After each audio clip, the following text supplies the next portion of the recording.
Hello, hi, how are we doing? Hope we're doing well. Hello. Voice already dying. We're starting nicely. Hi. Hi Dinosaur, how you doing? Hope you're doing good. Hello, hi Cricket, how you doing? Hope you're doing well. Hello. Here's Croc. Hi Croc, how you doing? Hope you're doing good. Hello. Hi GT, how you doing? Hope you're doing well. Hello. We have been trying to reach you about your Croc obesity. Put him on a diet. Focus, shut up, I'm mad at you. No, you're not. Anyways, yeah, we're gonna look at that. Don't worry, Dinosaur. I've got it. I still got it. Don't worry. I got this. Okay, well. Hold up. If I sit like this, he looks up. I don't want my model to look up. Stop it. Get some help. I want you to look up, buddy.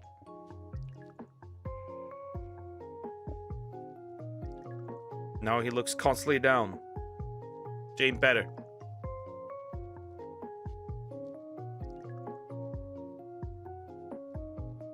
I've had enough of the abuse. Sure, buddy.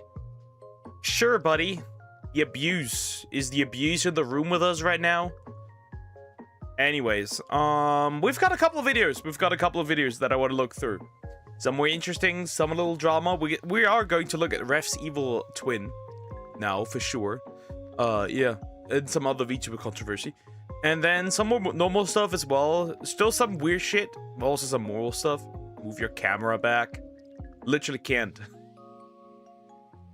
It's as much as I can do. That's the closest I can do. The best I can do. Anyways. But what am I abusing? What are you accusing me of, buddy?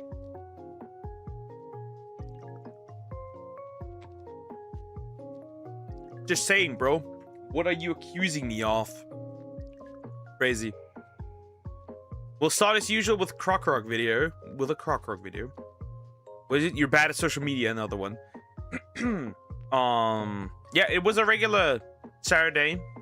Valentine's Day. I've already been throwing rocks at couples. As I usually do. You hit me. Sorry. I thought I threw a rock at you accidentally. It wasn't on purpose. I promise. Anyways, what program am I using? VC phase. The entire time. I think you asked me that like that's the third time, buddy. Anyways, regardless, I think we're jumping in. I don't have much to say today. By VTube Studio, that's worse and way more ass. Less options. Tracking's worse. Nah, we good. The track is just way worse. I've had it before. It's worse. It is worse, in my opinion. In my humble opinion. Anyways, I think we'll just jump in. I don't have much to say. When I look at the videos, we have some interesting stuff, right? We have, for example, a video called Adults Adopting Adults. Yeah, or cheating is romantic in movies and TV shows. We have a few things. We still have the political yaoi dating simulator. Don't ask me what that's about. Regardless, I think we're just gonna jump in. I think we are just going to jump in. Shut up. I'm going to eat you. I will eat you, and there's nothing you can do about it. That's all I can say. But yeah, I hope you're all doing well so far. Anyways, we're jumping over. Yoink, now we're here. Now we're there. We're everywhere. Yeah, we're gonna look at this. I am curious, again, as usual. I don't think it'll be as bad as the last one. And if it is, holy fuck, how? But I hope not. I hope not. God, I hate Valentine's Day. Days? Just one a year. Multiple a lifetime, though. Huh. I didn't do anything. It's just useless to me. Useless. I should buy flowers for myself. Singleness final boss. Anyways. My voice feels a little weird. I don't know what's going on. More water. More water. I ate something very salty, so maybe that's the reason. Who knows? Regardless. This will be the first one of the day. We've got some. We've got some stuff. You're bad at social media. This is episode 75 by Fluffy Talks. I don't know. I have no idea what we're getting into. Once again, it's gonna be either not bad at all or just really, really, really damn awful. We're gonna listen. We're gonna hear it. Also, please consider liking, subscribing. I appreciate it. Here we go. Again, the last one was probably the worst one we had for now. This one might either be really bad as well or not bad at all. The worse it gets. Yeah, you get the idea. Anyways, we're gonna look at it. Why is it silent? Did I mute it? Oh, I muted the tab. Well, that's not good. Anyways, now we're going in. Hey, what's up? Today we're doing another social media video. Social media, you know what it is. It's a place where people go to bitch and complain. That's basically what it's becoming. Just an outlet for people who are too afraid to say things to other people's faces, so they type it behind a keyboard. I'm part of a Facebook group for my community, and this community group used to be so nice. It was like, oh, this event's happening, better get your tickets. Oh, are you guys excited for this? And now it's just an outlet for people to bitch and complain. Just sitting behind your keyboard, bitching and moaning every day. We are fully grown adults. That's pretty normal. I think everyone does this.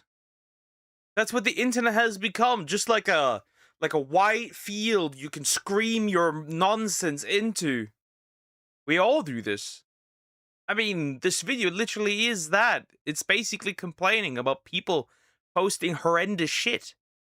That's basically what these videos are all about. Well, then again, he isn't saying that he isn't part of it, but that's pretty much what it is, isn't it?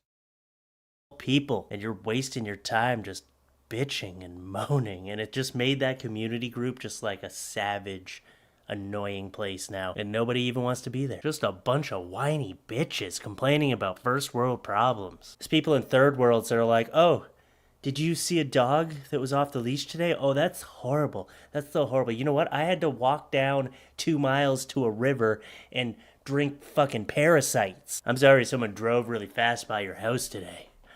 Ugh. Bunch of whiny fucking... Ugh, noise. Damn is Fluffy talking about you? Like you're any better. Anyways, here's the thing though. We all do that. We all do that. Nobody's an exception here. We all do that.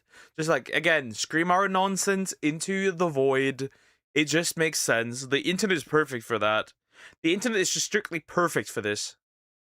Bitches. Oh, did you see a dog off the leash? Oh my god. Oh my god, call the police.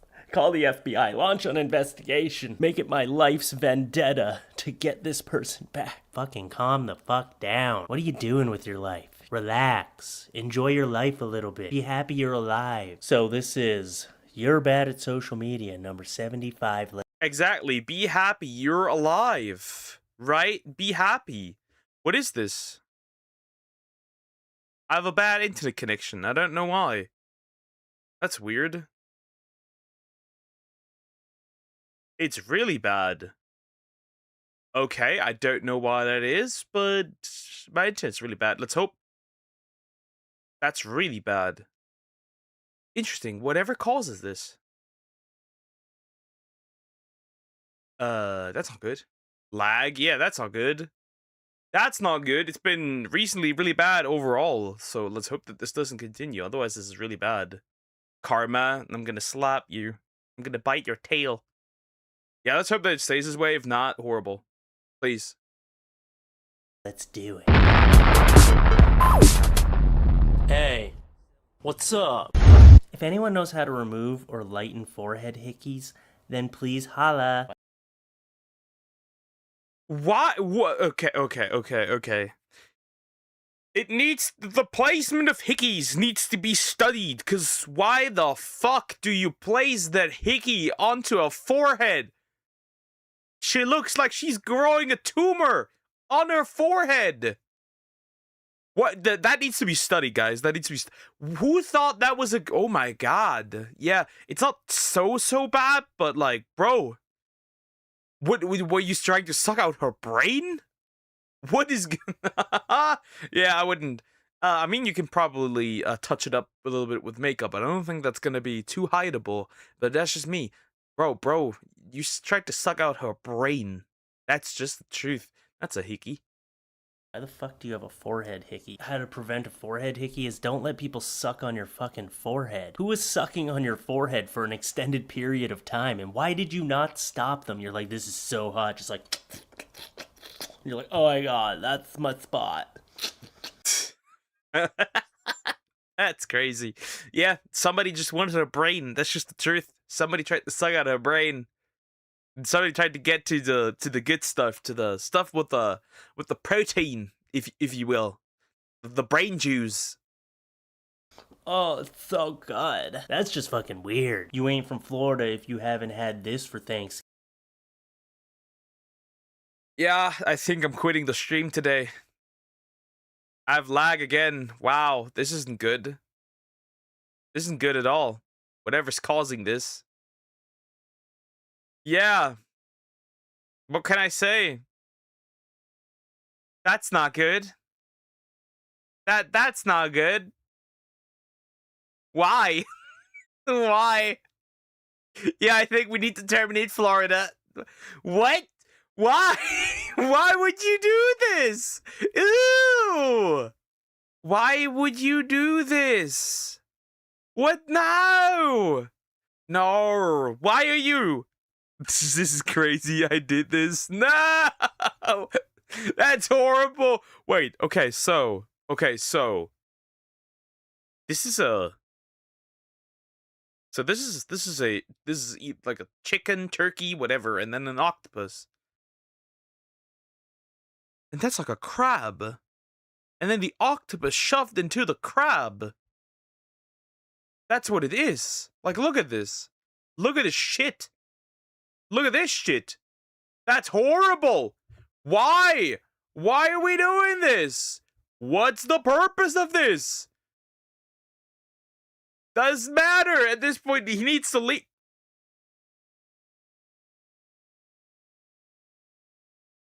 I don't know what's this problem with my internet. I don't know what's causing this. Hold up.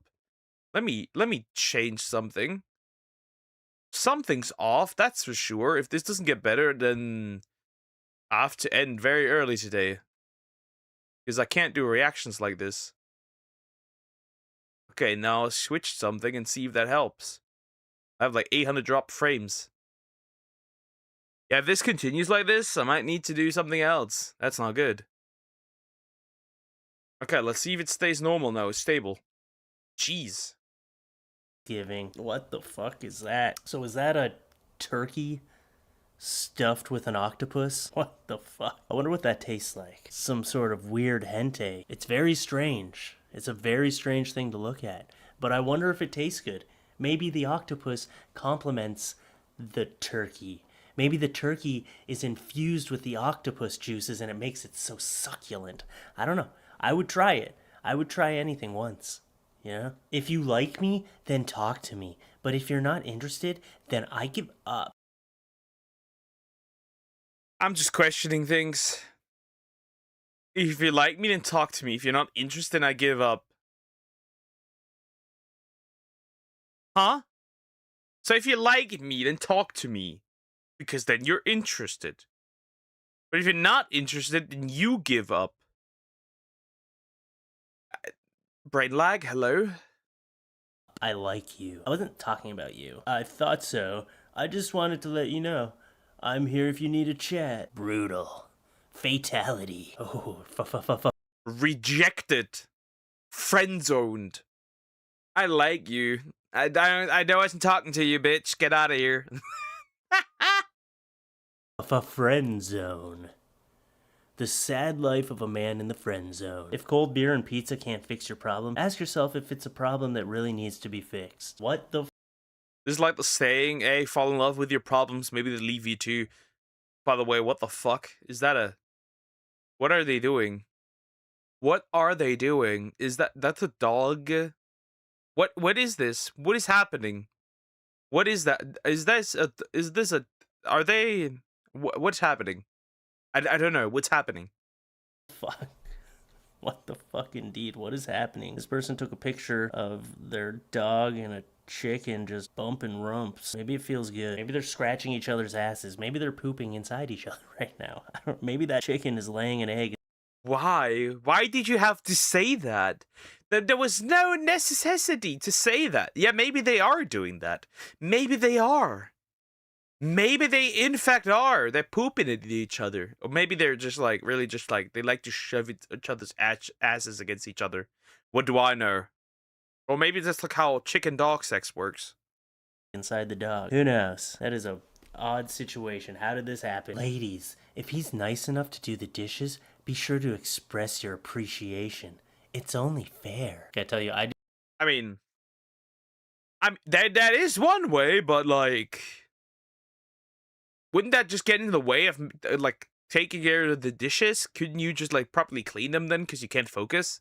That would just get in the way. Do it afterwards. do the dishes all the fucking time, and I don't expect my wife to friggin' suck me off every time I do it. Like, I loaded the dishwasher today, honey, so I'll see. Every time he does it. So he is implying that she does it. Not just every time. I'm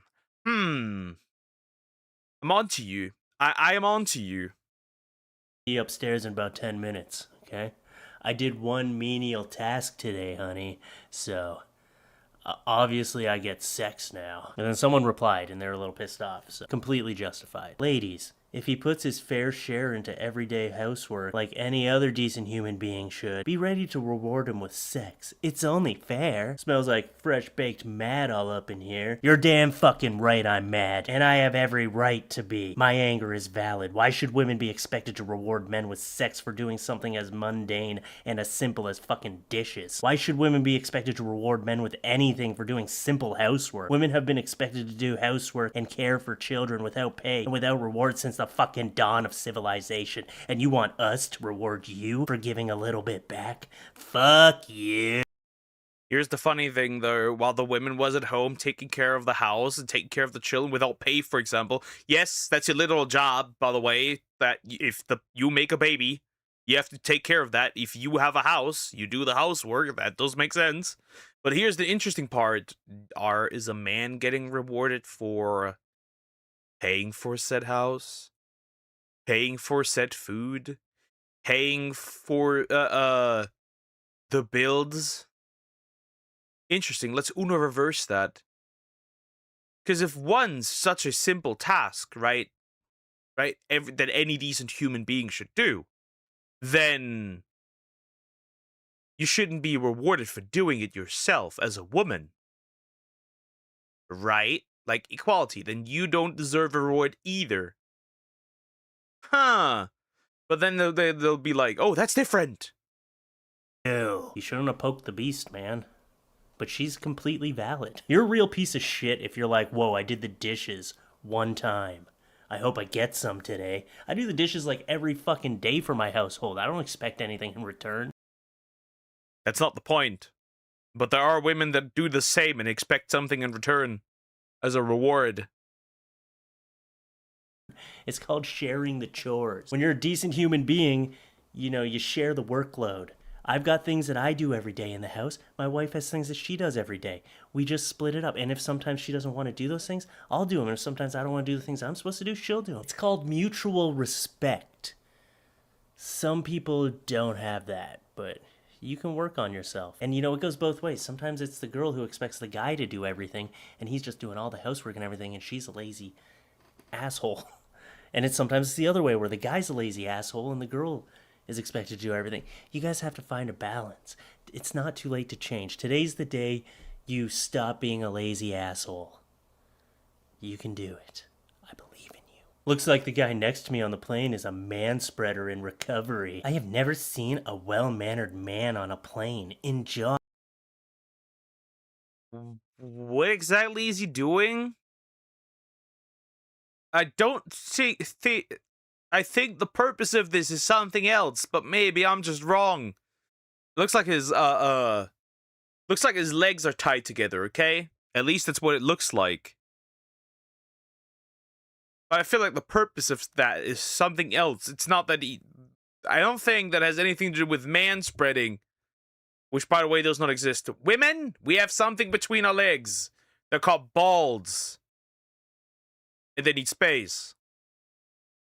Actually, people with Tourette's and epilepsy wear those to stop themselves from kicking people when they have episodes. You're literally making fun of a disabled person because you looked at this guy and all you could see was male, and you fucking had to make it about you. When you hug a guy and you smell his colon. I love when I can smell a guy's colon as he... Not those again. Not the colon ones. No, no, no. You don't want to smell shit. No, not the colon ones. Oh no, we're going again. We're going Cologne, not colon. Stop, rich orb. walks by. After you hug a boy and you smell his colon. When you...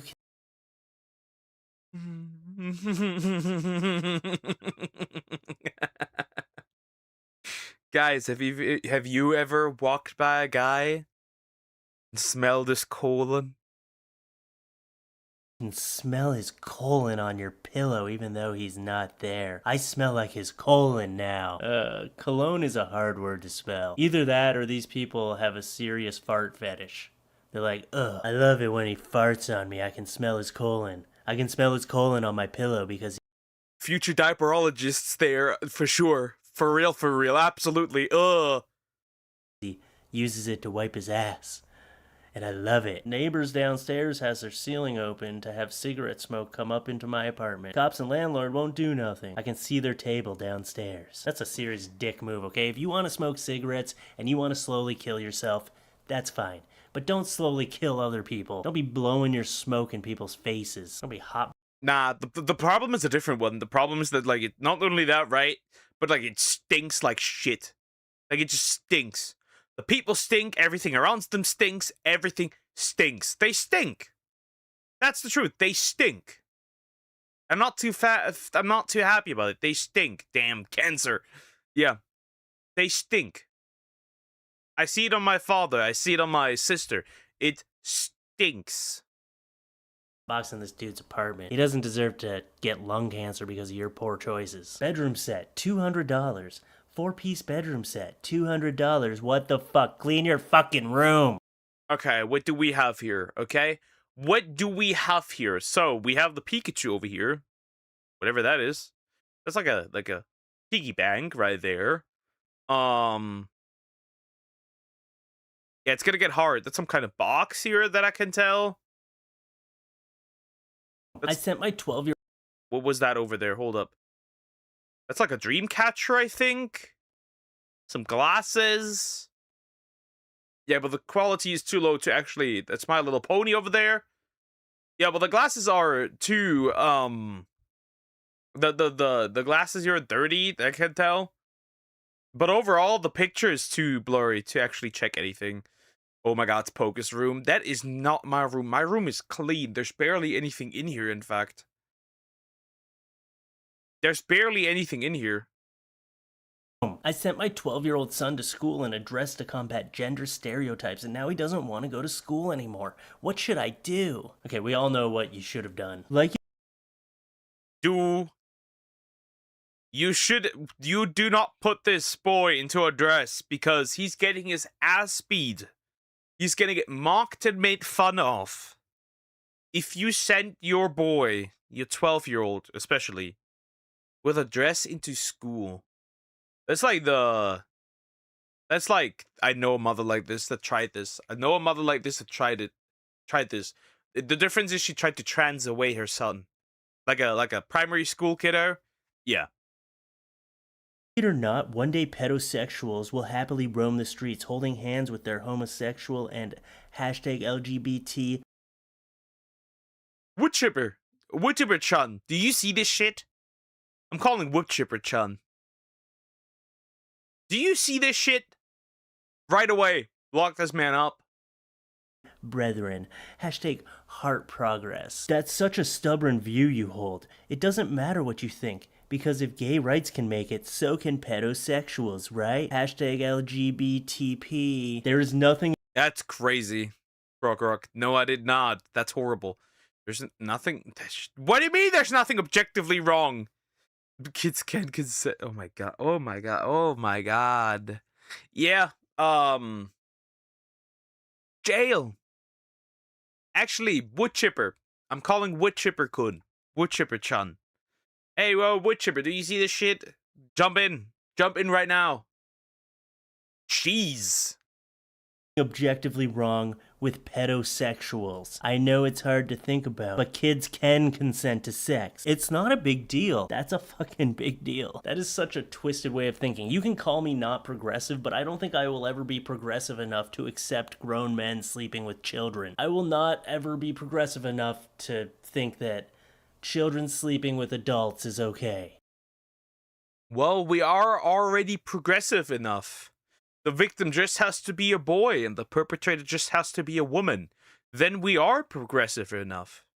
Because there's a double standard. If an adult man sleeps with a girl, does something with a girl, it's great. When an adult woman does something with a boy, it's sex. Isn't that funny? We are already that progressive.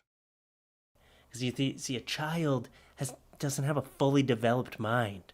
So if they consent to sex with you, they don't know what the fuck they're doing. They don't even understand what sex. I wouldn't use the mind thing as an argument. You know why? There's so many people out there that are adults in their 40s, 50s, and with a not developed mind. There's others. There's other arguments. There are better arguments. I'm just kidding, though. They're physically and mentally not capable of consenting. It's that simple. And they never will be. It is that simple. No, they're not, people. No, they're not. They deserve the wood chipper and the electric chair. Unless they haven't done anything, then the only way is therapy. Though, since it is a paraphilia, I don't even know if therapy works. It's like the same with people who have a particular taste in animals. Both are fun fact. Both are, by the way, linked to brain damage. So if you have a child that turns out that it wants to do things with things that cannot consent, chances are you dropped him or her. The more you know.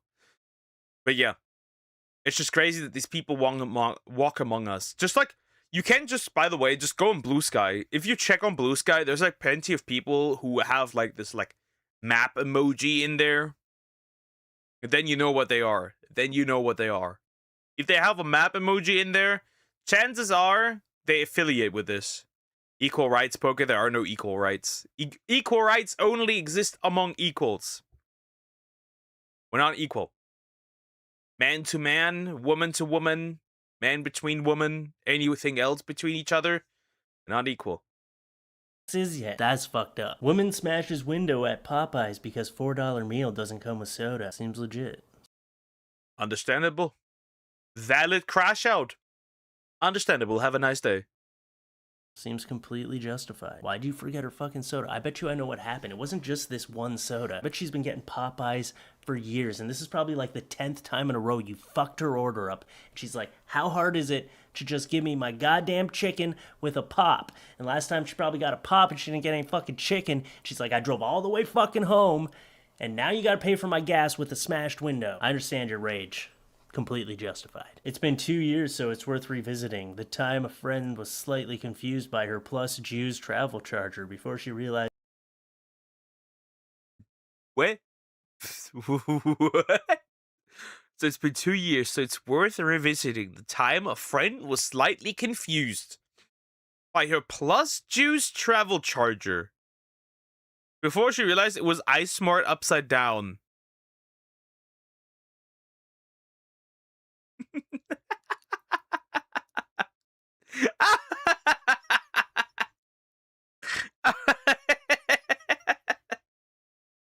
That is crazy. That is crazy. Plus Jews.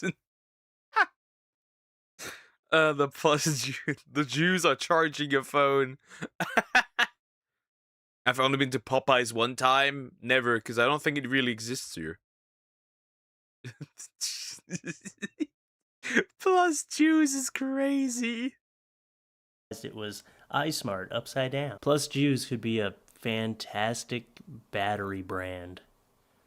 Just give it a chance. Women are the most useless things ever. Get over yourselves, fucking babies. A woman gave birth to you. I was adopted, but okay. Well, I guess he was a test tube baby.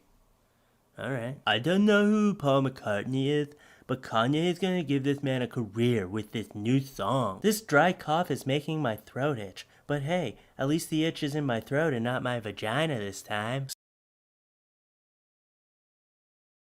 Oh, I get it. The joke is STDs. Of course. The joke is STDs. Wow. Wow. The joke is STDs. Starry Night Van Gogh. $20. Starry Night Van Gogh, $20. Is it an original? I am unsure if you are serious. This is a one-of-a-kind lamp. It was made from a... That's just a tit. That's just a tit lamp. Slamp. The lamp tits. What the fuck? Why do people make these? Why do people genuinely make these? This is just boobs on a lamp. That's just tits on a lamp. Crazy. Tit casting of my aunt. The lamp was built in coffee maker, and one of the tits squirts creamer. The tit that squirts is randomly chosen. What the fuck? The lamp has built-in coffee maker, and one of the tits squirts creamer. The tit that squirts is randomly chosen. That's the only drawback. You gotta be quick with your mug. The price is firm like my aunt's. How do you know? Wait. Sweet Home Alabama? How do you know your aunt's tits are firm? Hold the fuck up. Hey, yo. That's crazy. Don't ask. It's art. This is not art. The sad part is the owner of the lamp has smaller things. Probably. Holy fuck. That's the only drawback. You gotta be quick with your mug. The price is firm, like my aunt's tits. Okay, that's not fucking real. That one can't be real. That was just fun to read. But I know if that's real, I honestly want that lamp. Because that has gotta be a rare... Nope. Nah, I'd get this. This sounds peak, but it needs to be made of like the way if I ever have another girl, how her boobs look. It's only for private use. Nobody gets to see it. Piece. Think of how fun it is. It's like a fun game. It's like guess which boob the creamer's gonna come out of, and then it it got in my face again. If that doesn't actually exist, I think someone should make one. Get in touch with his aunt. I have a strong desire to hate fuck my father. Anyone? Anyone?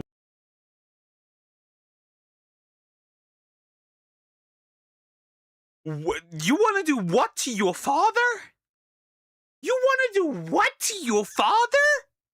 You want to... Hopefully that's just misspell it. Hey, yo? One of the lamp prices each boob.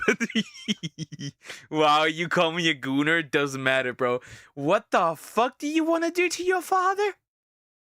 It's crazy. Ow. I'm just gonna be down here. Bro, uninstalled. Okay, to summarize, okay?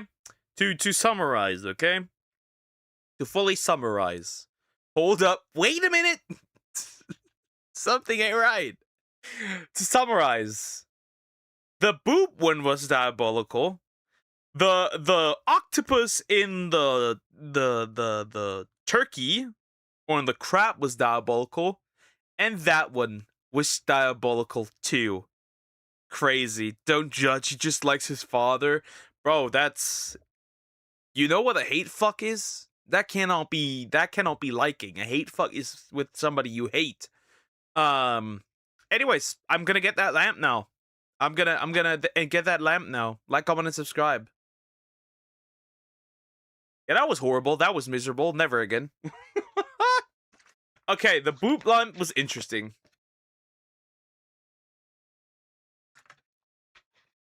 Well, the about the pedo one.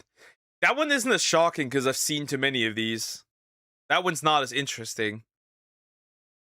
This is like normal on Blue Sky. This is like a normal Tuesday on Blue Sky. So nothing crazy. Nothing crazy. Guys, want to look at something that's also diabolical again? Let's look at something that's just as diabolical. Why not? Possibly. Perhaps. Right, I want to do a few smaller ones before we do the big one. Hey guys. Because there's another one that's very, very interesting that I just got recommended. So I was just questioning things. How you turn on the lamp, you just suck on it. I guess Poke killed Chad. I did not kill Chad. Anyways, it's gonna be interesting. That's gonna be very interesting. This can't be good. Wow, that green. Adults adopting adults by Chad. I got no idea what I'm getting myself into. It sounds horrible. And because it sounds horrible, I want to watch it. Also, you should like and subscribe. I appreciate it. I don't know. We're getting into it. I have no idea what I'm expecting here, except man-made horrors beyond our comprehension. I think I reacted to her channel before, so it can only be good. Hey guys, and welcome back to My name is Chad. Not really. And there is a new show on A&E, the same network that brought us such bangers as Dog the Bounty Hunter, Storage Wars, and Billy Dog the Bounty Hunter, Storage Wars. Oh god. the Exterminator. I've got to take every shortcut I can.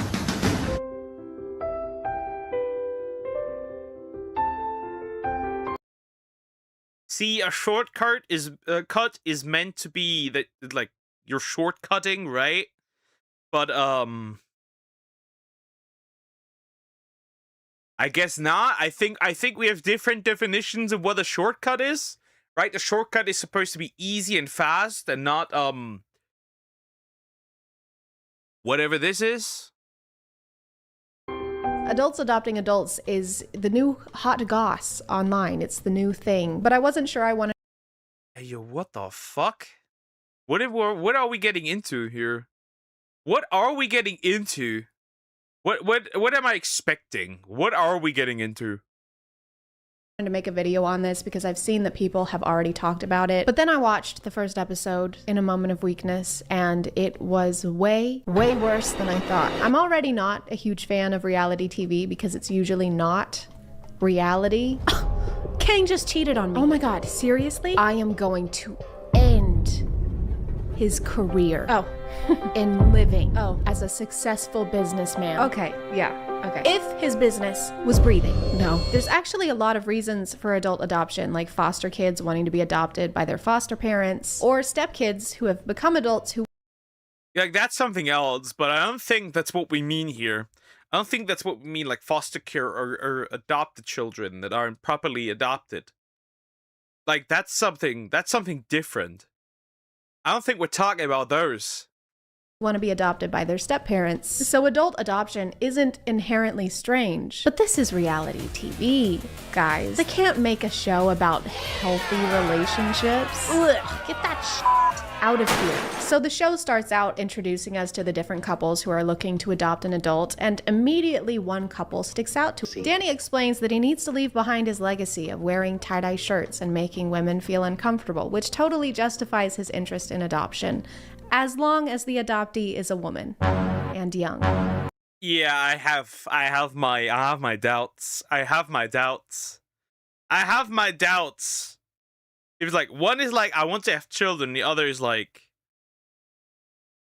right, let me adopt a young woman, adult woman.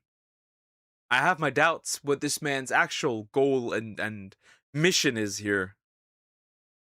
What is bro's mission? Or don't give tips to couples that can manage their weird life alone. Don't give tips to a weird couple. That would probably be then leave them alone. That could probably be the better advice here. Hello, mate. Hi. How you doing?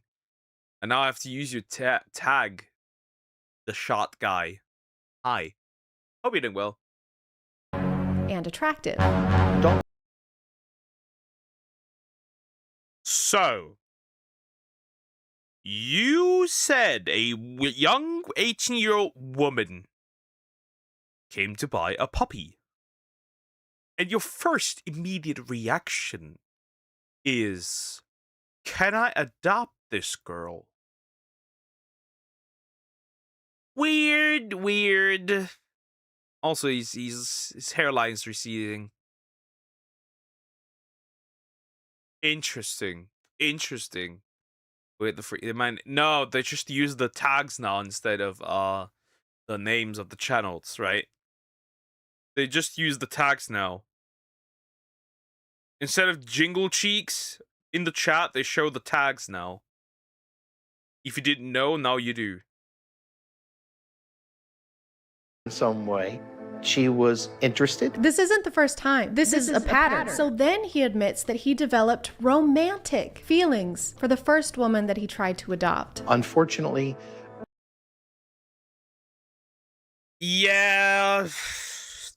Sent this man to the gulag. Cut her off. Like, they've been letting Danny ramble about his creepy motivations for this and then barely let her get a sentence in. If I had to guess, I think she was saying that she's being supportive because it's the only way to keep their family together is by letting him do whatever the fuck he wants. The way that Christy is clearly opposed to this and it's still happening, and her even saying, Like, you can look at her face and tell that she's absolutely upset and doesn't want to do it. She's not into it. She doesn't want to. She probably not even properly consented to this. I think just grab your shit and divorce this man. I'll be real. You're better off alone at this point. Wife is pissed, really, understandably so, right? It feels like he's trying to look for an excuse to just cheat. He wants the step family experience. That's all I'm gonna say. He wants to have the hub IRL. Anyways. saying that Danny gets what he wants, no matter what she says, makes me feel like I have front row seats to an emotionally abusive relationship. And I did not buy tickets. I just went on the internet and I was like, I would like some lighthearted cringe, please. For one, thank you. And then the ticket person kicked me in the head and said, actually, f you. You're gonna feel really sad now. No. And also, you're gonna really hate Danny. Who the fuck is Danny? That ticket will be $8,000. Throughout their entire introduction, Danny constantly references a father-daughter relationship and talks about how much he wants to be a father figure for Eliana. she looked at me as a father figure. I don't know what kind of father-daughter relationships Danny has been seeing, but I don't think you could have said anything more inappropriate. He's been seeing the ones on the hub, I think. He's been spending father-daughter time on the hub, but that's just, he's got his father-daughter experience from the hub. The hub. What the fuck? What are we doing? What are we doing? No. Spoke to Rachel Zegler. He sounds like her. I'm gonna shove my shiny alpha Molga up your ass, and I won't care. And the worst part, you're probably still gonna like it. Because you're gay as fuck. In this moment. This is not something that you joke about to a daughter. And if it is, go pack your bags. We're going to jail. Well, you are. Not me. I'll get you an Uber. Despite this being something that... So what do we do if I, like, cheat on you or something? Well, have you... Why? Why does this exist? Nobody... Who asked for this? Who asked for this? This is worse than renting a girlfriend in Japan, and that exists too. This is just way worse. Ugh. Rent a daughter. Horrible. Yeah, I'm not falling for that, buddy. You want to say this brain rot number. I know what you are.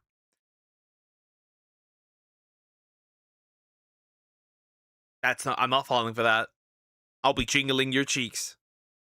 maybe just considered not doing that. Right, okay, but if I cheat on you, what are you gonna do to fix it? I guess I would forgive you if you let me get another cat. Perfect.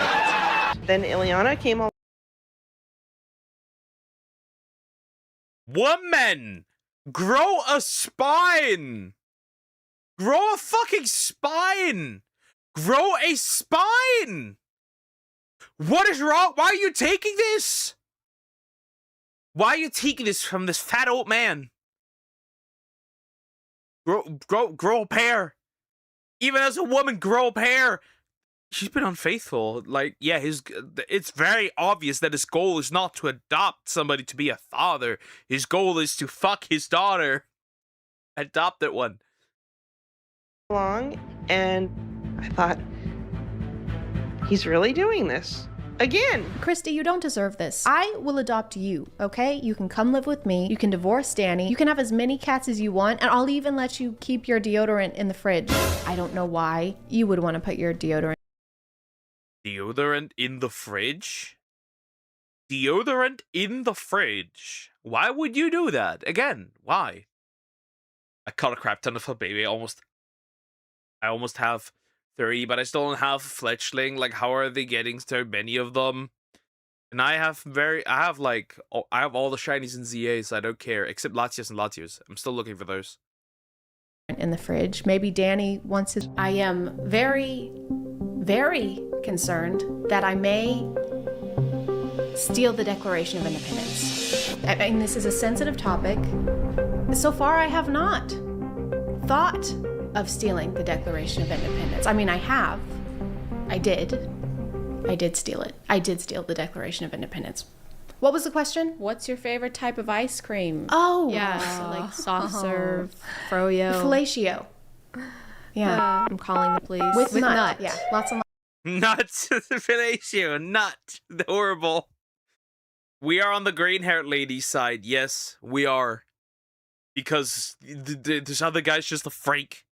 He's just a freak. Eliana runs into some issues at the airport, and Danny is freaking out and trying to get over there as quickly as he can. Baby, we need to move. We gotta go. We need to leave right now. As if Eliana is going to change her mind about living with them in the time it takes Christy to refill her water bottle. Creepy guy that asks, "Where's my hug?" 2 seconds into any social interaction, and you're like, I don't know. And then he's like, oh, what? So I don't get a hug? I see how it is. And then he legally adopts you. They ask Eliana if she has any idea why Christy was hesitant, and she only references the aspect of her potentially using them for money. The problem I think was just not knowing me, thinking. Oh, yeah, it was definitely the money. It was not the potential the fact that her husband wants to, explore your holds. Your caves, if you will. That's crazy. And, like, it's so obvious. I wonder what this woman thinks looking back at this. Once this was, aired on TV, and she saw it, what she thought of this. I wonder. I really do. Or she entrusted me with her life. Ileana has entrusted me with her life. But when we're talking about the shitty things he's done, all of the sudden it's our marital issues, and we have had issues in the past. Our marital problems. So he is able to. This puts a whole new spin on keeping it in the family. Well, they're not blood related. However, kinda, because it gives easy access to keeping it in the family. But that's just what I think. This is horrible, bro. That's just diabolical. This man needs to go. Once again, Wood Chipper-chan, do you see this? Hi, Mihik. How you doing? Hope you're doing good. Guess what? What? Act like they're a partnership, but only when he's trying to make it sound like they both fell in love with a 19-year-old. To conclude. That's the end of the episode. That was it. That was it. Interesting. Danny f***ing sucks. Hey, it's Editing Chad. It's been a few days since I filmed this, and I just found out that A&E completely canceled this show already. They pulled it from their website and every streaming service that it was on, thank God. And Danny is also racist, so you're welcome for this update. I'll talk to you later. Okay, love you. Bye. Christy needs to find. That's horrible. That is horrible. That is actually horrible. Wow. Wow, that's crazy. Okay, okay. Yeah, I won't react to it today because it's too early. It's too early. I don't react to stuff that's immediately released like an hour before my stream or something. Because, like, I don't think that Tara Green would appreciate a reaction right away from something that he released. I usually give the videos, like, some time. So the people that watch his videos can first watch that. Someone who likes her cats and takes her feelings into consideration before making huge life decisions. A&E also sucks for using Christy's obvious distress as a hook for their show, and I highly doubt that Christy wanted to be on the show in the first place because she seems pretty unhappy with the camera being around. In short, everything about this sucks, and I hated it, but you can let me know what you think That's a horrible joke. In short. in the comments, or you cannot leave a comment because I respect your opinion. Do you see how I did that, Danny? I'm gonna call it there, guys. Thank you for subscribing, and if you are still here, thank you so much. I don't know why I was still here. So, to summarize, people can just randomly adopt other people. Just randomly. People can just randomly adopt freshly 18-year-olds, or 20-year-olds in this case, and make it blatantly clear that they actually are just doing this so they can crack. That's it. That's it. That's all there is to it. To summarize, that's all there is to it. It's just a crack. That's that. Anyways, like, comment, and subscribe. Maybe tomorrow. Tomorrow is better because, well, it's just easier. Because, I don't want to get in any trouble. So I usually don't do that. Anyways, what other thing do I want to look at? Ah, yes. I have it. Or, yeah, we're doing it. Who cares? We're doing it. We're gonna. What is to crack? You're a little too young for that to know that. I feel like. Okay, let me see. We're gonna. I think we're gonna do it. Yeah, we're gonna do it. We're gonna do it. The highlight. Hey, what's up, guys? Of the day that I wanted to watch last week already, but I couldn't. I wanted to really watch this one, but I couldn't last week. So we'll have to see. Here it comes, guys. Here it comes. My personal highlight of the day.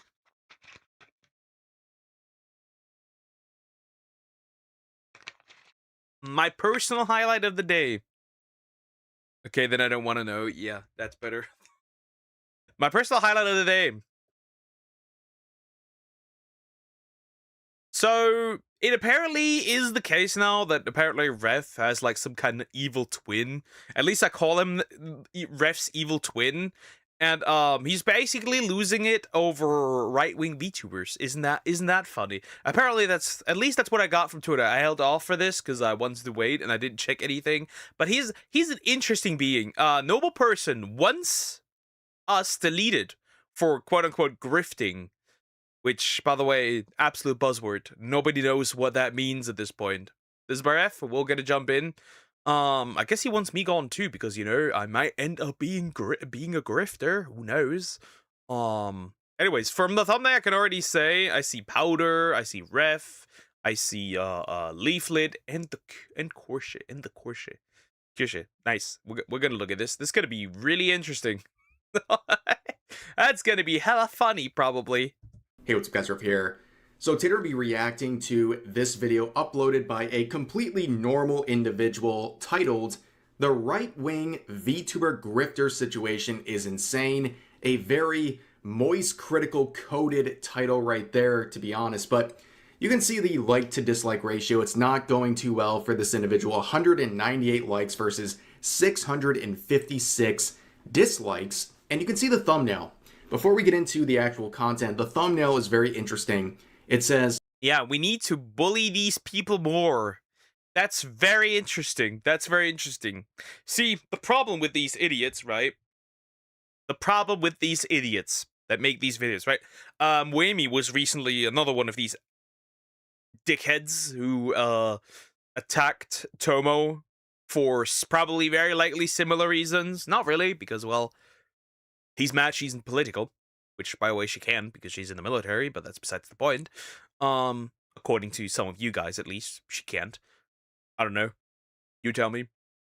And, practically, it is just really funny. These people, like, all these people here, wouldn't be that big. Wouldn't be that big. Because if you didn't give them attention, they wouldn't blow up as much, which means people wouldn't necessarily, as many people wouldn't find them, which makes it worse. It's just stupid. It's just stupid. You kind of will react to Purple Cliff or Jade Animation Nuzlocke, pretty please. If I feel like it, I don't know though. Especially Jaden, because I don't particularly like her. We need to bully these people more. This entire video is celebrating harassment and deplatforming and removing of sponsors from people like myself while trying to claim that they're the empathetic ones. Doesn't really work. But anyways, the thumbnail is interesting too because you can see down here you have Leaflet and Kirsha, and this will be important for a couple of reasons in just a second, but these are two VTubers I really like these two. They're really based. I love Kirsha and Leaflet. They're great. They're actually really great. I like them. They're not gonna lie. She could have Leaflet could have spared us with the Niara debate because that was the absolute epitome of left-wing brain rot. We do enjoy, but they also included Powder, who's been going through her. I like Powder. I like her. She's also cool. She's also based. And she makes Twitter mad. Really, really mad. Her own cancellation campaign recently, which I think is totally overblown and ridiculous as well. But it's weird to include her with me in the background as the sort of puppeteer of everything going on, when my only interaction with Powder is a video from about 2 years ago where I criticized her. So it's weird to kind of lump us together, but here is the video, and let's set some ground rules, okay? So that like to dislike ratio is peak. That like to dislike ratio is absolute cinema. Peak. Absolute peak. I wonder what the comments look like on this one. The person making this considers everyone we just talked about, Powder, Kirsha, Leaflet, myself, we're all fascists and grifters in the eyes of this individual, and we deserve everything that's coming to us. And, well, you can see their hat. It says, "This machine kills fascists." First of all, shiver me timbers. Wow, this guy is really... Bro, you're not killing anybody. Yeah, maybe of laughter, but that's about it, buddy. Buddy, maybe laughter. Maybe laughter. That's it though. That's it though. Laughter at best. He is evil. He is evil ref. Off the edge. I'm very nervous right now. But at the same time, it's like, okay, we know what you mean. You should say it with your chest. But anyways, let's get into this very enthralling video. This video is drama slop and politics slop. I am warning you now. Yeah, couldn't tell. Couldn't tell. If you don't want to see drama slop and politics slop about the VTuber community, then I suggest you do not watch this video. Okay. Before we get into anything, again, I'm sorry to pause again. Just know this. Listen to his opinions and listen to his voice.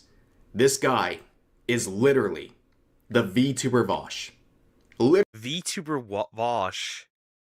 Does he also have the lolly horse corn on his hard drive by any chance? Nah, he's just evil ref, honestly. I like you as a VTuber, thank you. Literally, to his core, who is again someone I've criticized many years ago for accidentally leaking his folder after years and years of calling anime fans predators over their choices. He had a folder that got leaked. It had lolly hentai on there, as well as horse-related stuff. Really on brand for Vosh, but yeah, This guy sounds exactly like him and his opinions sound exactly like him. But let's continue. Thank you for your attention to this matter. So I've been aware of the phenomenon of like right-wing VTuber grifters for a while now. I mean, I guess it makes sense that like they exist because lots of VTuber culture tends to kind of skew a little bit left-wing. And when it comes to people who like VTubers, there are a lot of loser virgin chuds looking for a home, you know, who feel, Well, guys, I guess I'm a chud. Oh no, the majority of VTubers are straight white males! We need to obliterate the space! Right now! Get the pest control! The liberal pest control. Fucking idiot. Absolute troglodyte. You know, happily married man. Turns out I'm a chud. And anyone who's gainfully employed or has a significant other, you're a chud too. But that's just the way it goes, according. Yes. The married men who like VTubers also virgin chuds. How does that exactly work? It's like words have meaning, except for leftists. Then they don't have meaning. Then they have the meaning. The meaning is what I make it, basically. Hi, Shadow Clips. How you doing? Have you doing good? Yeah, I've seen your video. We're gonna react to that as well. Don't worry. It's just horrible, stupid. It's just dumb as fuck. To this individual, but they bring up the term grifter. We're gonna see this over and over again. This is one of the many definitions of grifter. Now, there's many variations, but the overall premise is the same. It's someone who has fake beliefs, someone who fakes their political or cultural beliefs just to make a buck, just to deceive people, and it's on the accusers like this who believe myself and the others included in this video are grifters. Like, show us where we are faking opinions. Everything I say, I literally mean. Well, if I don't mean something, I literally say it's a joke. But most of the things I say, I mean the way they are. Unless they're obvious, very clear sarcasm. Like, oh, they have an opinion that differs from me. They must be lying. They must be doing this for money. Yes, because it works so much to make it do it for money. Remember what happened to Ref and Advance GG? Remember what happened to Celestium recently with her plushie? I don't know, bro. Weird, but you know, you clearly make money. For monetary gain. Because if I'm a grifter, this is I'm really bad at it. Okay? Because this whole video is celebrating me losing my sponsorship with Advanced. They think it's funny. Not because they actually believe with an actual reason that I'm some fascist, crazy person. They also did that to Chibi reviews who got recently cheated on. Like, the quote tweets are just full of people, like, celebrating it, so that doesn't surprise me. See what I wrote? You mean the horse thing? Also too young to understand. They just disagree with some of my takes. And that's really it. It's really sad. So it's on the accuser to prove that I am literally faking my opinions for the sole purpose of monetary gain. But let's continue. Feel like they can't find a VTuber who represents their politics, their shitty, toxic, awful politics. So, you know, obviously there's a market, which leads to the rise of the right-wing grifter VTuber. You know, a lot of them are basically just kind of copying Asmongold's YouTube. Hey, just literally show me that. Just literally show me that, bro. Just literally prove to me that these people are grifters. You need to show me. You need to show me proof, literal text written that they admit they do this for money. Show that to me. You can't. You can't because it doesn't exist. Also, like, Asmongold, a lot of the so-called grifters have a lot more radical takes than Asmongold. Like, even I have more radical takes than Asmongold at times. Yeah, clearly a copy of Asmongold. Yeah, shut the fuck up. Crazy dude. He is evil ref. Let's say happy Valentine's Day. I hate that day. Channel, it's a lot of just like Gamergate reaction content and just general politics reactions. And so I like how they're calling out. Yeah, Leaflet's thumbnails are interesting sometimes. Like Leaflet's thumbnails are at times, they are at times crazy. Like they are at times just straight up diabolical. They just are. They just are absolutely insane sometimes. And like, but like the expressions sometimes, like, okay, why? But it's funny. Not like, oh, the grifter content, the Asmongold copy content. Like, you're not gonna see any actual criticisms of anything I say right here. Like this video, for example, he's citing as an example of this. How am I wrong?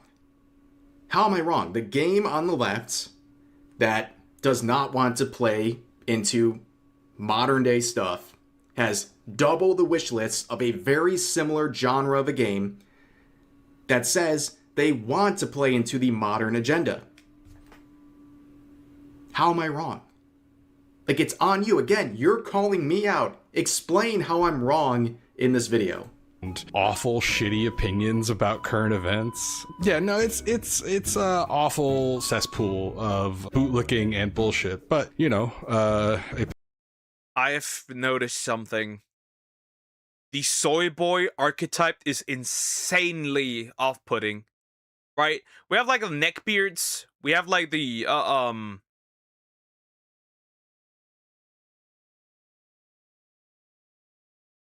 like. Yeah, right?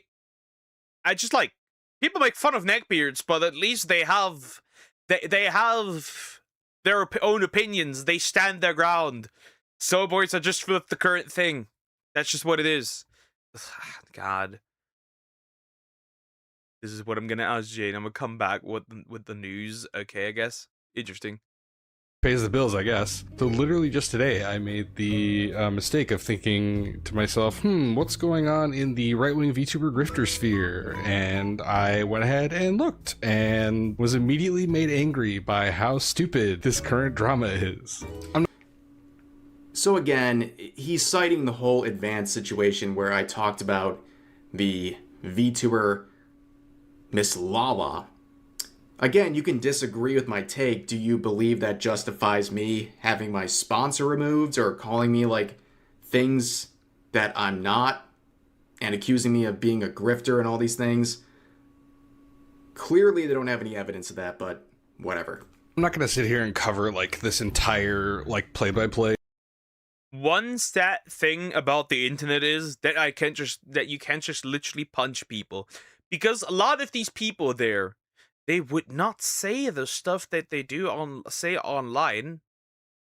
They wouldn't say those things, right? Like the violence, the threats of violence. They wouldn't say that IRL because they get the head kicked in. That's the funny part.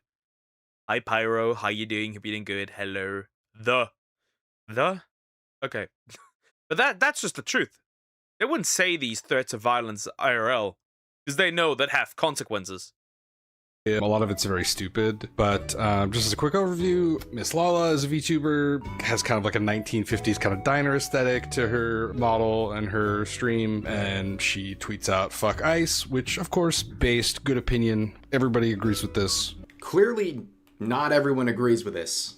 Like this, I don't agree with it. Are they retarded sometimes and make horrible, dumb mistakes that could be avoided if they had better training and maybe a different strategy? Sure. But the core idea is good. 100%. I wish Europe had something similar like that. Unfortunately, we don't, but like, hey, yo, I'll take it. This is the most disingenuous part of this whole thing. You think everyone agrees with this because you agree with it. You're a narcissist. Not everyone agrees with this. And despite all of the controversy my tweet responding to this making a joke about it got, it had like over 10,000 likes. At least 10,000 people agreed with me, so clearly you're just wrong. It's okay to have differing opinions and to make quotes of public tweets. based opinion. If you don't agree with this, fuck you. That gets quote retweeted by good criticism. Rev, who is one of these just like Gamergate right-wing grifter VTubers. Generally just like kind of a like hateable human being from everything I've ever seen of him. And he accuses her. The funny thing is, like, this person says, like, I'm a hateable individual. Like, despite all the stuff this person's going to talk about in this video, I don't hate this person. I don't think they should lose sponsorships for whatever they're saying. In fact, what they're doing. Same. I don't think he should be banned. I don't think he should be lose his sponsorships. That is, if he has any. I don't think anything bad should happen to this dude. But he is fucking retarded. That I can't disagree with that though. He is definitely he's like the retarded twin brother of Ref. In this video is exactly what I was accused of doing. I was accused of sending harassment and trying to bully people. This guy is literally saying we need to bully these people more. And he's celebrating us losing platforms or sponsorships over differing opinions. This person is doing exactly what the mob was trying to accuse me of doing and use as a justification, despite me not even doing it, to lose opportunities or be deplatformed or whatever. It's crazy. There's no self-awareness whatsoever. Of being a hypocrite because she's a 1950s aesthetic VTuber and she hates the current federal agency that's more tame than any law enforcement agency of the time period included in her LARP. And then criticizes her for locking replies. So, like, first off, this is not hypocrisy. This is... Well, if you do want to have a discussion, then you can't lock replies. If you do want to have a discussion, you cannot lock replies. Shocker, I know. Right? She's like, oh, we can talk about this then. But you lock replies. Interesting. Highly interesting. You don't want to talk about this. That's very true. The hypocrisy is actually in the reply, but he'll get to it. But here's the thing. If you think my take is stupid and you hate all these grifters you included in the thumbnail, let me inform you, because you obviously haven't looked into this. I know that Kirsha, as well as Leaflet, don't agree with my main post. They criticized it too. So if you think they're grifters and I'm the puppeteer behind them, like in the thumbnail, I'm not doing a very good job, am I? Where my little... Yeah, pretty much. You're not doing the right job. See, I don't agree with everything Ref says. I don't agree with everything Kirsche, Leaflet, all these people say. But generally, I think we're all pretty much aligned. Here's the thing though. I think this guy is just very much isolated in his bubble, and that's why he believes everyone disagrees. Right? The problem is with people, oh, everyone agrees with my take, is like, yeah, that's because you are in a bubble. That's a clear sign. If everyone agrees with the take you have, that means you are in a bubble. That's it. That means something is wrong. Because you absolutely should surround yourself with people that disagree with you. Because otherwise, you may not realize that something is wrong, that you believe in something that's wrong, factually wrong even, maybe. Who knows? Hello, Poker. Can you react to Secondhand Embarrassed by Javius? Yes, I can. Hi, London. Hope you're doing well. Hi. I'm adding it right away. That's gonna be interesting again. My little minions are out here publicly disagreeing with my take. But here's the difference. They're mature enough to say, I disagree with his statement. I don't really agree with what he was trying to say there. But I don't think he deserves harassment. I don't think he should be deplatformed. I don't think. Yeah, I kind of don't agree with that either, because, like, you know, it's just a role that she plays, right? Right?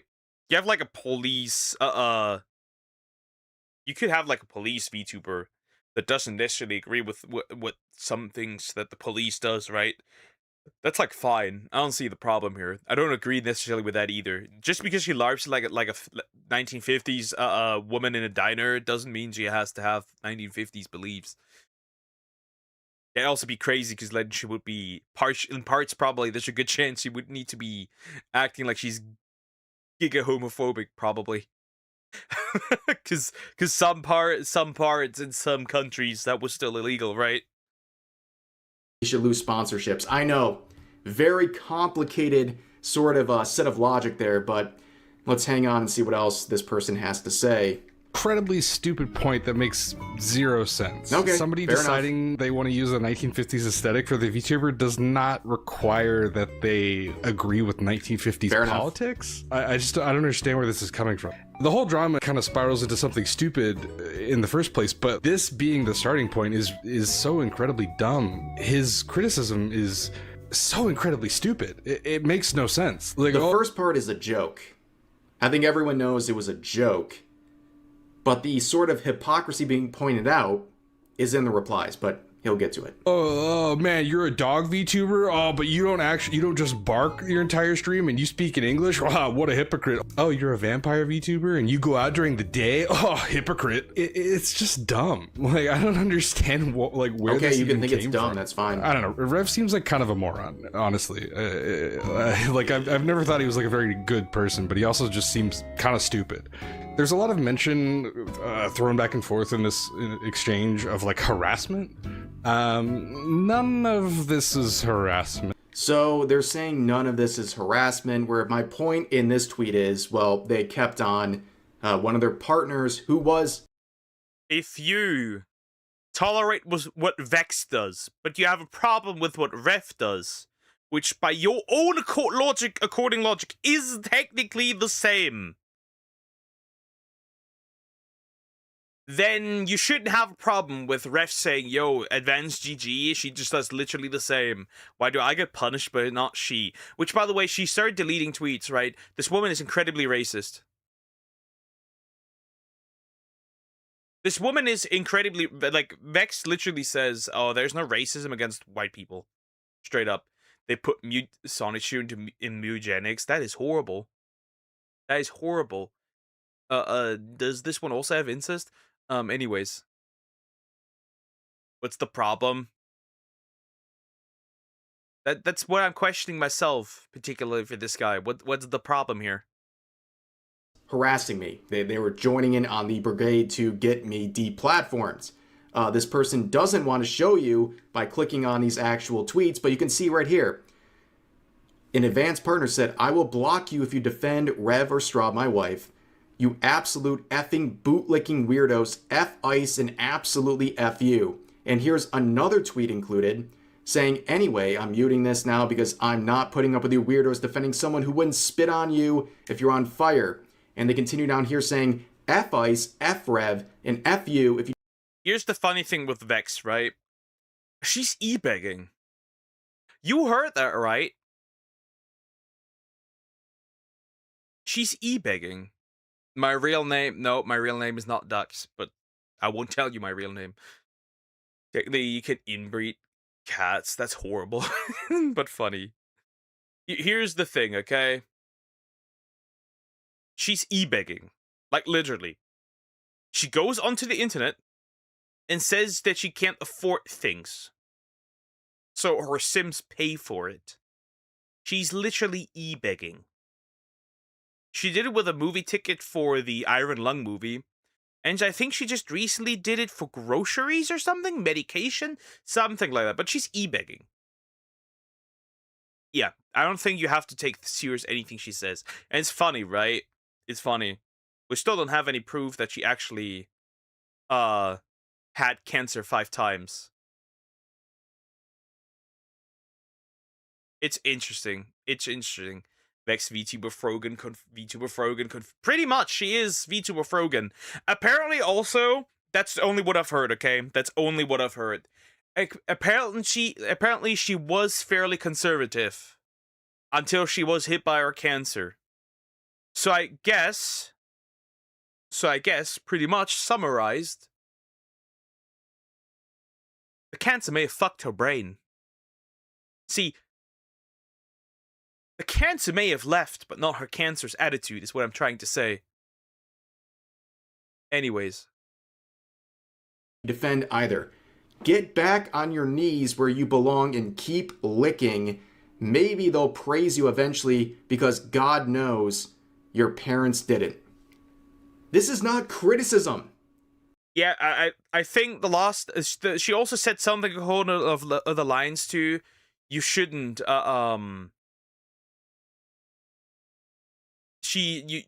you shouldn't be like, she basically told somebody that she shouldn't have been born. Basically, that's what she did, but a lot more harsh. A lot more harsh. Yeah, what's your cats doing? They're sleeping and eating and just doing cat things, pretty much. Also, hi Nimbus, how you doing? Hope you're doing well. I believe I got that. Are you serious? You don't want to click on these actual posts I shared because you know this is not just criticism, it is harassment.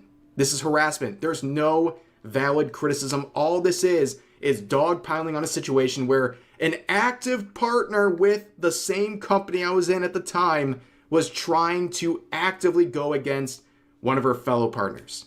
Yeah, and Vance GG was essentially begging for people repping them, but not happening. Not happening. Go bankrupt. Thank you. And joined in on the brigade to get us removed.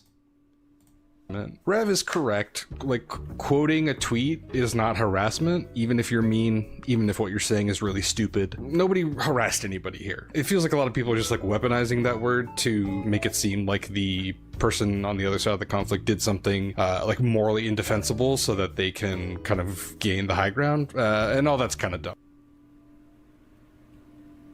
Literally what this entire video is. This entire video is disagreeing with someone and using that as the moral high ground to justify anything that happens to them. This is literally the entire video. He's looking in a mirror right now. However, locking your replies when you're getting a lot of hate, like, that's valid. This idea that you're like not allowed to lock your replies, or that you're like obligated somehow to allow people to comment under your post and like be toxic towards you, like, that's it's so stupid. I don't understand like where people got this idea that you're required to sit there and read all of like the criticism about you and like allow it to be aired out. You're allowed to. Yeah, you're allowed. It's freedom of association. You do not. You're allowed to ignore the criticism that you get. That's fine. The problem is more so that people take criticism and reframe it as harassment, which didn't happen. There was no harassment happening. There was no harassment happening, at least not from Ref's side.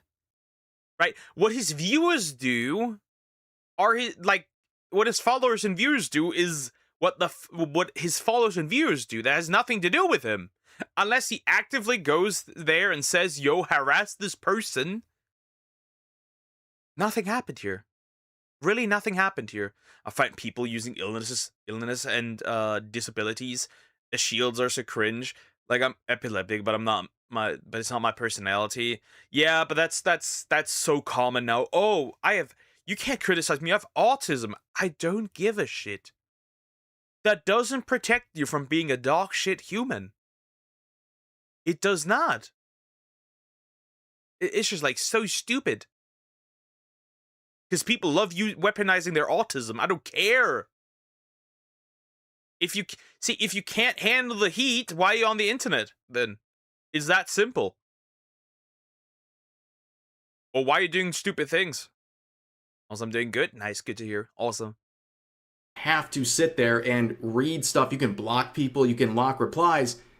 But the reason I pointed out this hypocrisy from the beginning is that Lala replied to me, and the first thing she said is, if you want to have a conversation about my actions, then come to me and let's have a conversation, while locking the replies on the main tweets. That is the whole point. That was the whole point. That's the hypocrisy. You know this, but you don't want to say it. It's so obvious. That is the hypocrisy, ladies and gentlemen. You can't say, let's have a conversation, referring to a tweet where you blocked any chance at a conversation. To curate your social media. Another bit of hypocrisy in her post, also that she was using a Bible verse. But here's the funny thing. She takes it out of, as usual, with people using Bible verses against Christians is really funny because they're always used out of context. And they use it as like oh, here, look at this. You have to do this. I don't have to, but you have to. Yeah, use this out of context, bitch. So it doesn't apply here, right? The people, some of the people here love to use "love thy neighbor" out of context. Media space. Like, if you don't want to see criticism of yourself, like, that's fine. Lock your comments. Who cares? And anybody not in who this scenario. criticizes you. Yeah, but then you can't be a hypocrite and say, talk to me. That doesn't work that way. Take care, Mihik. Bye-bye. Have a nice day. And implies that you are like required to allow public dogpiling of yourself. Just don't listen to them. That's a stupid opinion. I don't know. Again, it's just people finding things to try and criticize about the other side to sort of gain some sort of like moral high ground. I would say the only like truth of this situation is that Rev's attack was just stupid in the first place and made. So it's an attack when I quote someone publicly. I mean, right off the bat, that's just stupid. But again, you say my take is stupid, which is fine. You're allowed to think what I say is stupid. I'm allowed to think what you're saying is stupid. But I don't think that it's not an attack. Quote tweaking somebody. We need to... Again, that's the problem with these people. They twist and turn meanings of words so it can fit their own definition of what it actually means. That's just it's just a classic tactic, right? You see that, we see that especially with like specific terms that just get redefined once in a while, so people forget what is meant. For example, DEI was once named something else. It was the agenda was pushed under a different name, and then DEI was the term being used, and it will soon be a new term because they're always term hopping, because then they can just push the ideology further. That's just usually what happens. Justifies bullying people harder, or trying to get their sponsors removed, or deplatforming them, or in this case, we know the not so subtle goal here based on this this hat and its message and what he's saying about people like me and the others included in this video. Made no sense. It's not that he did something like wrong or morally incorrect, it's that he's just a fucking moron. Also, Rev likes to use the term Twitter freaks a lot when criticizing people or like groups of people who are either criticizing him or criticizing his opinions or things that he feels defensive about. I think that's pretty interesting considering some of the responses that seem to agree with his take. I definitely agree. There are some Twitter freaks out there. Well, this is interesting because they're doing the exact thing that was kind of the narrative that, like, I'm responsible for every single person on the internet. Yep, of course. Somebody of my community now goes up and shoots and shoots somebody. Of course, I'm the one to blame for that, right? Because, like, he's from my community. You see how you hear that? You hear how silly that sounds? Like somebody from my community goes out and harasses somebody. I'm not in control. Like, nobody's in control of other people. What is this? Affirmative action was the OG term. I can tell you an even more OG term. The most OG term ever. Communism. Anyways. Because they're all linked to communism at the end of the day. It's all the same shit. Outside, it may look diverse, but inside it's red. Who criticizes the people that I criticize or says things to the people I criticize, that's ridiculous. It's just like with Lala. Okay, do you understand how many insane and deranged and threatening and slanderous comments and quotes and separate tweets I got from people doing it in defense of her? But I don't blame her. That's not her audience, and that's not her intentions. Despite us disagreeing, I'm not going to attribute that to her. It's that simple. This is a gigantic reach. It's a desperate reach. And on top of that, we hear this Twitter freak language. Everyone knows it's a phrase for people who harass others over fictional content, or they try to deplatform. It's a phrase for the mentally ill. That's what it is for. It's a phrase for the mentally ill people of Twitter. Unfortunately, there's a lot of them out there. Unfortunately. Right? I've just recently seen it again. See, Recently somebody started the Black VTuber awards, right? First of all, why do you need a Black VTuber award? Your mission is just, you're not trying to be part of the community and be accepted, you just try to isolate yourself. That was my take on it. And then Shiro, I don't necessarily agree with her at times. I think she does have some stupid takes on Twitter. However, she started the White VTuber Awards, and she was, funnily enough, she was harassed and like banned on multiple platforms, including suspended, including Twitter, VGen, and Ko-Fi. Very interesting, isn't it? But the other ones aren't. Funny how that double standard exists. Funny how that double standard exists. It's just stupid. It's just stupid. People for having different opinions. It is not that deep. Okay? I will appreciate that this person didn't take the low route we see all the time where people say, oh, when Rev says Twitter freak, he means minorities or trans people or stuff like that, which was never at all any sort of an intention of this phrase that was developed by someone other than myself. That was. See, Twitter freak is not based on whether you're a minority. Twitter freak is based on whether you're so mentally ill you cannot differentiate between reality and fiction. That's what it is being used for. And okay, and also like people harass others and shit. It's just that. It's just shit like that. Of course, again, these people want to misconstrue and say like minorities. No, we don't need any particular for specific minorities. Hoodweeb has already become a thing for the anime community, so there's that. We don't need one particularly like all of them. Powder will win both of the award shows, probably. Yeah. It's just funny how much hate Powder, but also I've noticed Banana Juju gets. Juju also gets a lot of hate for no reason.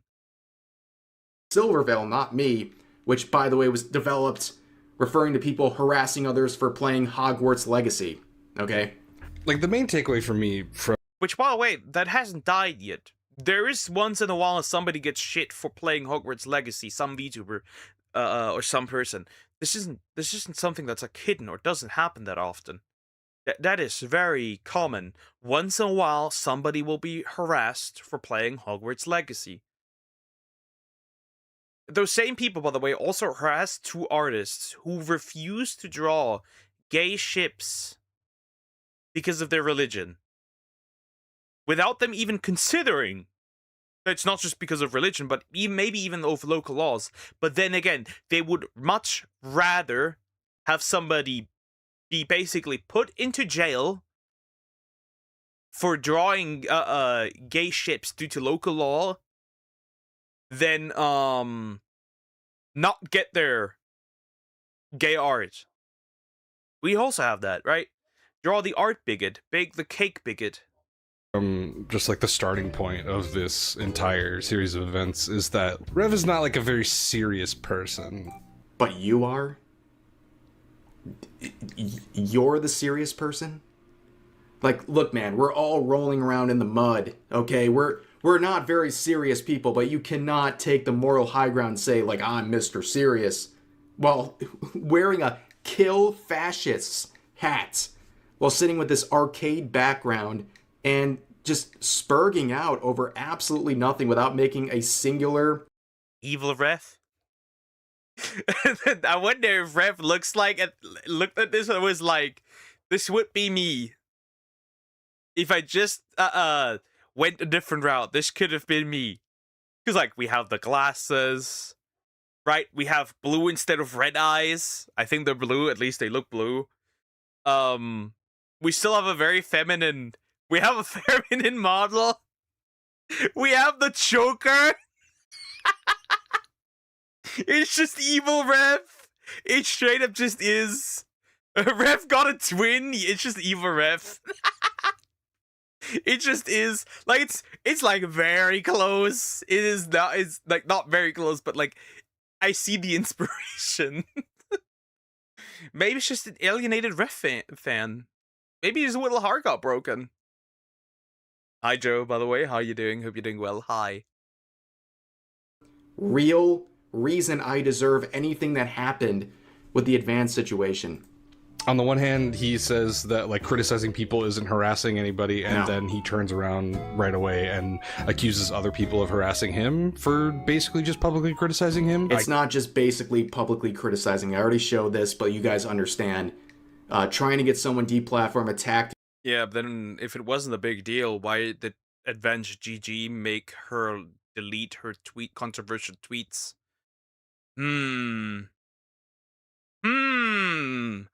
Odd.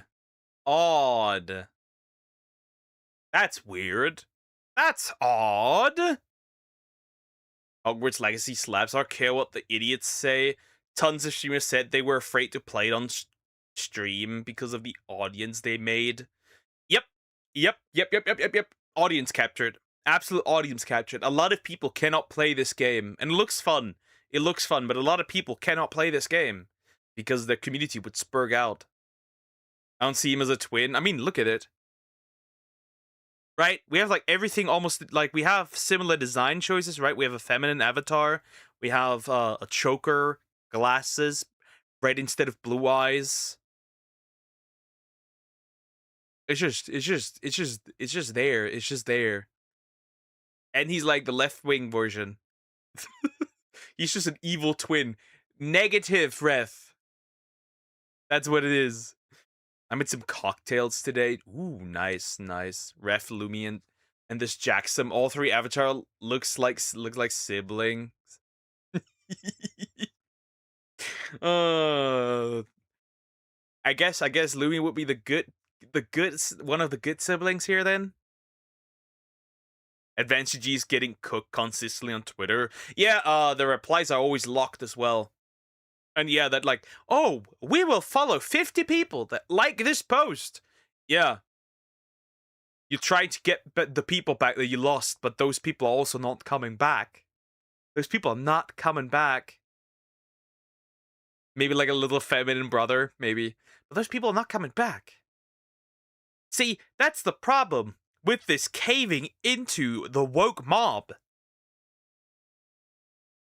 It is pretty much the people, if you cave in, then the people that already hate you already left to begin with. They're not gonna come back, the woke mob. They have left. They're not gonna come back. And the other side is also now gonna reject you. So you lost not just half of your customer base, you lost all of them. Crazy. All three are dudes behind lolly avatars. Go into Lumi's stream and call him a lolly. I want to see that. Go. Usually I don't say anything. Don't do that to that person, but go ahead, do it. I want to see what happens. And clip it. Someone else who is in the same company as you and joining in a brigade, trying to get someone removed from that same company is not just simple harassment. That person provided literally zero reason that I did anything wrong. All they said was F me, F my wife, whatever, and that anyone who stands with them is a bootlicker and someone that is bad.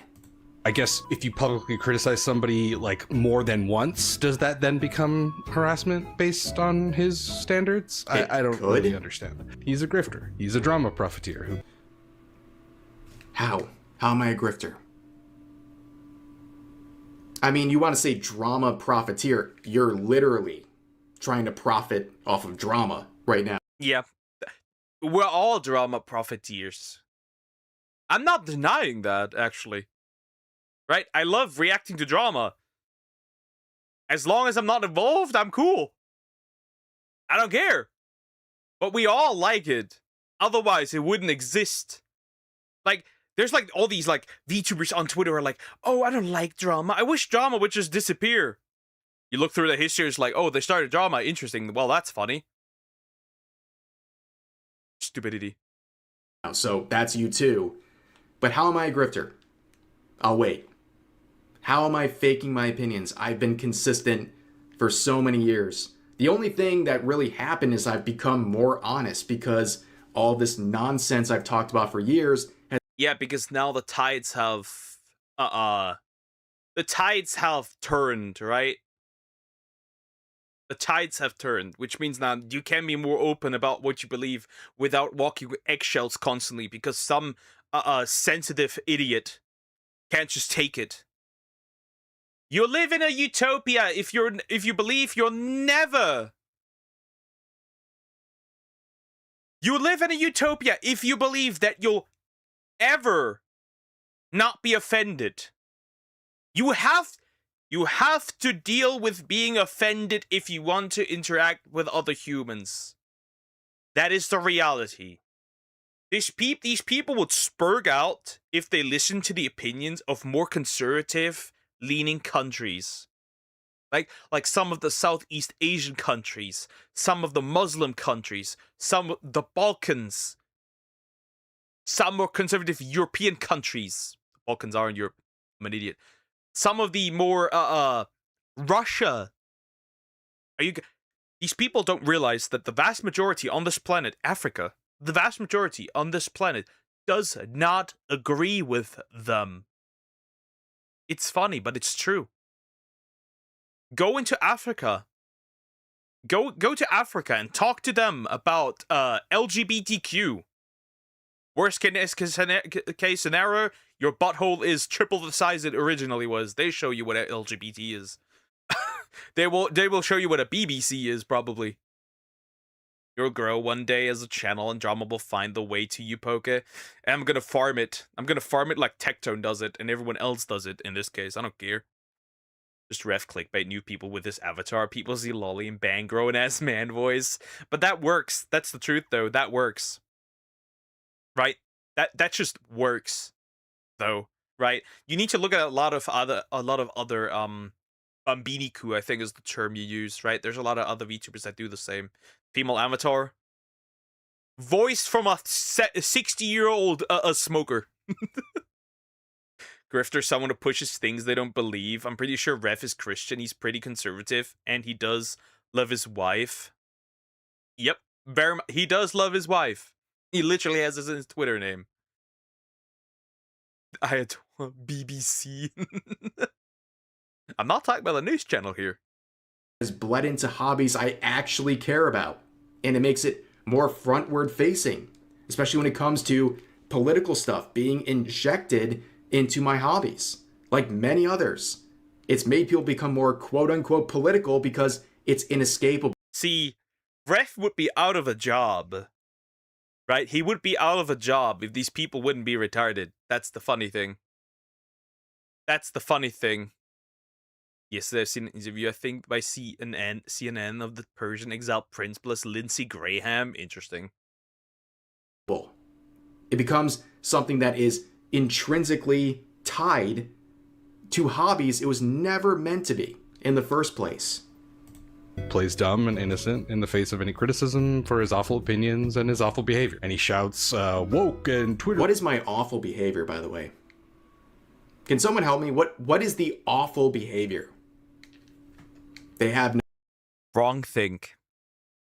Your awful behavior is wrong thing. That's the awful behavior. It's wrong thing. That's it. True, I saw Lumian thought is a female, then be bamboozled by a husky European man. Isn't Lumi Brazilian? Did I get something wrong? Hold up. That can't be right. I mean, with the glasses, she wasn't awful as awful as one can be. That's funny. Bad interviews are peak. No citation. Freak when he criticizes things that he doesn't like. And that's about it. For the record, there are a lot of people on Twitter who have some really stupid opinions, but he doesn't hate those people. He loves those people. They're his content. They're also his audience. He's a valueless husk. I'm a valueless husk. Now, I'm glad you included the screenshot, so you're using these videos as examples of me being a valueless husk. When, for example, the only videos you actually watch to completion, or the only one, is where I'm talking briefly about the advanced situation. I don't think that is anything surprising, though, right? I don't believe that is anything surprising. I mean, consider this. Do you really think these people would actually, like, look through your content, right? And be like, they would look through your content and, like, try to understand where it come from? No, you're wrong thinking. So, of course, they wouldn't do that. You see Demi claiming a Mythic Town streamer's view botting. It's like, she has no proof, right? She has no proof. And yet she claims view botting. And let's not forget that Demi likes to be a little bit of a, what's the word? A little bit of a mean girl. Actually, no, she is a mean girl. Nobody just likes to say it openly because they're all scared to say it. Ref Bat thing gaslighting us that he didn't change his glasses size. Yeah, that's the only thing he can be accused of. And let my audience know what's going on, because they were genuinely curious as to what's going on because they were left in the dark. Then you give this video about 1 minute of a watch, and then this one about 1 minute of a watch. And now you've completely settled your opinion on me. Interesting. Now, of course, I would go to your account, but I see you're playing a lot of World of Warcraft, and you know what? I go back and say, oh, you're playing Classic WoW? I understand why you're so ornery and so angry. I get it. I understand. Who's 5 months ago, by the way. Anyways. still posts Gamergate content in 2026. Honestly, he should be shamed and bullied off of every platform, and he should lose all business deals that he manages to get his hands on. He's a piece of shit. Fuck him. Okay, well, that's really good criticism. We've received basically none this entire time. It's crazy. Like I said earlier, the entire reason people were justifying my sponsorship being removed was due to the fact they believed that I was somehow leading a harassment campaign against people like Lala, and that I was trying to actively send my followers to bully them. And you have a person like this justifying the results that happened to me while saying I should be bullied without ever presenting. By the way, that's the same people. Again, you need to realize this. You cannot coexist with these people because they want you dead. That's the first thing you need to realize with these people, right? You cannot coexist with them. They want you dead. They want you to disappear. We've especially seen this recently with Chibi reviews. Wife cheated on him with his best friend. Friend room completely is on best friend's side. We've seen these, and these troglodytes are celebrating that he attempted to take his life, almost died. They're celebrating. They're clapping. Their seal clapping is crazy. Don't forget that they want you dead. A single reason or piece of proof that I ever directed harassment or bullying towards anyone. The irony is absolutely palpable, ladies and gentlemen.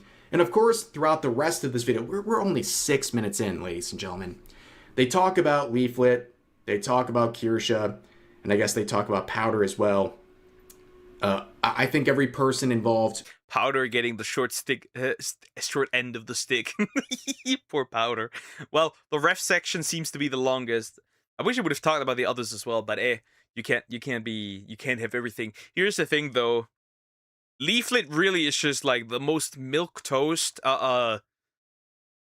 moderate conservative ever. And honestly, Kirsha is not that far away. Right? They're fairly moderate in their takes.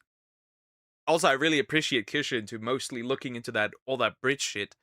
And then there's moments where she like covers an article where lesbians shove something into their asses. Food, by the way, and then it leaks out, and then they eat it. You get the idea? But aside from that, she's really chill. I don't see the problem. Them is the exact. Where is me? I'm disabled.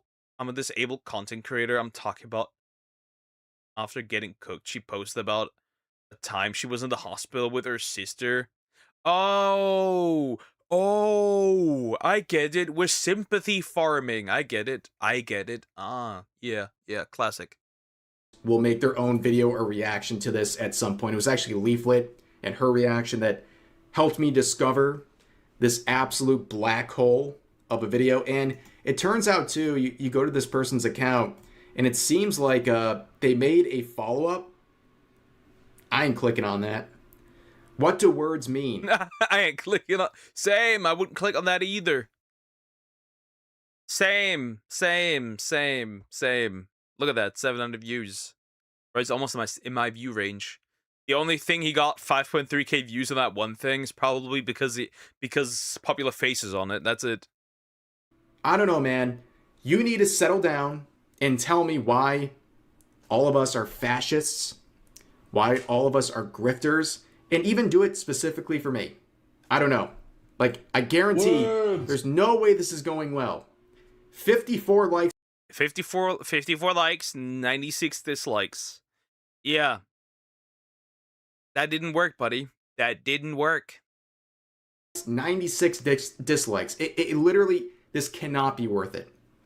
This literally cannot be worth it whatsoever. But ladies and gentlemen, I just wanted to share this video with you guys because it's truly insane. But that's going to do it for today's video. As always, feel free to share your thoughts about today's topic. To summarize, the mentally ill are mentally illing. That's really it. The mentally ill are doing mentally ill things. That's the summary of it. And to be fair, he said nothing. Because he has... So he basically yapped into the void, didn't prove anything. Like, literally didn't prove anything. I'm assuming he didn't prove anything for Leaflet. I'm assuming he didn't prove anything for Kirsche. Not anything for Powder. Just yap into the void. Without ever providing any proof of what he actually says. Because, well, he can't. That's always... See, they always call you like a Nazi, a fascist, but never a liar. Never a liar. Anyways, like, comment, and subscribe. Ooh, that was a long one to get through. That was a long one. That was a long video. Recording almost took an hour. Yapped so much, doubled the video time. Guys, I will need to take a quick bathroom break. I will be right back. I also need to feed my cats. It is time. So yeah, I'll be right back, and then we'll look at something more fun again. I have something more fun again that we're gonna look at, hopefully. So yeah, I'll be right back.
Hello, back. Help. Ugh, my headache's starting to get annoying as fuck. That's not good. That's not good at all. Ugh. That is not good. You want to talk about Dell talking about laptop subscriptions? There's gonna be wait. There's gonna be laptop subscriptions.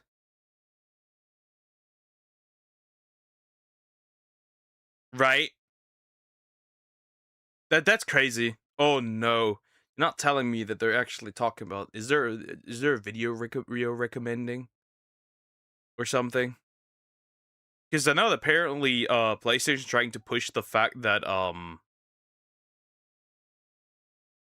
what's the word? They're trying to push basically renting a PS5 through cloud. It's like really weird and really odd. Leaflet is too damn nice in my opinion. I find her takes interesting even if I don't always agree. Same. However, she did give us one of the most peak media out there.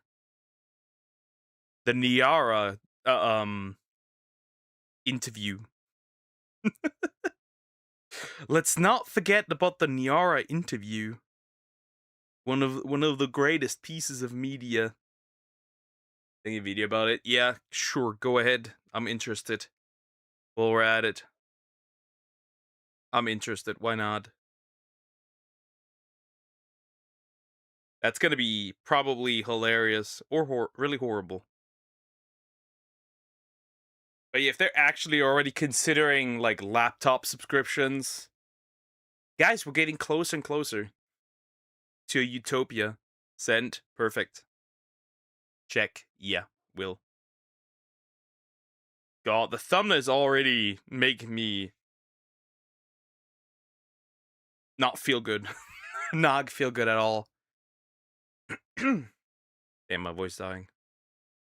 Oh, 12 minutes. That's 13 minutes. That's pretty peak. Yeah, we can look at this. We can look at this. That's not going to be great, though. That's going to be really horrible, probably. Always has been. Alright, perfect. I added it. I have added it.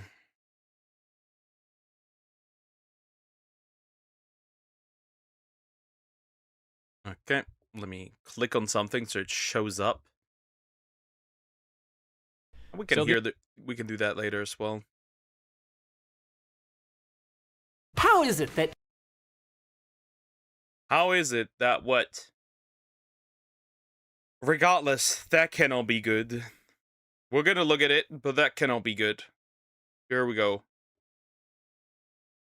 That's gonna be really annoying, probably. What's going on? Okay.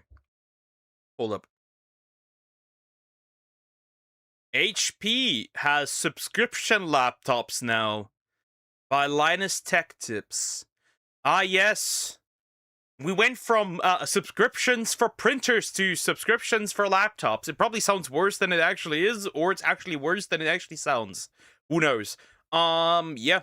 Just like they've been pushing more subscriptions for consoles even, like renting the entire console through cloud, right? They're now trying to also apparently do this. It's gonna be interesting. Guys, we're getting closer and closer to you will own nothing and you'll be happy. Klaus Schwab is probably seal clapping right now. Anyways, we'll go into this. Also, please consider liking and subscribing. I appreciate it. How is it that everything is a subscription these days? At work, I spend hundreds of thousands of dollars a year on software, and then in my— You want my personal hot take? You want my personal... Okay, so we're gonna quickly enter conspiracy theory, right? I'm quickly gonna enter conspiracy theory. Hot take, okay? Subscriptions are inherently communist because they make you own literally nothing, which is at the end of the day the goal. It is at the end of the day the goal is to own nothing. You don't own your house, you don't own your car, you own nothing and you'll be happy. Moving on.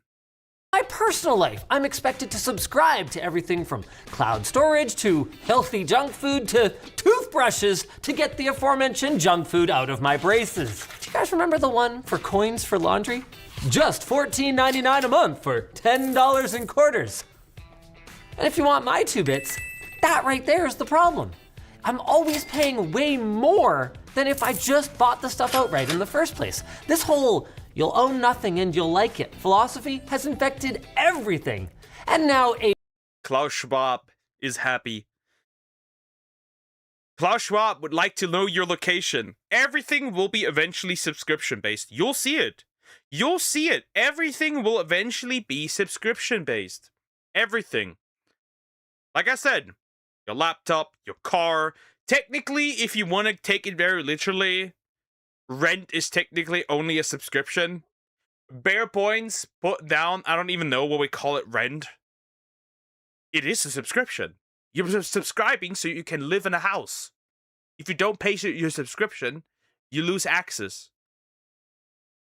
Why don't we call it a subscription? It's interesting, right? Why don't we call it, it's literally a subscription.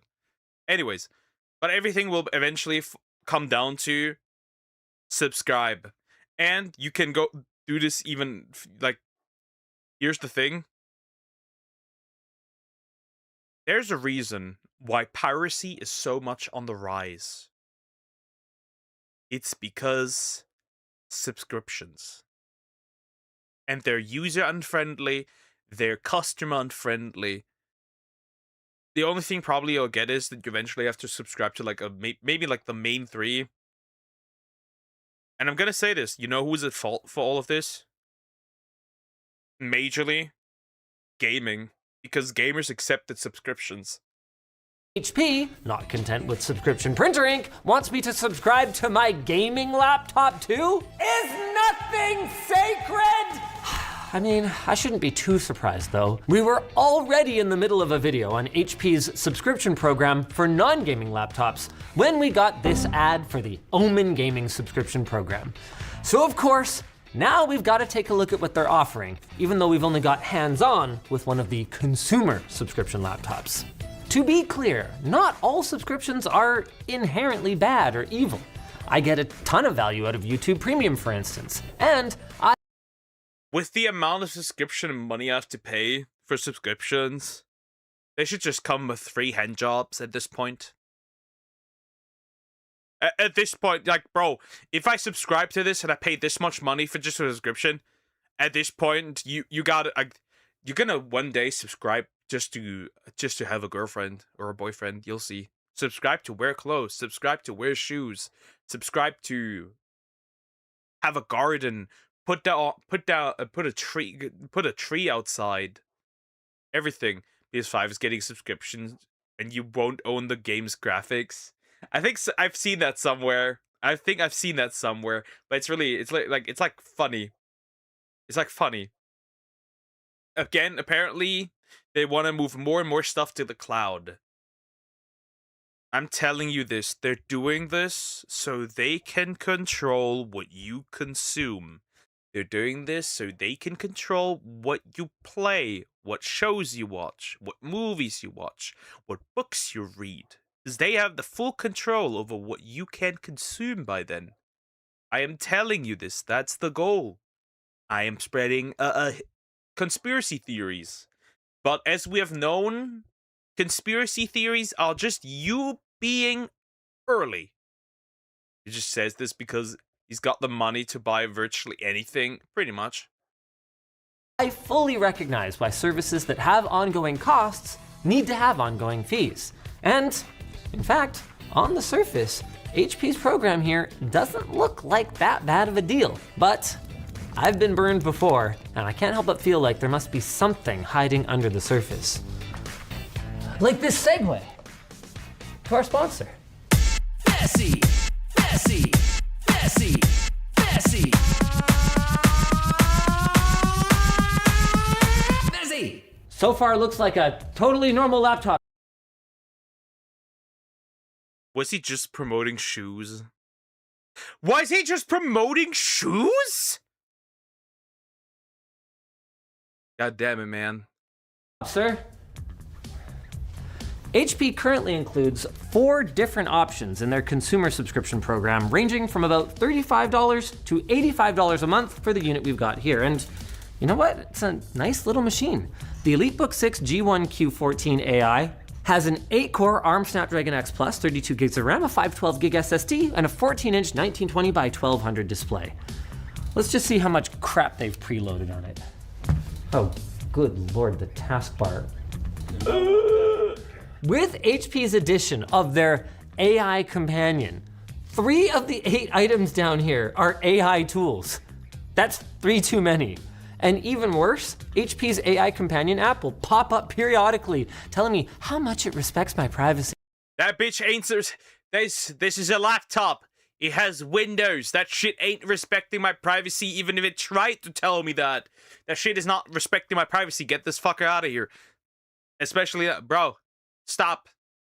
We don't need more AI slop programs. Jeez. Horrible. HP, you can right off with that. To their credit though, the system tray is refreshingly empty. HP Wolf Security is in here. That's their endpoint security offering, which I don't know a ton about, but they make all the right noises in their marketing materials, and it seems to be pretty light on system resources. Then the script says to ask if y'all have any experience with it to share, but I'm actually gonna jump in here, Jordan.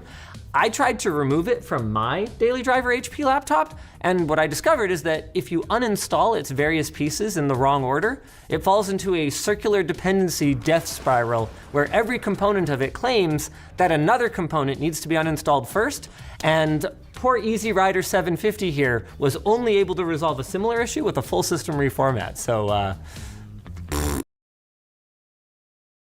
Wow. Wow, that's great. Interesting. I didn't know that could happen, but that sounds miserable. Awesome. I love miserable things. Here's a question. What if you got this laptop, put the whole U in system? Interesting. I don't know. I wonder.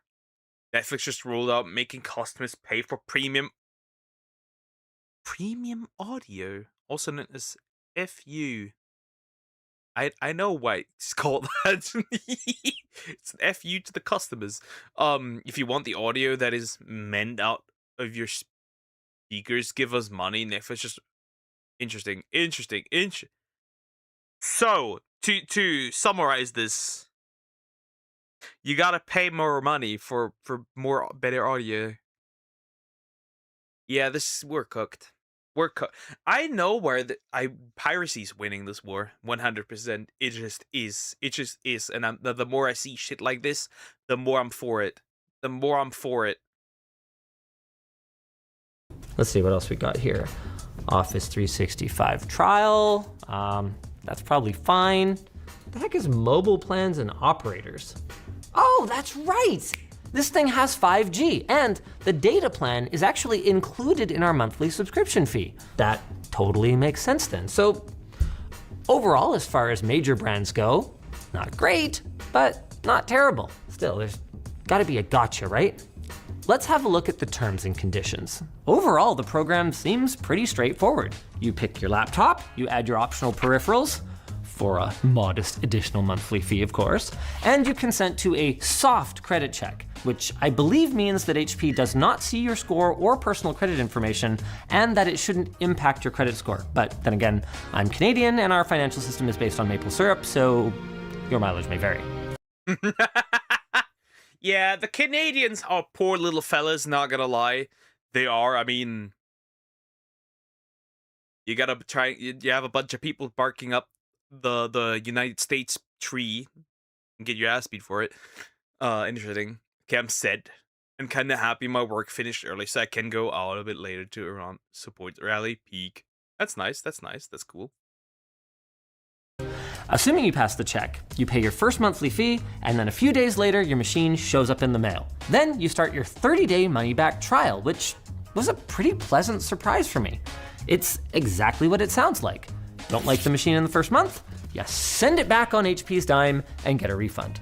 However, if you keep it longer than a month, you are locked in for at least 1 year. So let's take a quick look at the math. For an entire year? Here's the question though. Do I just continue paying money for it? Or is it just like, interesting. What if I cancel the subscription after a certain amount? Like, do I just have to give back this, like, absolutely violated, like, 2-month-year-old, like a year-old, laptop? How does this work? On that. MSRP on this model is $3,000 US, and at $85 a month, we're gonna pay about a third of that MSRP during our 1-year lock-in period. That's not terrible, especially when we consider that it includes the data plan for this model, but it's not amazing either. What happens after a year? Well, that's where things get a little bit more interesting. You can cancel without any penalty and return the laptop. You can carry on paying monthly to use it, which is probably what they're hoping you'll do. Or you can upgrade to a new laptop. That's where things get pretty interesting. Also, as part of the subscription, HP provides 24/7 live support with next-day replacement if something can't be fixed over the phone, and they give you assistance with data transfer. What if I trash this laptop before I give them back? Yeah. Like, what if it breaks? What if it just breaks? What if it breaks? Straight up, what if it breaks? I mean, it could, right? It could. You never know. At the end of the day, it is a laptop. These hoggers don't survive that long, in my experience. I've noticed. What if it just breaks in that 1 year period? What happens then? Also, what do they do after that? Like you had it for a year and you send it back? Because I'm guaranteeing you, they're not reselling that thing. They just throw that thing into the trash. That's kind of stupid. That's really stupid.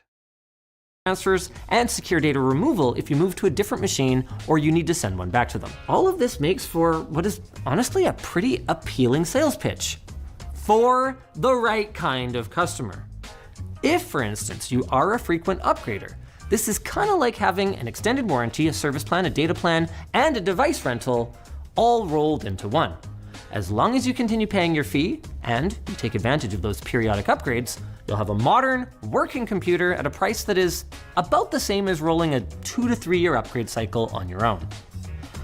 On the other hand, you will never own this machine, regardless of how long you pay for it. This was another surprise, and this time not a pleasant. At this point, just like, bro, you had it. If you have this thing for like 2 years, right? Let's say you have this thing for like 2 years. They're still asking you back for it. Like, what would they even do? It just lands in the trash anyways. You're gonna throw this away. This is gonna land in some like landfill in Africa. Or worst case, it just gets shipped to China where they burn it. That's so pointless. But yeah, I wouldn't do this because I just would like to own my shit. It is mine. I'd like to own it. Tech industry communism is real. It is. It is. One. I kind of figured that, like a lease, there might be an option to buy it out at the end of the term. But no, it must go back to HP when you're done. That means no gifting your old laptop to granny, no repurposing it as a media server, no selling it for a few extra bucks on Marketplace. And on top of that, while HP does seem to expect normal wear and tear on these units, there's no coverage for accidental damage, so it's you break it, you buy it rules. And HP reserves the right to lock down the unit remotely in the event of non-payment. That makes the math we did before a little bit more complicated. So, to summarize, should it break for some odd reason, right? Should it break? It's over. You buy it. There's no replacement.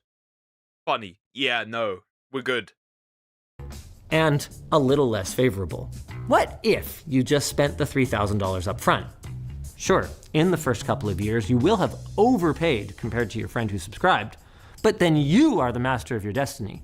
You decide when to upgrade, and when you do, you get to sell the unit you own and recoup some of your costs. The question is, how much? Well, we found this model on Facebook Marketplace for about 1,000 Canadian or $750 US, which, oh, well, that's a bit of a double whammy, isn't it? First, what if I take the SSD out of this that has the Windows and I put the new Linux or a new window in it? I don't know.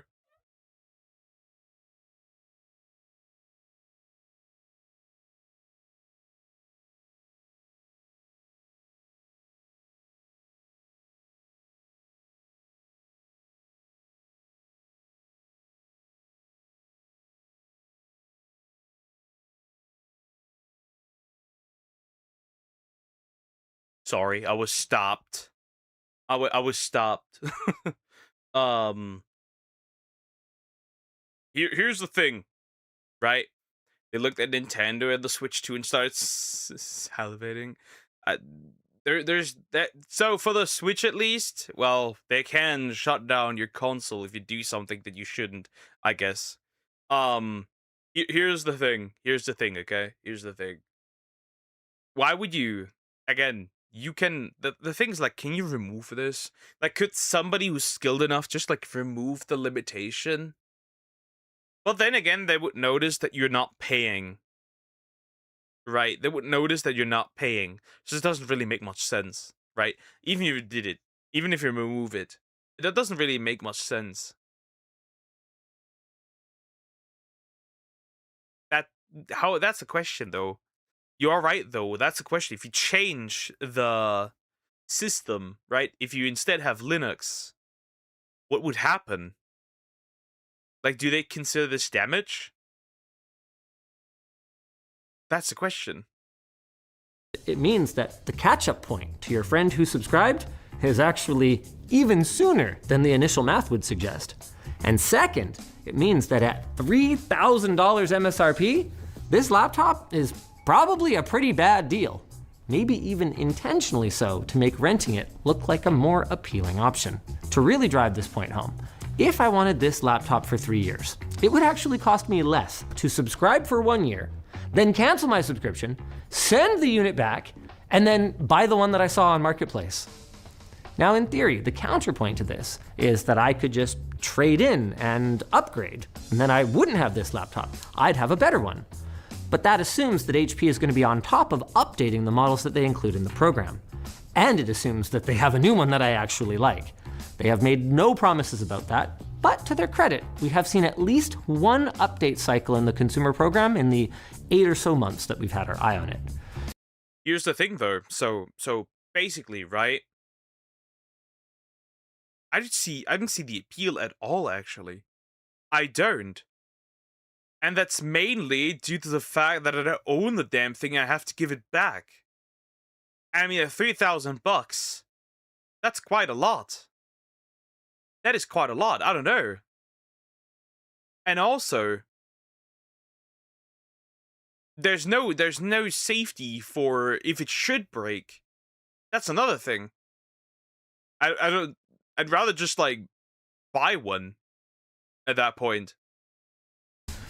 Man, this is ending up pretty complicated, isn't it? But wait, there's more. This subscription program is limited to the US and limited to 1 laptop per household, so no, you can't kit out your media. So, wait, so you're saying, how would they, again, so that means that, first of all, only the US people can use it. If I sub to it and I see scratches, I will crash out, pretty much. And so you couldn't just rent more? How do they know if it's like one household? Do they like save it and know which ones it is? That's crazy. Medium-sized business on the cheap, or even your Duggar-sized family. Okay, Whaleland, our old school all-weekend gaming event, is back and it's just around the corner. If you want to play games with your friends, not to mention some members of the LMG team, grab your tickets now at the link down below. We'll be hanging out on February 21st and 22nd. Just head over to whaleland.com to get your tickets or click the link down below. How about the gaming program then? Well, we haven't got our hands on a demo. How many fucking hats this man has is just crazy. It's just crazy. That's just insane. Oh no, my internet's going bad again. That's not good. Even if they considered it damage, if you cancel the subscription or bought it through a third party and went with Linux, I don't really think they could do anything. Yeah, they probably can't really do anything at all. Okay, here comes the gaming stuff. That's gonna be probably worse. That's gonna be probably worse for this one. But it appears that it's been quietly running for several months now. Obviously, you get more powerful hardware. I'm talking Ryzen 7 and Core Ultra CPUs as standard, along with discrete NVIDIA graphics up to a 16 gig RTX 5080 and up to 32 gigs of RAM, a terabyte of storage, and large screens with fast refresh rates. But, equally obviously, you pay more for it. Somewhere between $50 up to $130 a month. The terms of the program all look pretty similar, but it looks like HP has mathed their math a little bit differently on these ones, because the gaming models have you paying just shy of half of the MSRP in the first year, no matter which model you pick. I'm not completely sure what that means. Did they find the 3-year payback wasn't profitable enough? So they practically, so to simplify it, they practically just made it more expensive. Is that what this is? They practically just made it more expensive. Wow, my internet's bad right now. That is really bad. What is happening? That's not good. That's not good at all. Oh wow, this is ass. This is really ass. It's not even recovering. Oh yeah, that's bad. That's not good. It's been bad the entire day. If this continues to be this bad, then oh wow, it's gone again. -2.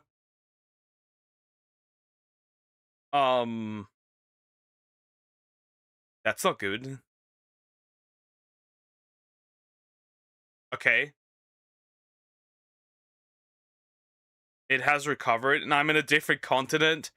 Oh my god, this is terrible right now. Hold up. Maybe I need to wait until it recovers. That's not good. What is happening? Oh my god, that's bad. Holy, is that a YouTube specific issue?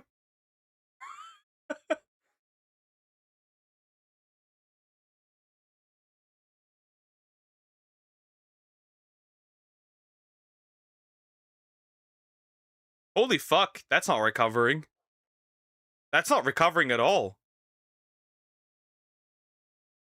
It just keeps dropping frames.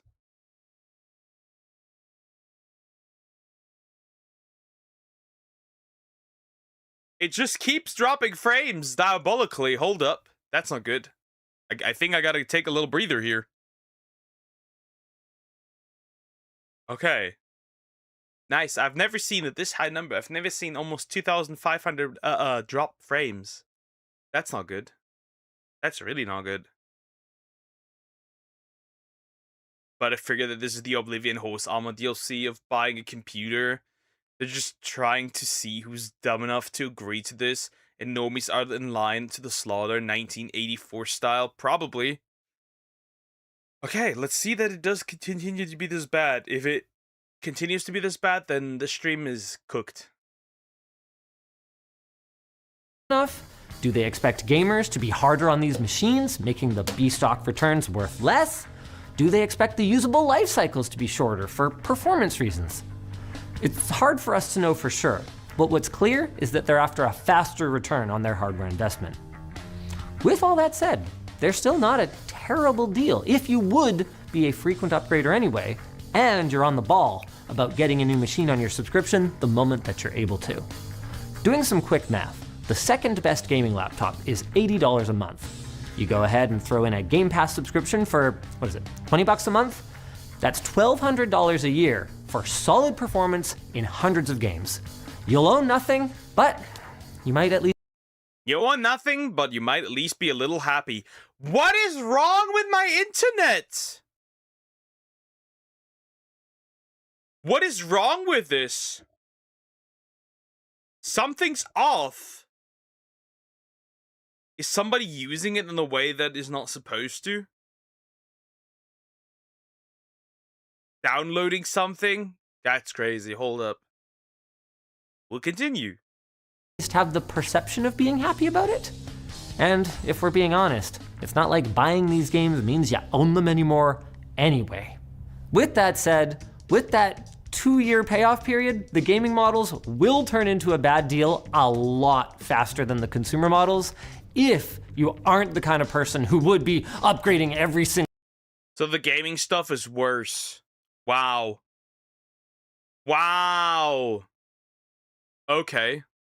Single time that new hardware comes up, and especially if you get lazy and you don't upgrade your subscription. Also, I just straight up cannot recommend this one to anyone who typically resells or reuses their old hardware. A 2-year-old gaming laptop is still a very capable little piece of kit, and it would be nice to still have around when you start paying for your new one. Bottom line, subscriptions like this, they don't seem quite so crazy anymore. Have we all just been Stockholm syndromed into acceptance? I'm not sure. But as long as we don't end up with abusive cancellation policies, and we maintain the ability to buy the same hardware outright if we want to, I don't mind having the choice to have a subscription. By the way, HP, those last two things, those were dystopian. Those were not suggestions. Now, if you'll excuse me, I need to go renew the subscription to the heated seats in my car. While I'm gone, by the way, feel free to check out this message from our sponsor. Yeah, I'm not gonna watch that. Interesting. So basically, the laptops have discovered you will own nothing and you'll be happy. That's the summary of the whole thing. Pretty much. That's all there is to it. That's all there is to it. They discovered you'll own nothing and you'll be happy. Anyways, like, comment, and subscribe. Yeah, I don't know where that comes from. It's my internet. Something's wrong.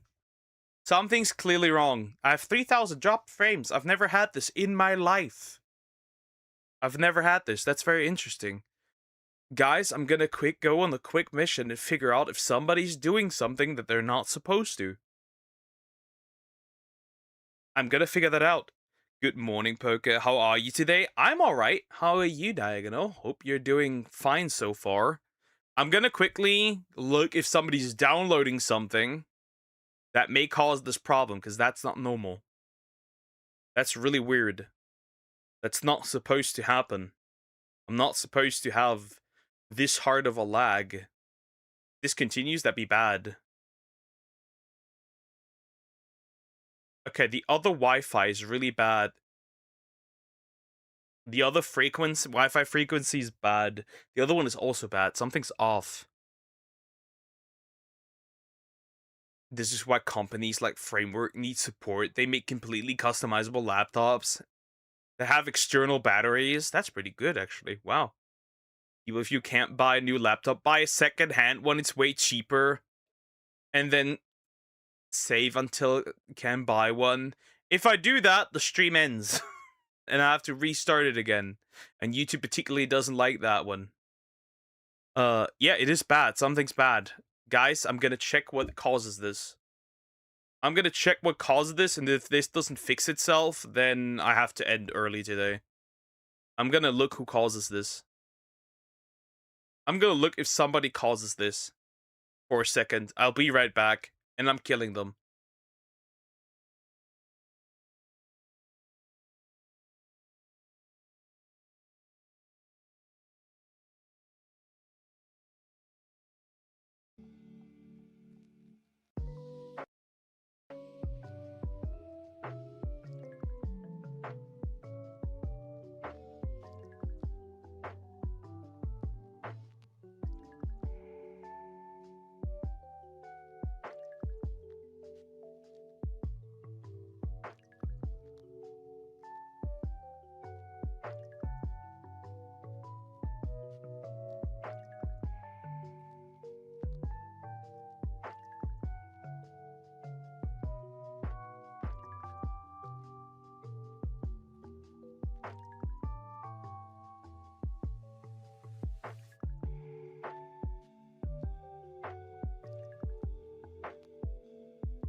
I'm back, but nobody's doing anything. So my internet just might be really bad today. As that one day when I wanted to stream, but it was so bad I couldn't even upload stuff. Huh. Well, if it continues being this bad, I might need to end. Sadly, I might need to end. Which sucks, but it is what it is. Then I can't change it. I'm doing pretty good myself. My boss provided me with some pain relief medication, which has helped. So if my text speech seems a little off, that's why, because I can do that.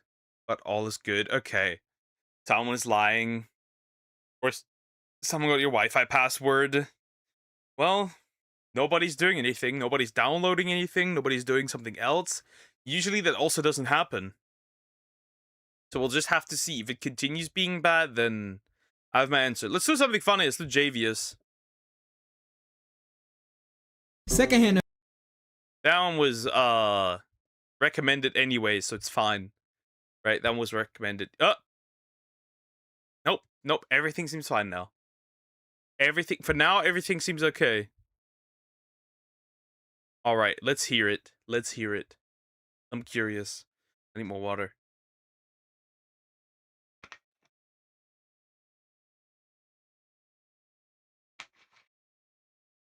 Poke's watching Corrin on his 5th monitor.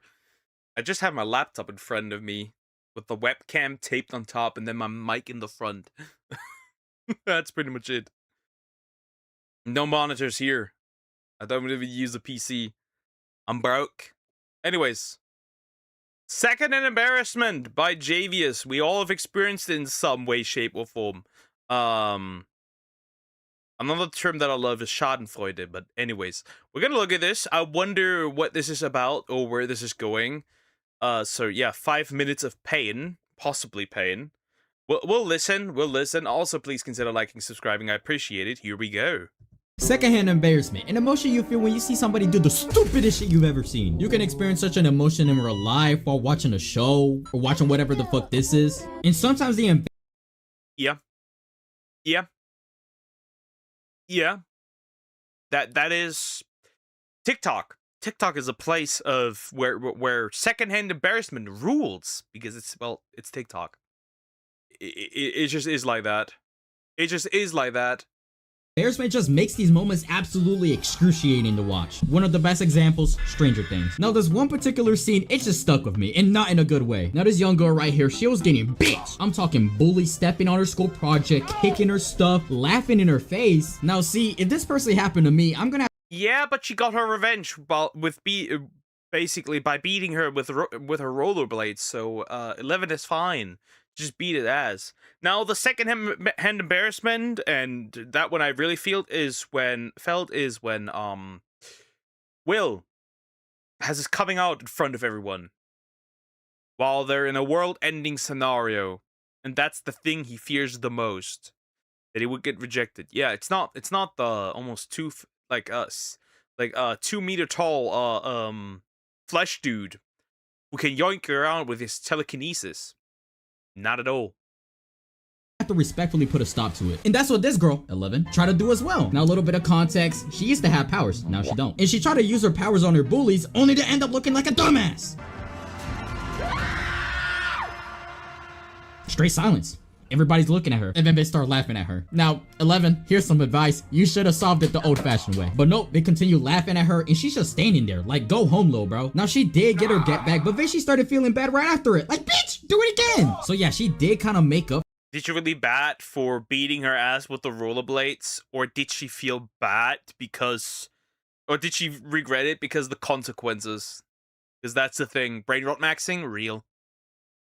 For this scene, but this, like when I first saw this scene, I had to walk out the room. Now we're gonna switch it from TV shows to something in real life. Tripping during your graduation. Now graduation is a huge moment. There's a lot of people, a lot of eyes on you, and you trip. Like tripping during your graduation. Yeah, that sounds pretty bad. That looks like a pretty bad experience. Not gonna lie, that might be a little horrendous. I agree. Like, I really feel for these people, because how do you recover from some bullshit like that? Such a simple mistake and boom, you're the laughing stock in front of a crowd. Like, this is truly tragic, but not as tragic as this. Michael Adam. Like, not only is he hitting the gritty, which She felt bad at every other scene, pretty much, though. is already crazy. Like, please do not do some lame shit like this. I'm not a hater, but he low-key deserved to fall just because of that. And talking about hating, let's talk about Talk To It. The Talk To It podcast is getting memed and hated on all over the internet. But we're not gonna talk about that. We're gonna talk specifically about the girl. Like the Hawk Tua girl. Now, when the podcast... Haley Welch. Well, first of all, she got crypto scammed, which is the first thing, right? She got crypto scammed. And now she's streaming to almost the same amount of people that I have, which is crazy. If that's not the fall off, I don't know what is. She's not there to be superhero for the story. She mostly was emotional and annoying. In season 1, it was nice because she was helpless and learned the language and such. To be fair, she was just well, she is very much just emotional because, well, who taught her emotional control? Nobody. Especially since the powers are very much emotion-based. Well, in the clips that I've seen, because I'm not watching a full hour of this, she makes a lot of very unfunny jokes, and you can tell she's trying way too hard to be funny. The sweat does have to come out somewhere, and it usually comes out in your poochie banana? What the fuck? Is this brain rot for women? Is this female brain rot? Is this female brain rot? Is that what this is? It is female brain rot. Huh. Her poochie banana. Like, she really repeated the joke twice. That's not gonna make it any funnier. Now, I know that humor's subjective, but not when it comes to this. This shit is genuinely awful. Like, it's genuinely embarrassing because you can tell she's trying so hard to be a comedian, and it's really not working out in her favor. Now, I know that it's supposed to be your podcast, but I think it would be much better if you just didn't talk during it. Now, we're going back to TV shows. We're talking about The Walking Dead. Now, everybody's seen this show, but if you haven't, this is Glenn, Maggie. They start fucking on a supply run. But the way they get into this... Yeah, that's a bit crazy, not gonna lie. That one's crazy. He's like, I would never, right? He tries to find condoms and is like, I would never have sex with you. I would never do that. I do sex with you. Shut the fuck up, bro. That's crazy. Bro has never touched puss in his life. freak session is hella awkward because they barely knew each other before this. And it don't help that Glenn was embarrassing himself the whole time. So he accidentally picked up a box of condoms and Maggie saw it thinking he was trying to get freaky. And Glenn was stressing the hell out. He did not know what to say. Condoms. You're a pretty confident guy. No, I would never have sex. My boy was stumbling hard as fuck. He has zero social skills. Now, I like Glenn. I like this character right off the bat from season 1. But he managed to be the most awkward motherfucker in the planet. They still killed my boy. I will never forgive them for what they have done to my boy. They killed my boy. And I'll never forgive them for it.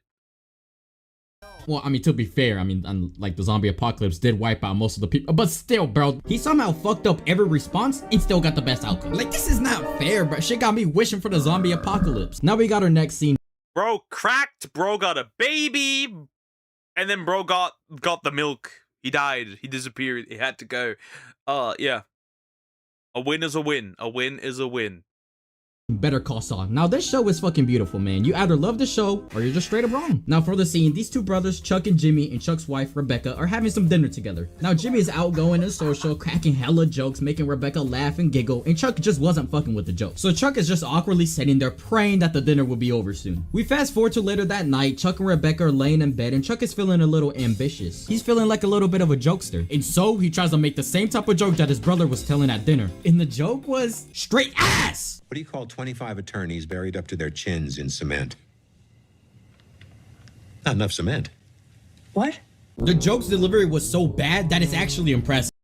Enough cement? Ooh! Yeah, that one's horrendously ass, bro. When it comes to emotional control, I learned through bad terms. I blocked my parents for bad reasons, but when my mom and dog with 2 weeks of each other, I realized late that it was wrong. Damn. Unfortunately, too late. Damn, that sucks. That sucks. Like, bro can't even make his own wife laugh. Shit is a tragedy. Oh. Like, all she did was hit him with the petty, yeah. Like, it's just so awkward. And then right after his absolute shit stain of a joke, he just stares into the abyss. And this goes on for some very long seconds. So in conclusion, this scene was a hard-ass watch. Now, finally, we got the worst cases of secondhand embarrassment. It's not even a competition. TikTok cringe. This shit is a fucking anomaly. Yeah, that's horrendous. That's some of these, like, TikTok cringe compilations. I don't know, bro. I don't know, bro. That something about that is just demonic. I'm not gonna lie. This is like where brain cells go to die. This could very well be its own video. You got My Hero Academia cringe. Like, honestly, like, do I even... It could be worse. There's clips out there of women, basically, if you want to call it that, getting abused by their fictional anime crushes, like pushed to the wall and like, you're not gonna leave, kitten. Yes, daddy. And I'm like, this is TikTok, by the way. This is TikTok. That is TikTok. You have no idea. You have no idea. You do not know. You cannot comprehend. Have to explain this. Like, honestly, I could just show clips of it and you'll get the Is that just Mpreg or Megaverse? Yeah, it's over. point. I don't need to explain this shit. I don't want to talk about this shit. And then you got the TikToks of grown-ass men doing shit like this, or grown women. I don't discriminate. For example, this guy, like, you literally have kids and a wife to take care of. Stop doing this. Like, he role plays being freaky with himself. This has got to be the saddest shit ever. But by far the worst. I want your babies crazy. Get this man out of here. Get this man out of here right away, right now. Horrible. Case of secondhand embarrassment is this female comedian. When it comes to believing in myself, I'm an atheist. First of all, I'm rope maxing. her jokes are bad, but that's kind of expected, right? Wait. Not because she's a female comedian. Shut up. You said what you said. There's no escape. You know it. I know it.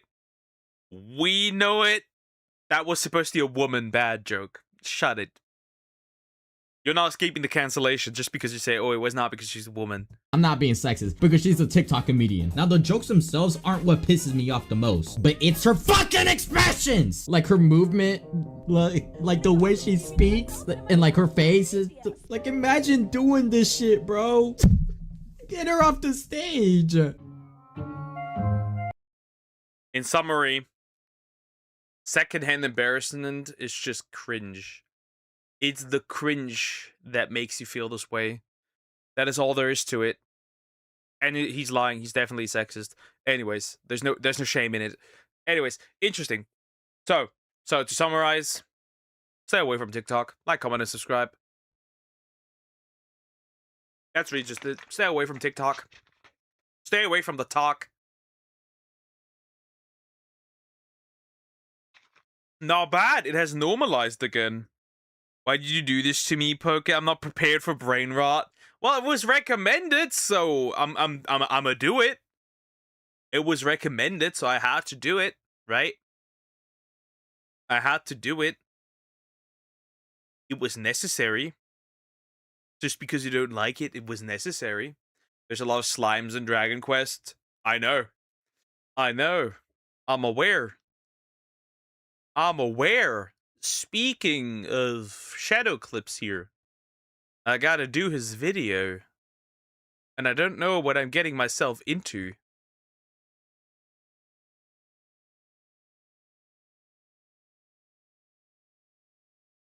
It's loading. I don't know. I have an issue recently again. I don't know why. Look at how long this loads. Keeps loading. Hey, der Hasselhoff! We're gonna do this now. That's gonna be interesting. I've never heard of this. Brain rot. We love brain rot. Hello, fellow single people. Like, you're any better.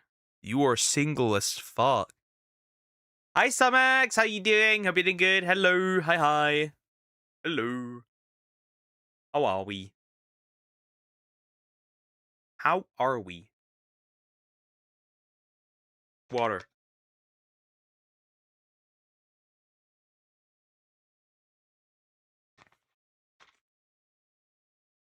Anyways, we've got the next video that I want to watch because it sounds interesting. Are we gonna be hit with something that's like Ghost Story similar? I'm curious. I'm curious. This might be similar to Ghost Stories. So to the Ghost Stories dub. So I'm interested. We're gonna look at this. That might be surprising. That might be fun and surprising. Also, please consider liking, subscribing. I appreciate it. This is Hitalia, the other hilariously offensive dub. That's gonna be interesting. It's Hitalia's Peak. Okay, I'm interested. It's a series that makes fun of different countries. Peak. Nice. We're gonna look at this. I'm doing well. I started watching something finally. What about you? I'm alright. I live. Anyways, we're gonna look at this. This is by Coco Cat. So yeah, let's see. I'm curious. Hey there, Hasselhoff! I've got a little surprise for you! Great. What is it? Another Jew? Hello, my... What? Huh? What do you mean? Another what? That's crazy. Another Jew. The fuck? That's crazy right there. It's not just YouPoke. I've recently renewed my phone service and YouTube has been loading weird from time to time. Interesting. I just feel like it's because I'm using Brave. Film Yerds. In 2005, ADV Films produced one of the most infamous dubs in history, the Ghost Stories dub. Not because you're a rabbit, but because you're black. Full of... Still great. It's still great. It's still great. It's still great. I'm sorry, it's still great. Not because you're a rabbit, but because you're black. And then also the touch me. Touch me harder. Ad-libs, offensive humor, fourth wall breaking, and pop culture references. It was the first anime to change the genre of its source material from horror to comedy with the change of the dub. It was an anime that wasn't a hentai with an actual humorous dub, worthy of anime history. And since then, we haven't seen another dub like it. Or have we? Well, what if I were to tell you that there's another anime dub that's so full of ad-libs, offensive jokes, and pop culture references that it also changes the genre of the anime when translated.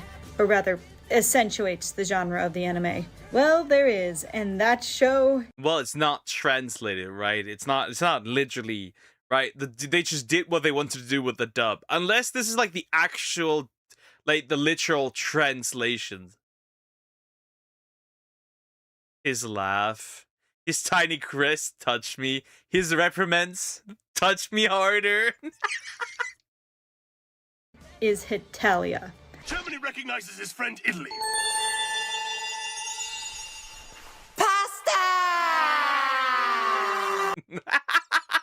Pasta! Amazing. Ah, yes, Hitalia. The only anime that requires subtitles for both the sub and the dub. This small little fights donkey tail because chess game is now turned into chaotic bloodbath of doom for Siphons and I do nothing! Now, if you've never heard of Hitalia... I didn't understand a single word. I guess chess is what I understood. It's Hitalia, the X's powers. It's a what if each country was a person. That is amazing. Spirit of Weirda's translation. Have you seen the Boondocks? Any relation of it? Not that I'm aware, but I haven't watched it either, so I wouldn't know. That's great. Pasta! Hitalia is a series that follows the premise of what if countries were people? So it's like Scandinavian the world are country balls, but they're all bishi anime boys. Now, that is interesting on its own. But then the series decided to have the setting be World War II for the first 2 seasons. Now, that would be a pretty dark... Oh, the Germans gonna go crazy in this one! No, it's no more in Italy than pasta or pizza, Mario.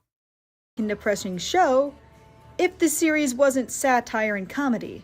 But because of the setting for the first season, you could imagine the limitless potential for all the dark ad-libbing that would be soon to come. Now, because of all that, you would expect the original series to be full of dark jokes, offensive humor, etc., but In reality, the original series is actually really tame. Most of it was small comedic skits centered around little educational facts. And a lot of those facts were very silly facts that not a lot of people know about World War II. Because of this, Hetalia at least stayed somewhat relevant to the plot and original lines and didn't go completely off the rails like Ghost Stories. Hetalia didn't do anything drastic like changing entire characters and plots. It couldn't really do that anyway because Hetalia doesn't really have a plot, and the majority of the characters for the first few seasons are just one-note stereotypes. But Hetalia makes up for the lack of derailment with So it's basically just like a comedy. It's basically just comedy centered around like historical facts. Okay, funny. dated stereotypical accents. I love tuna, meow. Love's a hard way, but I suppose I could just submit to you. Oh, are you not into What the fuck? That's crazy. I will punch you in the throat! Prepare to meet your boring god in your boring German haven. You really like brofies that much? Fourth wall breaking and meta jokes. They're even worse than our actual animation! What kind of foreigner would know about getting 5 cans of 5 Deutschmarks? I mean dollars at Arby's! There's a nice cave right here. American smile. He said Deutsche Mark. That was still around during World War II. Wait till short on our big episode, Mr. Boy Scout. At least we still need to find food. These stupid anime writers have no idea what they are doing. I told you not to draw those. They call it a copyright because you do not have right to copy. Fine, if you're gonna be like that, I'll just ask Google Maps, and he'll tell me how to get there on top of how long it will take. I'm just gonna ask Google Maps. It's gonna tell me how long it takes. We can't Google stuff in 1942, you asshat. Political jokes. Presents. I guess being bloodthirsty kinda gets distracting. And by that I mean bringing democracy to the rest of the world. Sip our coffee and gaze at our snow. Democracy. He's the American, isn't he? He's gonna bring some freedom. Mountains as we smile about our free healthcare and lack of gun crime, eh? Great idea. You can. He's definitely Canadian. Not just the leave, but he's definitely Canadian. Build a hotel and I'll supply you with the political prince. I mean cheap labor. Man, what's up with the constant diarrhea of the mouth, Latvia? You want to go to the gulag? Am I Catholic? You want to go to the gulag? That's crazy. You ready for the most Italian thing in the world? Sure. Oh, Protestant. God, I don't know. The Cold War's over, dude! Cut it out! Perestroika! Perestroika! Oh, man, I thought that was the same word! Oh, great. Britain, France, and America are fighting again over nothing. Why can't you just dominate your people with a totalitarian government, really? China, is it your crushing poverty that keeps you nice and thin? That's right. Hard to get fat in a famine. The Soviet bloc wants to... Bro, hard to get fat in a famine? That's crazy. Family, they should put in their flag. Family. Bro, that's crazy. Also, I've just realized my chat's gone. And my chat's been gone for a while. My chat has been gone for a while. That's interesting. Who killed my chat? That's interesting. My chat has been gone completely. That's funny. Now it's there again. My chat is dead. You've been killed, all of you. Lock us in the basement. If you die, I get great pleasure smile. Gott in Himmel. Dark and offensive jokes. Gott im Himmel. See, Kyle. I mean, yes, sir.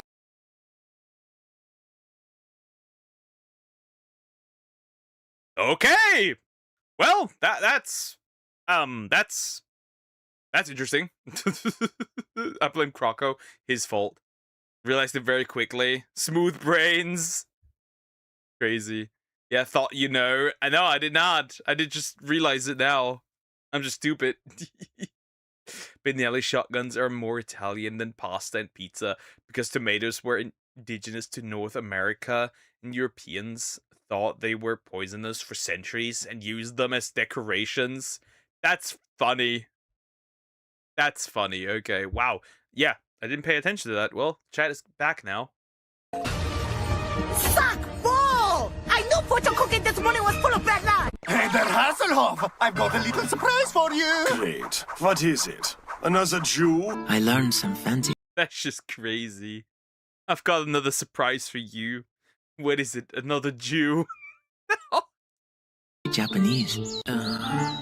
Sushi, Paki, the Dragon Ball Z, and Nani? Miraki Just a bunch of words. you very much, but Miraki the cat's a motive. Wait a minute! How's the holy Führer did he get into my bed? Ad-libbing. Young lady. But the kids didn't take it out of my moped, if you know what I mean. I once killed a man in his sleep with his own mustache and a grape. Ciao, ladies. You're both so lovely. How do you kill a man with his own mustache? Guys, I need this needs to be elaborated. This needs to be studied.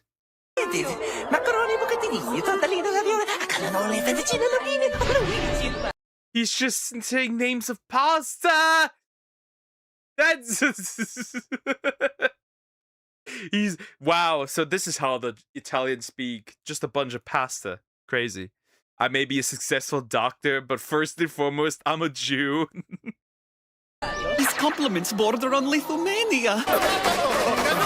I swear it! I will kill you until you're dead! Throwing the majority of educational stuff out the window. Nice to know he doesn't take himself too seriously. Now, before your history lesson, instead of telling you a joke to cheer you up, I'm going to tell you 2 punchlines. Here goes. Hoist the mainsail and get me my brown pants. And, holy crap, a talking muffin. I love those jokes. History time. And of course, the pop culture references. I love to take my camera everywhere I go, and because of my shortness, it allows me to see higher in case I want to take pictures of women and invent a wacky game show. Stop that. Stereotypes are for brainless doomkopfs. He's right, but we better get out of here because Godzilla... Stereotypes. Bro is... They're overdoing with the German accent here, jeez. Godzilla's coming. Come on, run! Gojira? Mr. Germany, thank you. Where did you see him? Was he big? Godzilla. Thank you, Mr. German. That's crazy. Also, chat has been a bit different since Raven left Poke. Yeah, but it's obviously not gonna be the same. I got Somix though. She keeps the chat alive pretty much. Tomato, Ringo, Jonah, Tito, Marlon, Jack Latoya, Janet, Michael, Dumbledore, the Explorer. But you don't really have to. What the heck? Dora the Explorer? What the? Join. That sounds cool, but also I am conflicted because of Biba. We ventured down into dungeon to fight band of orcs, and Britain leveled up his wizard twice and rolled a natural 20 in a fight with a scary... Bollocks! Now they knew the truth about the Hellfire Club. Really, we just get together in tabletop. Yeah, so we were interrupted by a dude chick singing, but we're not gonna fail this time! China! I choose you! Of course, there is still enough plot. China, I choose you. Those eyebrows, just 4 lines, yeah. Don't worry, Poke. I'll be your Jewish friend so people know you're one of the good Germans. Then again, they did have a big amount of anti-Semitism in Romania while essentially the king of Romania was cracking Jewish cheeks. So at this point, does it matter? Derailment and enough plot changing to where it is quite different from the sub. And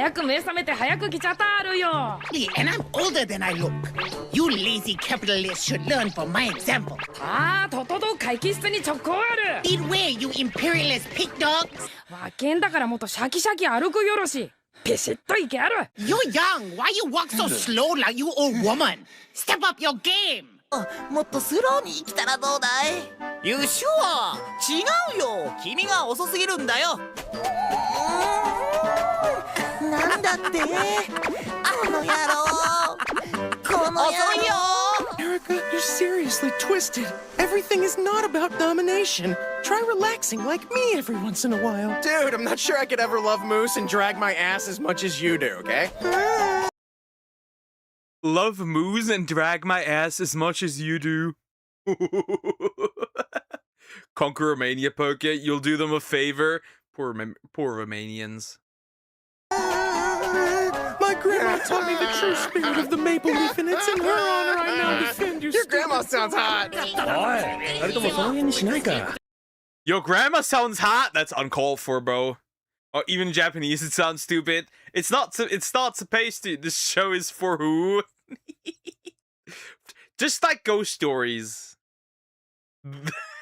That show is just for, I don't know.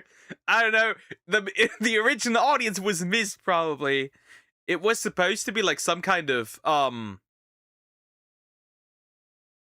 the original show was probably intended just for like a little bit of World War II comedy with like facts, right? Educational facts. And probably younger audience too, I'm assuming, honestly. And the dub is just like Ghost Story connoisseurs, something like that. When you two are done releasing sexual tensions, we have got a meeting we need.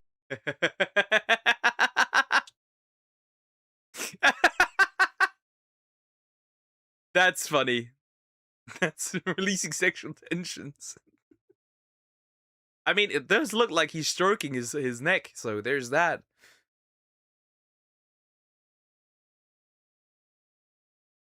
No, Ghost Stories had wit, it had style.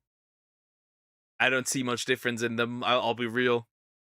They're just both dumb. They're just both a result of a studio just leaving the dub to the voice actors and just have fun.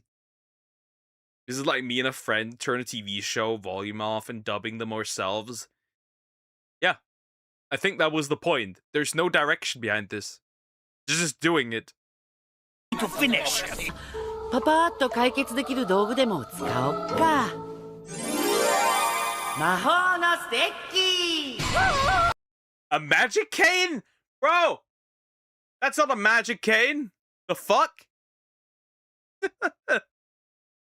That's crazy. Sibao Poke. Dice Way. Do I need to convince you? Because I know what will solve this with no more questions asked. Magic metal pipe of pain! Magic metal pipe of pain. Funny. Funny. 空気読めって言われたんだが、どこの書店に行ったら読めるんだい？俺も言われた。一緒に探そう。 Somebody told me my elevator doesn't go all the way to the top floor, but I don't even have an elevator. I heard that too.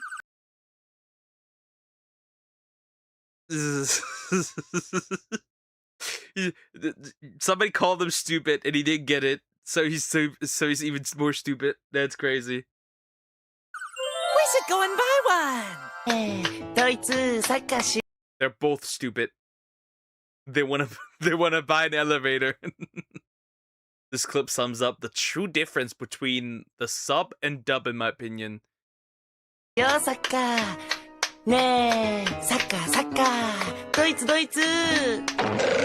何がしたいんだお前は。パジャマネー、フットボールジャマネー、ジャマネーフットボール。 Are you wanting me to gas you? Don't get me wrong. It's great. Okay, that's crazy. That's great. Okay, that's wild, bro. That's okay. Okay, that one, I was already expecting diabolical shit from this one. Okay, that one's peak. I want to hear that one again. That's peak. That's a peak one. You can't lie. That's peak. Are you wanting me to gas you? And don't.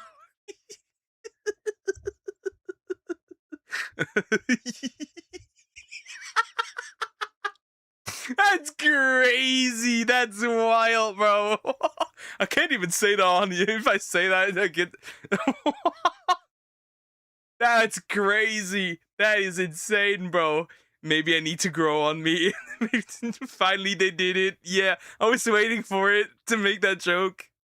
Get me wrong, the original Hitalia sub is still plenty entertaining and plenty humorous on its own. Kind of a Satanist actually is an intense super kind of Satanist with a lot of hardcore books and DVDs. You can't guess what I've seen living with him. There was one video I saw that had dogs in it. He really likes tying people up to it. I'm sure you know what that means. Up until recently, his government endorsed bestiality with all of its soldiers.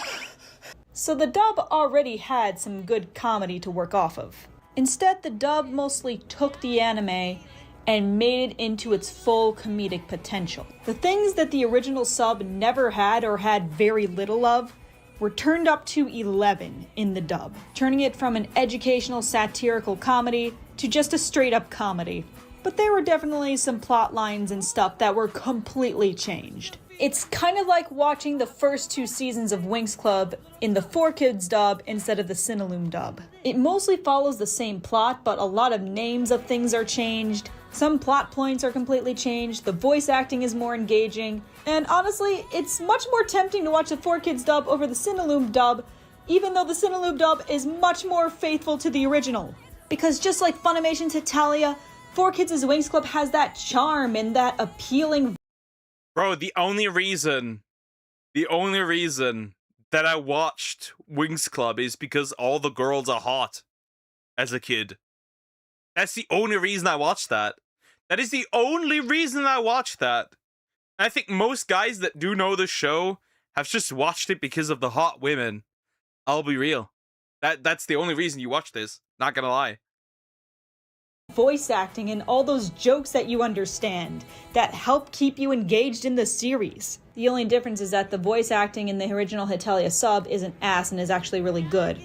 But as how to the dub really came to be this wild, my best guess would be, since Hitalia was already satire and comedy anyway, they just leaned a bit too much into the comedy direction. Also, Hitalia's episodes are 5 minutes long, so in theory, I think that's what made some of these people think that they could get away with ad-libbing and pop culture references. After all, who would watch an anime that had only 5-minute long episodes? High school girls in the late 2000s and 2010s. God, I hate this clip, by the way. Oh, that's hot. That's hot. Turns out, a lot of people. I've been to a lot of Hitalia panels and seen a lot of these voice actors in person, and by the way the voice actors describe things, it didn't really seem like Funimation originally took Hitalia seriously and kind of just treated it like their other TVMA rated items. To summarize, they really just said like, yo, voice actors, do as you wish, do what you want, I don't care. Unlike those sex-crazed teens they were showing on TV. Also, like in the Ghost Stories dub, 2008 was a completely different time and you can get away with a lot more offensive humor. And then Hitalia saw success. I wish we could go back.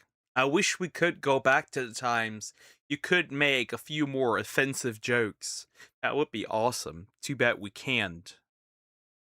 Too bad we can't. So Funimation just rolled with it. But I'll pacify us as their true masters dig their tendrils into our pockets. This is the world of YouTubers. Psych, their government's Hitalia's back. And even in the most recent season that came out only a few years ago, they still keep all the accents, all the pop culture references, and all the ad-libbing. And since the series is still going and producing musicals in Japan, they're kind of stuck with this now. I remember the voice actor from the Netherlands describing how he was originally hired to do the role because he had a Dutch last name, and that was it, because Funimation likes to use the same voice actors for everything. Now, this wasn't a big deal at first, because the Netherlands originally only had one line, and it was, I won't eat waffles with Spain. But then the later shiny... I won't eat waffles with Spain. Crazy. Just avoid Korean fan base, yaoi fans. Makes sense. You retards are worse. Seasons came along, and the Netherlands had a much more prominent role. All because Funimation likes to use the same pool of voice actors for literally all of their projects. Name a Funimation voice actor, and I almost guarantee that they were involved in dubbing Hitalia somehow, because Hitalia has so many characters. Don't believe me? Take a look. Fire Dragon Iron Fist! Seriously, I'm a virgin! What do you think they get virgin olive oil? The point is, it's enough to shoot the virgin.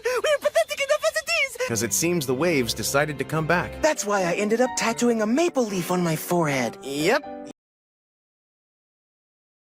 Maple syrup. Canada's absolute bane of existence. You sure did. This way I'll never be mistaken for America. Ah! That's weird. Did something just happen to me? I saved. He glued an American flag to his forehead. Is that a teaser? Is that a teaser? Was that foreshadowing to what might happen to Canada? Anyways, true. Unfortunately, I live in a world where I can't use male or female to describe a gender in some streams, which I find stupid that it's considered offensive.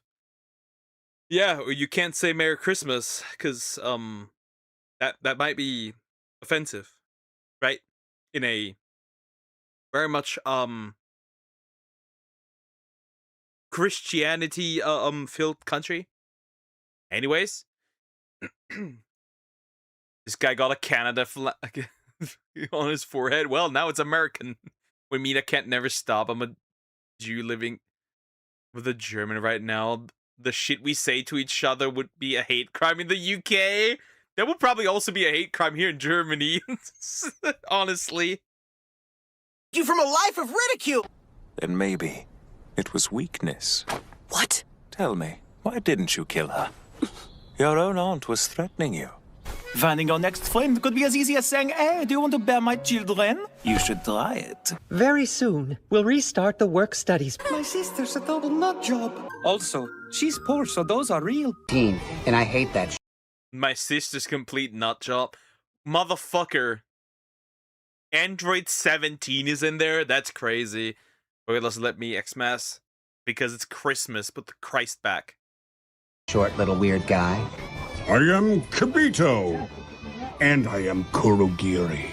My manly tract of land has been occupied by that demon douche Prussia. We'll gather soldiers and go take it back The demon douche Prussia. immediately. If we stay holed up in this room, we'll have to do something about the cold. Oh, no talking to me when you look stupid. Mr. Michael! I should use that. No talking to me when you look stupid. Grab on! We're not giving up! Sometimes I ride the goat when swabbing the deck, and that is not a euphemism for anything. No!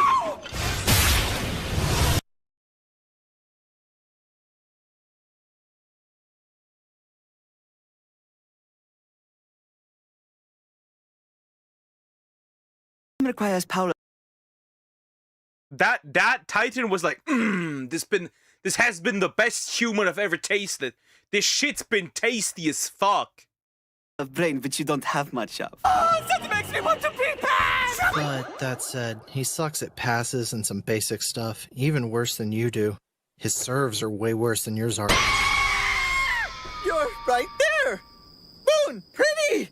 Don't you think? Don't wet yourself, Finny. Get it together! Anything, don't you?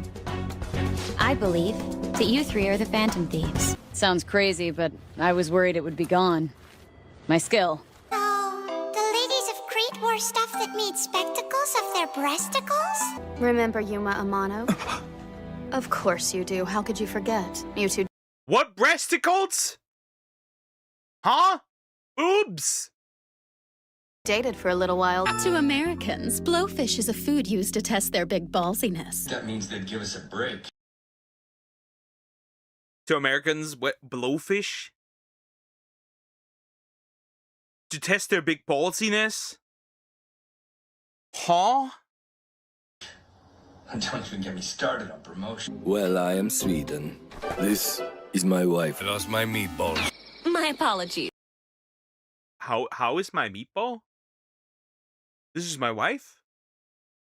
You may wield away. Why? A little bit empire touched my underdeveloped boobies! That's not it, you maniac. I have a good potential ally in mind. I'm gonna focus my energies there. I'm already losing to Baltic Four Eyes. It's not an adventure, it's a shopping trip. Baltic Four Eyes. Yeah, you know it's always sunny when I'm around. The Prince of All Saints, he sounds really hot. I was expecting for Christopher Sabat to be in this. Is Sean Schemmel in this too? And scratchy, and he hates everyone. Well, there's always a little bit of the self-love, is there not? You masturbate to everyone that takes care of the business and now and again. The masturbation is a natural. That's disgusting. What? Masturbating to who? What? That's crazy. You must be a saint. I've been told you're getting out of hand. Azazel asked me to bring you back, even if it took all my... I'm all about having new members, especially if we can get the smoking hot the chick to sign up. Cut it out. No more making weird pictures of me, you got that? Just what do you guys take me for, anyway? I finally get how right it feels. Did I just understand the French? Crazy.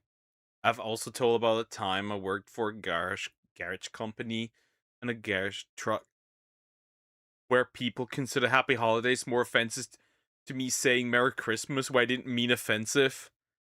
Funny. Yeah. Who would have guessed that the non-offensive term is more offensive because one is forced and the other one isn't? Even though we'd never met these people, they all had to be devils. Sealand? Better not be another Tulsa who goes off like a frog in a sock. The dingo took him! Yeah, I know you're not supposed to play with your food, but I just can't help it. This whole feeding on despair thing is just so much fun. Lucifer! Wait, I thought you only took baths with me. Burst Speed Turbo! How's that, you psychics? You're the only not! Actually going to be a hero. Was he just voicing a chick or just a feminine dude? Fucking Deku is in there too? Crazy. Garbage, my apologies, happens. Christopher Sabat before he became a pussy. Well, they're all pussies. And then they got rid of Vic. Crazy. Or I'll just die. I'm super high-tech, unlike you. Hashtag sorry, not sorry. Who would want to be friends with you jokers? You're all a mess! And I hate you! Also, fun fact, 2 voice actors from Ghost Stories also voice acted in the Italia dub. Brother Russia, where are you? Why do you leave me here with Double D me? What the fuck? Double D and Mike Ariel is in here. That's funny. Yeah, that doesn't surprise me though. I don't like this chick though. Also a horrible person. Devil's a part-timer. I watched that one. That one's fun. It's double dumb. You just wait. When that wonderful president finishes stacking the Supreme Court, we won't have to. Don't forget what I told you about premarital sex. You shut your little whore mouth. I got this. I can explain who I am. I'm all alone, forgotten, like a black family in Bush America. I mean, technically. Like a black family in what? That's crazy. It is France. But even if he is a douche nozzle, he's still a person. You bitch! Stop being such a freaking skank and give it back! Sometimes yes means no. Isn't this all like way nerve-wracking? Well, guess I'll see you inside. Hey, guess what? Japan digs my sexy cat ears. Let's see. Purple. For your hair. Can't tell this is... Vic not me. I still can't say his last name. That's funny. The guy that got falsely accused and they still haven't apologized. Also known as the original Broly. It was a goddamn anime. Boobies. Love boobies. Don't tell me small! I'll break down your feet and stick them on your head! Now, Kolko, you may be saying, there's no way the Hitalia dub can even compare to the Ghost Stories dub. The 2 dubs are hysterical, but in different ways. Ghost Stories has shock value humor that's just completely off from the original source material. Did the Crips beat you up and take yours too? They took mine, and now my dad only buys me cheap ones from Payless. While Hitalia's source material was already humorous, but the humor aspect just gets cranked up to 11 and all the educational stuff gets thrown out the window. Dudes, I hardly recognize you. What's going on? Why is France a midget and Britain dressed like he's about to torture Jack Nicholson? Wait, France are midgets? and Britain is like dressed like they're about to torture Jack Nicholson? That's crazy. I don't know, why are you dressed like a gay pride parade float? Shut it, Limey! I know. Gay pride parade. You've got some plan for him that's sinister, and sure, your highways don't have speed limits, but that doesn't give you the right to criticize a well-meant microbrew domestics, crowd breath. Now everybody here mostly grows stuff like they're those grower people or something. Vocabulary can be intimidating. I'll stop eating this absurd pile of hamburgers so you can focus better. He's often found bickering with for bickering's sake. However, in their heart of hearts, they love each other. Sexually. What's that? Interview this video. They love each other. Sexually, Hungary can get it. Hungary can get it. Hungary makes me hungry, if you know what I mean. She can get it. That's so sweet. Yeah, start with cup size. Not to brag, but we've won a lot of trophies. Was it for the breaststroke? What do you do when you don't want to lose a friend? Well, sometimes showing your butt will do the trick. Hey, Japan! Diabolical. Diabolical. Bush America, he was president from 2000 to 2008, and then his cousin Barack Obama became president. Hold on, how cousin? How? Want to see my butt? Not if you pay me $1 million. Want to see my butt? Crazy. Pair him good food, a cute girl, and foot/soccer ball. Also, he will die if he accidentally learns French, so be careful. They said they were shipping me back because I was too much work for them. Welcome back. Oh ho! Is this the painting of your little girlfriend or boyfriend or gender-neutral chibi thing? Hey, fat ass, you've been gorging. Gender-neutral chibi thing, and hey, fat ass. That's crazy. Wow, this dub is interesting. That's an interesting dub. Yourself so much lately, I'm worried that you're going to kill yourself. Dude, don't be silly. I'm way too into myself to ever do something stupid like that. Gay Christmas. I mean French. Wait, I should ask my good friend Japan. Gay Christmas. I mean French. What the fuck? He kind of looks like a girl from behind. Yo, tell me your ancient Japanese secret diet. Well, I eat like a human being instead of use food to cover feeling of emptiness. Hey, that was cruel! In regards to how useless you are, I believe it has given me the right to talk shit about you behind your back. You'll be my strong big brother. You can order me around and I'll disappoint you. Fat Christmas. I mean America. All right. Gifts from the ends of the earth. Fat Christmas. I mean America. I mean, that's a little too accurate here. Some are from even further because we get lost whenever Captain was drinking heavily. This weatherman is predicting a 99% chance of shitstorm, and it's coming right at you. Some of them have sharp fangs ready with poison so they can kill you. And if you decide to take one in, don't take just one because they deserve to have friends. Acupressure point will make him urinate so he'll wake up. Pickaxe is not approved for use in any medical treatment. But if you insist, I won't stop you. We are not currently accepting orders to miniature Satarians. Your thing! Japanese people grower, not shower. You've only got 15 minutes. Japanese people grower, not shower. Barack Obama's mom is a Bush relative. I didn't know that. That's interesting. Hello, Germany. To eat. If you can't finish eating within the time limit, I will kill you. However, our latest research has but cracked the surface. Accurate German. That's an accurate German right there. Not only that, they also went the extra step to make him blonde with blue eyes and tall and muscular and strong. They know their shit. Surface of this phenomenon. It's funny. That professor guy doesn't know it, but he just said butt crack. After World War I, Switzerland totally saved that shit country, which almost blinked out of existence because of depression, famine, and a raging case of cramps. Unfortunately, if we don't find shelter before a storm blows in, we could die of exposure or be forced to share our body heat. This is a matter of gay or death. Bro, your kitchen is like mine, except it's... Did he just say this is a matter of gay or death? What the fuck? missing all the cockroaches. Oh, you naughty wizard boy.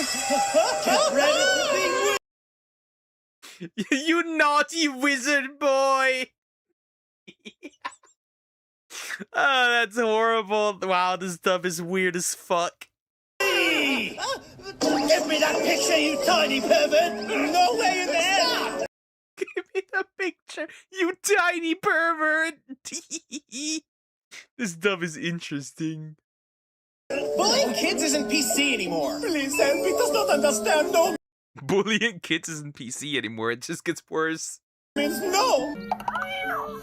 Germany cat is squashing me because I might have touched his balls. 9! Where's that? Germany's cat is squishing me because I've touched his balls. 9! For now, the Germans have had a good rep, especially the shower joke earlier. Upset anyone. I say we hit Italy first because they can't drive and are usually drunk. Oh my, it looks like someone needs a spanking. Do it. No, you've got it all wrong. Blame Britain. Hey, wait! S'mores are supposed to have chocolate! Let's teach them a lesson! A lesson? That's right, we can have a campfire too! Bring on the fire. Bring on the hell. Set everything ablaze so that no trace remains. Bring on the fire. I feel like we're summoning the devil! Get off of me! My Deutsch balls! There's no crying in alien warfare! Guess Germany's asshole.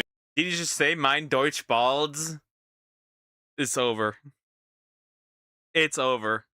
Isn't all that cozy. A British-like creature made of a cardboard box. Created by Sweden in 3 minutes. Please do not shake contents of cardboard tin and do not drive, cook, or operate heavy machinery while inside. I think it tastes like sandwich. Dude, Christmas rocks! We know Captain Obvious out here. I think it tastes like sandwich. This is so stupid.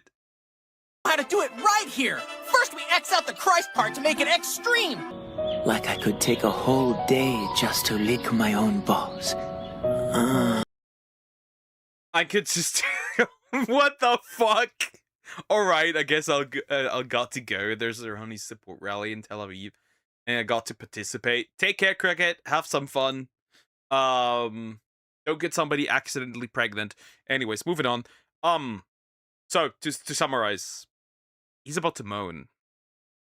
Okay, buddy, just help out with the yard work and house cleaning and take your cry breaks in the bathroom. In the newest seasons, the ad-libbing dials down a bit, and we get more educational content that survives into the dub. But we still get lines like this. I've got money falling out my ass! I got money falling out my ass! Don't take that out of context! So, after watching all that, some of you may be wondering, Ghost Stories is accepted to be offensive and nobody cares. But a lot of people still get really up in arms about Hetalia being offensive. So, why is that? Why does Ghost Stories get a pass and Hetalia doesn't? And to that, the answer lies in one thing: audience. At the beginning of the video, some of you may have thought, hang on, Hetalia? Isn't that show for kids? No. Just because its fandom is way younger than it should be, doesn't change the fact that this series was originally written for middle-aged men. Hetalia itself... For middle-aged men, is it yaoi? Nobody really does, because the average American doesn't realize how interconnected all of the US politicians are. Now many of them were born and groomed into being the politicians they are. Peak. It's a political circle jerk. Funny. Hasn't done anything wrong except for some whitewashing in the Korea stuff. And very, very early France. It was written to be for an older audience, like the audience who would watch the Ghost Stories dub. But Hidekazu Maruya made one fatal mistake. He made all the characters pretty anime boys. And then Funimation made the grave mistake of being funny. As a result, the majority of the fandom became young teenage girls who missed that the entirety of the show was supposed to be satire and took the Funimation joke seriously because the dub was the most available way to watch Hetalia. And we all know how teenagers are. Imagine if Ghost Stories had a teenage fandom that actually took the show seriously with the dubbed lines, making fanfics about Hajime actually sleeping with his babysitter. That was the early Hetalia fandom and what gave Hetalia... I'm not surprised. I'm not surprised. Now, the first immediate response would be to ship all the male characters in that show with every woman that appears, just to piss off the fandom. That's like the major mission here, right? We do that with Genshin Impact too, right? Kafka's a lesbian. Nah, I'm gonna ship her getting dicked down by the Trailblazer, by the male Trailblazer. in all positions. Its reputation. And that is probably why you were initially turned off when I first mentioned it at the beginning of this video. I remember back in the day, we used to defend Hetalia from the people who thought it was offensive, but now that I'm an adult, I've come to realize that yes, Hetalia is offensive, or at least the dub is. The question shouldn't be, is it offensive? The question is whether or not we should give a shit if it's offensive. And to that, my answer is somewhat. If it is being watched by its intended audience... Nah, we don't have to give a shit. We don't have to give a shit. We don't. We don't. No, we don't. ...audience who can recognize it's a joke anime, then the answer is no. And it is then that I realized Hetalia doesn't really change genres when it's changing dubs. It changes age ratings from 14 plus to 19 plus for people who will see these jokes and understand that it's not model behavior. It is not our job to parent the youth. If you want to try to help the mess that is our teenage youth right now, go ahead, but I'm staying out of it. There is no helping them. There only works one thing. Obliterate all of them, make new babies. That's the only way you're gonna fix this. That's the only way you're gonna fix this. That's all I'm gonna say. I just want to relax and enjoy my dark, offensive adult humor in peace and ignore the world burning around me. Because isn't that why you're here watching this video in the first place? Nevertheless, the Funimation Hetalia dub is still one of the most famous dubs in anime, influencing an entire generation of mostly young women, and still remains one of the few dubs that are worth watching. Really? Is it? Best line ghost stories. Run like there's a big black man chasing you. Yeah, that one. I remember that one. So if you've watched the Ghost Stories dub and are looking for another dub that might tickle your fancy, next anime on your list, as long as it's not tickling my balls, should be High School DxD, baby! Nothing can beat this dub. Hey! Look, it's Kiva! Like, oh my god, it's Prince Golden Nuts. Shut up. But if you don't Prince Golden Nuts want titties constantly shoved in your face, Hetalia. But I do want titties constant. Well, there's titties. This is Ukraine. She's my big sister. This is Ukraine. She's my big sister. Yeah, she's the big sister in multiple ways. I can tell. She is a truly massive. She's a truly massive sister. Anyways, that was an interesting dub. I should watch this in one go. Anyways, like, comment, and subscribe. I think mine and yours poke out the last normal generation, so it would seem. Well, then again, young Zoomers, I think you can just sacrifice young Zoomers as well. She sure is big, yeah. She sure is big. But yeah, young Zoomers, like, as well, like I would start at the chopping block with, like, 19-year-olds. I think that's where we can start. I think massive honkers. A real set of badunkers. Good old badunka kahoogas. As they should be. As they should be. DxD is based. Yeah, DxD is based. Very much. I like that one. I do like that one. Guys, I need a bathroom break. I will be right back. I need a bathroom break. I'll be right back.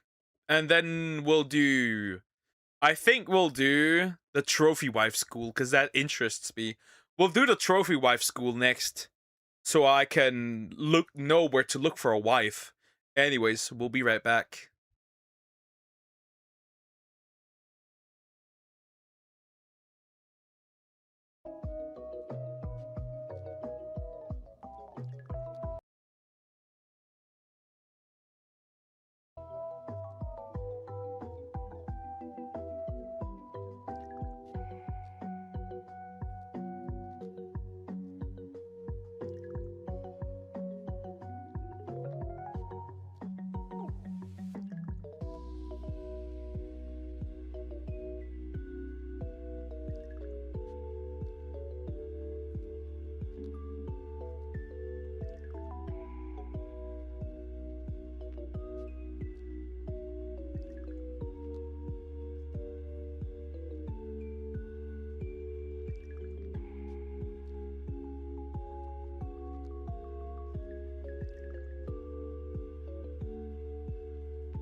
Boo.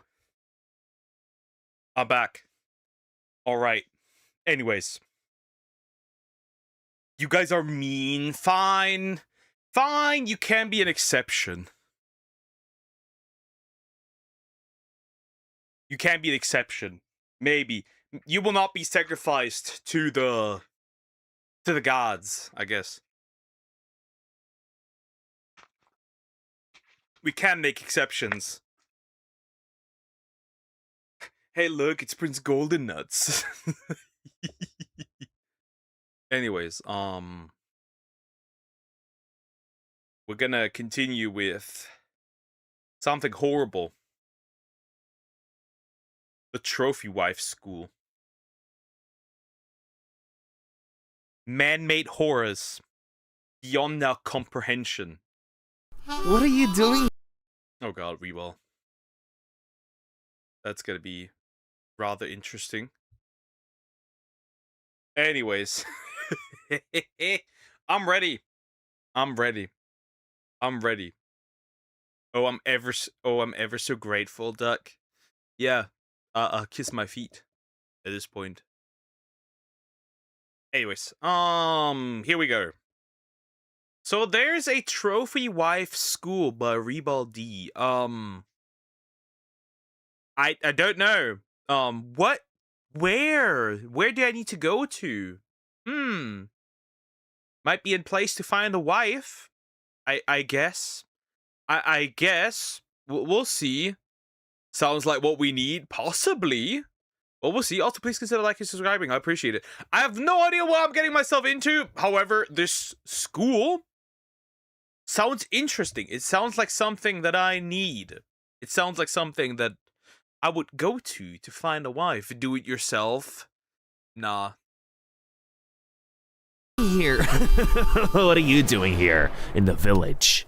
Covered in mud, living with the chickens. Their hair grew better than yours. It's giving Cinderella before the fairy godmother. Fairy godmother. I have to say though, I must say this though. I have to say this actually. This almost looks like I would have guessed this is a green screen. They're becoming more realistic. I was about to say, but if this actually is where he actually is, then that's crazy. Amy, who allegedly runs a boot camp for common village folks like you and I. Oh! To marry billionaires in China. Wait, so like... Fuck then, I'm not a billionaire. Guess I can't find the wife. Anyways, throwing rocks at couples. Today's Valentine's Day. Guys, today's Valentine's Day. I'm gonna say this. Throw rocks at your local couples. That's all I'm gonna say. Yes, you must hit both of them. Otherwise it doesn't count. Double kill. Trophy Wife boot camp? Yes. Some lists say that there's like 450 billionaires in China. That's the low end. Depending on methodology, it could go up to 1,000 billionaires. There's almost 6.5 million people with like a net worth over $1 million, second only to the US in the world. It's a lot. Do they know that the Chinese just obliterated no-fault divorce? Basically, if you're divorced, you're not getting shit. You only get what you actually bought in that marriage. Do you know this? Do you know this? Huh. A lot of bachelors. Yeah, well, Amy thought so when she launched her Trophy Wife Socialite boot camp. Oh, I thought that was funny too. Trophy Wife Camp. It's a camp made for commoners to tap into high society. Go from lower to middle to higher class. So if you're lower class and you've got thousands of dollars lying around. Wait, how much is the course? $5,000. So somebody's paying $5,000. Oh, 5K. That's interesting. Can go up to 15K USD. Yeah, we're not finding a wife with this one. Never mind. I thought like an actual school, but it's just a course. I'm disappointed now. I'm disappointed. Okay, croc rock. $1,000 to go up to higher class. I'm sorry, you higher class. You already upper class. You paying $5,000. You already there. $5,000 for what? To transform this cave troll to a royal. This is a Cinderella story. A cave troll. Is he usually this aggressive? The cave troll. Anyways, interesting. Now, I don't know, bro. I would probably not do it. I would probably not do it. Maybe. I would do it. If I was a woman, I would do it. I could just let it be paid by my Sims, right? I could just be the male Pokemon, right? Story, except instead of fitting into a glass slipper, you were given a plastic slipper for you to pretend was a glass. To pretend you're Cinderella. Because here, you don't learn how to get rich. No, this is not some kind of drop shipping course. No, this is where you learn how to look rich. This is where you learn how to eat. This is how you how do you say this? This is where you learn to be a hot babe. Yeah, but learning how to look rich won't save that miserable face card at times. I'm feeling.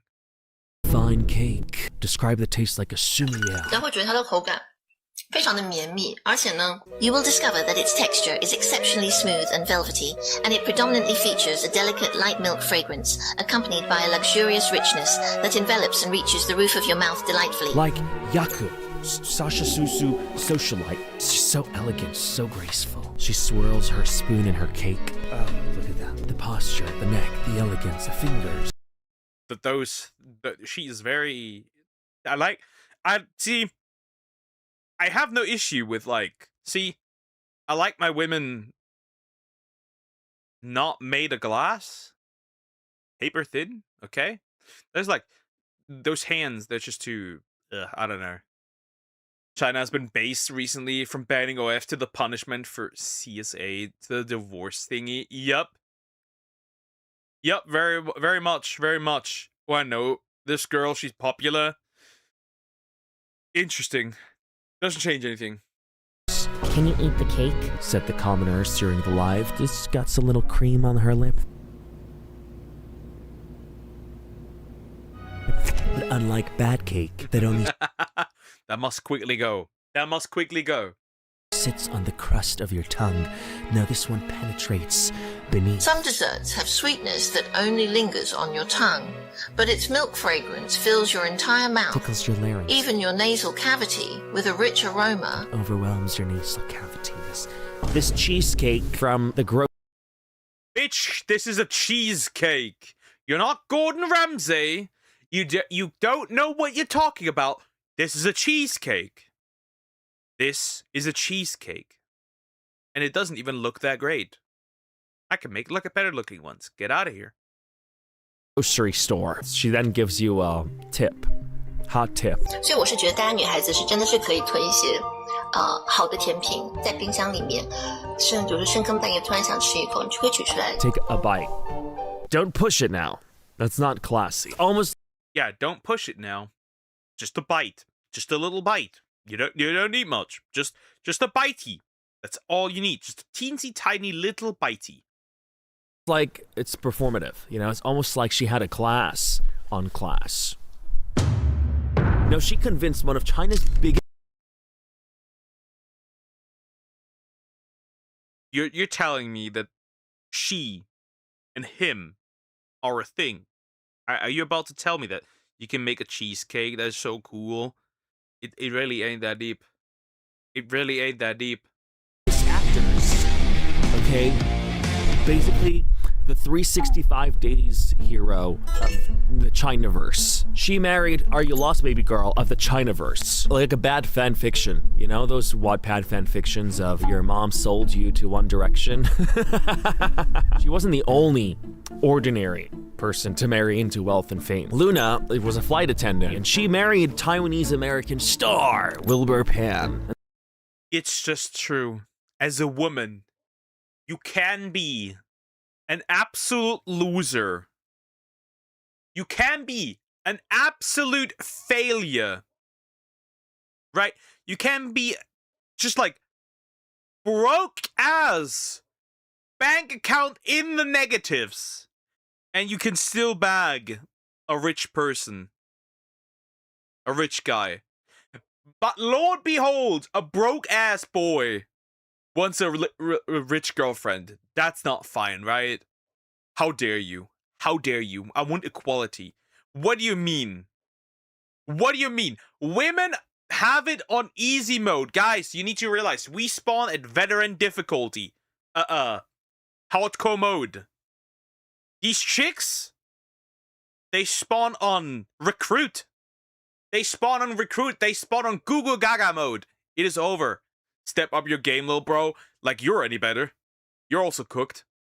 And then again, Mocha Fang, who was a model, married big-time actor Aaron Kwok. So Chinese netizens were seeing these ordinary people marrying into wealth and fame, and they thought, you know what? It's like a drama. They bump across each other in the streets, and it just felt. Yeah, and then they banned it in China because like these women got delusional and thinking they would marry rich CEOs. Well, you're wrong.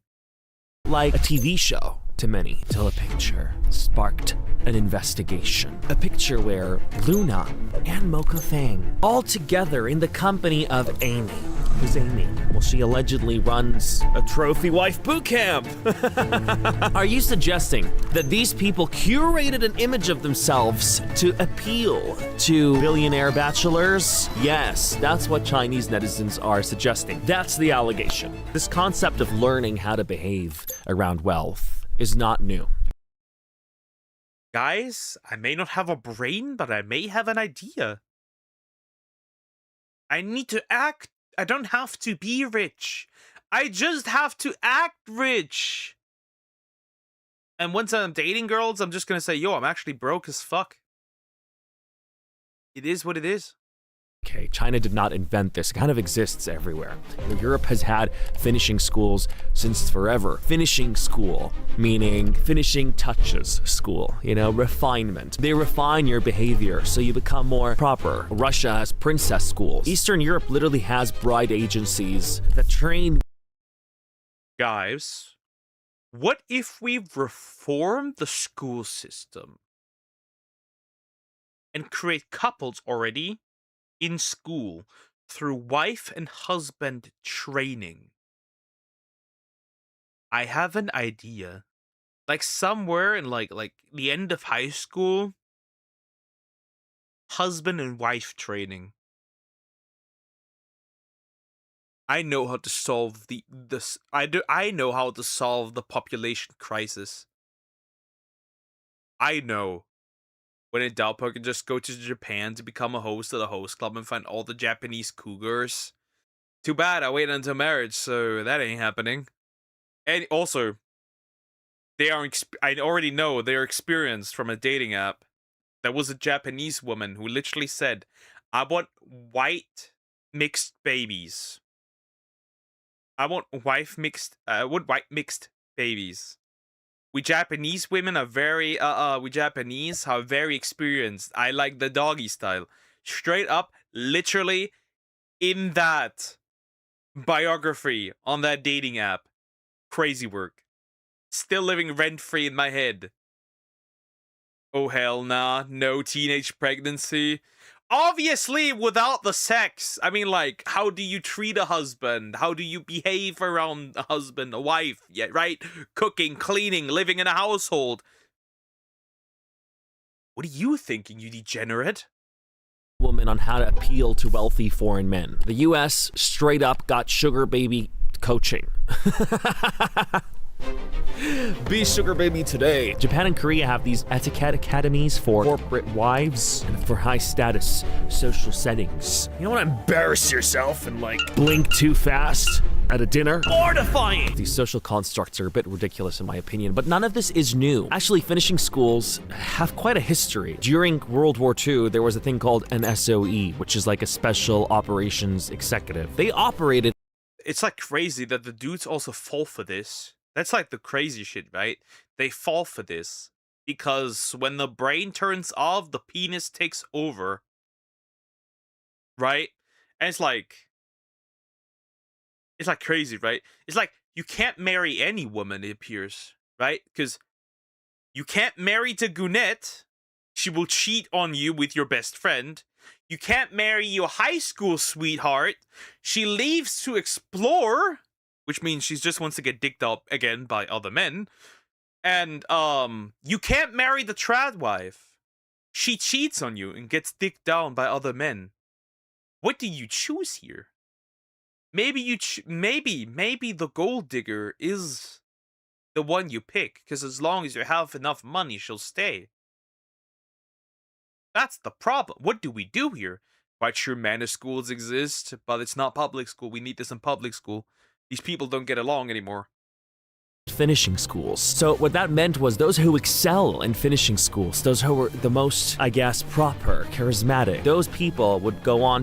Oh, and you also can't marry the Christian girl. She still cheats. In the name of the Lord, apparently. I don't know. What do I know? Choose a man. Gay is the way. Too bad I don't like dicks. I don't like dicks. Heterosexual men don't like dicks. And women apparently don't like women, so how do we solve this, right?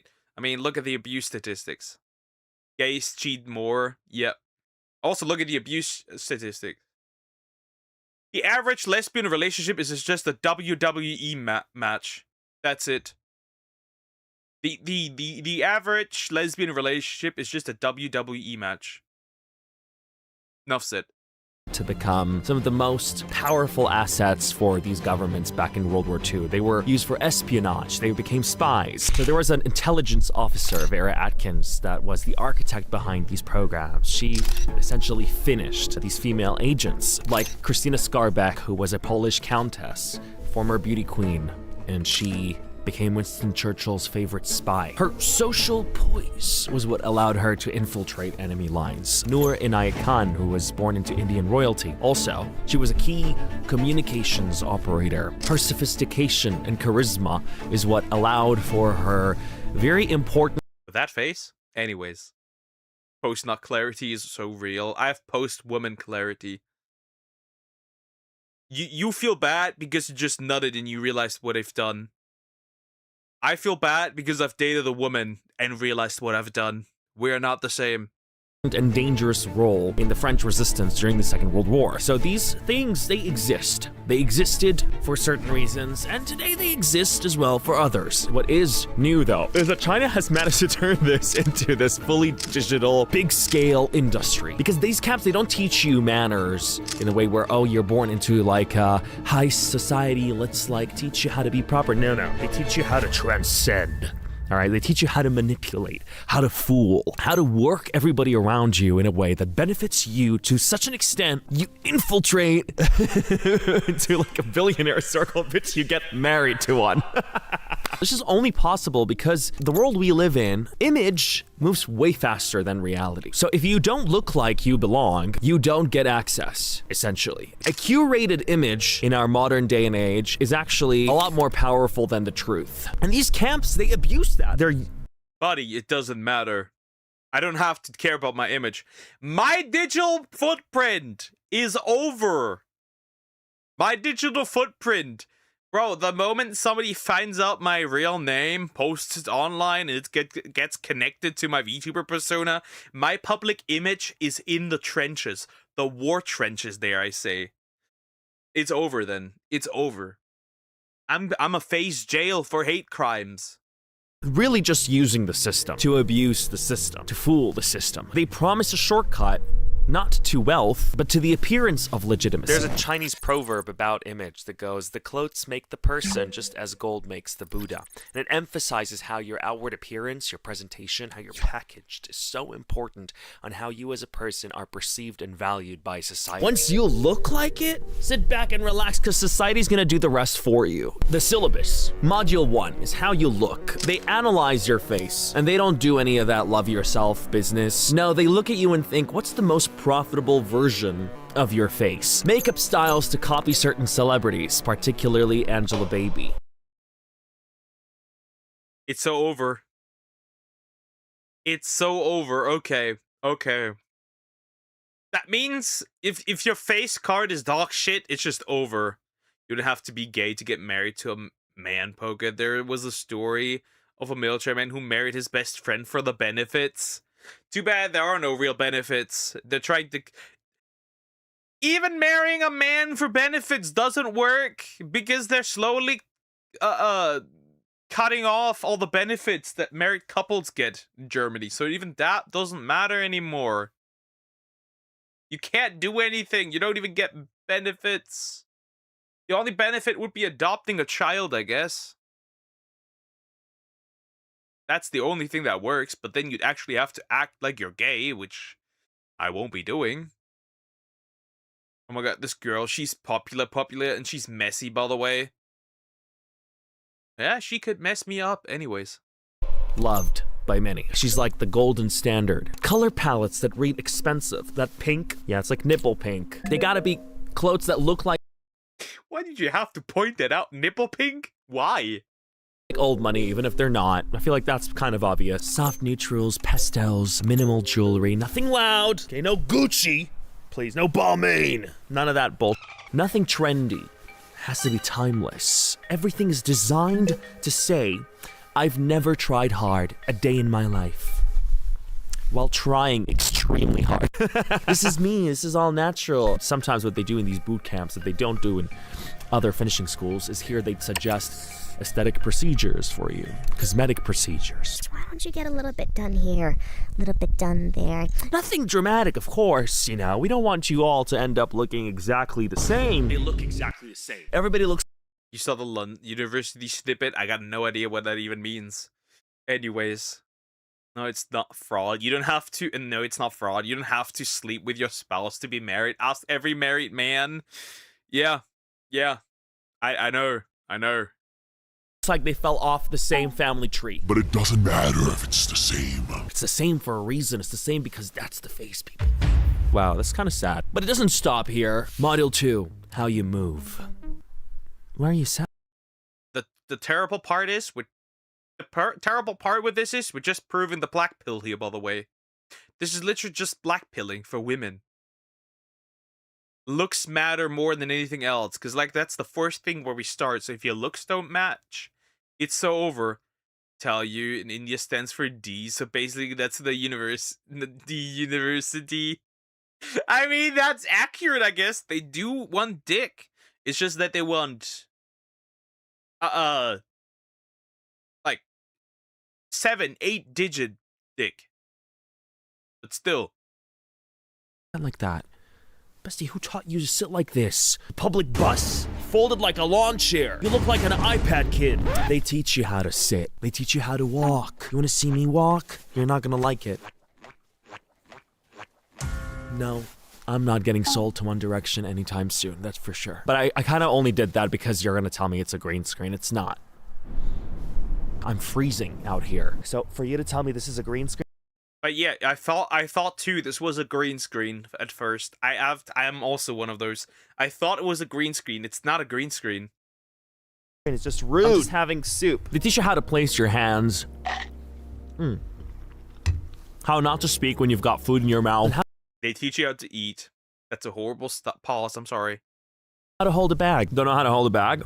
Just pay $5,000 and go learn. But they also teach you voice control. Let me hear your voice. You sound like you should go give these chickens a bath. That's not old money. That might actually be very accurate to my voice. Anyways. No! Lower your voice. Slower your pace. Pause.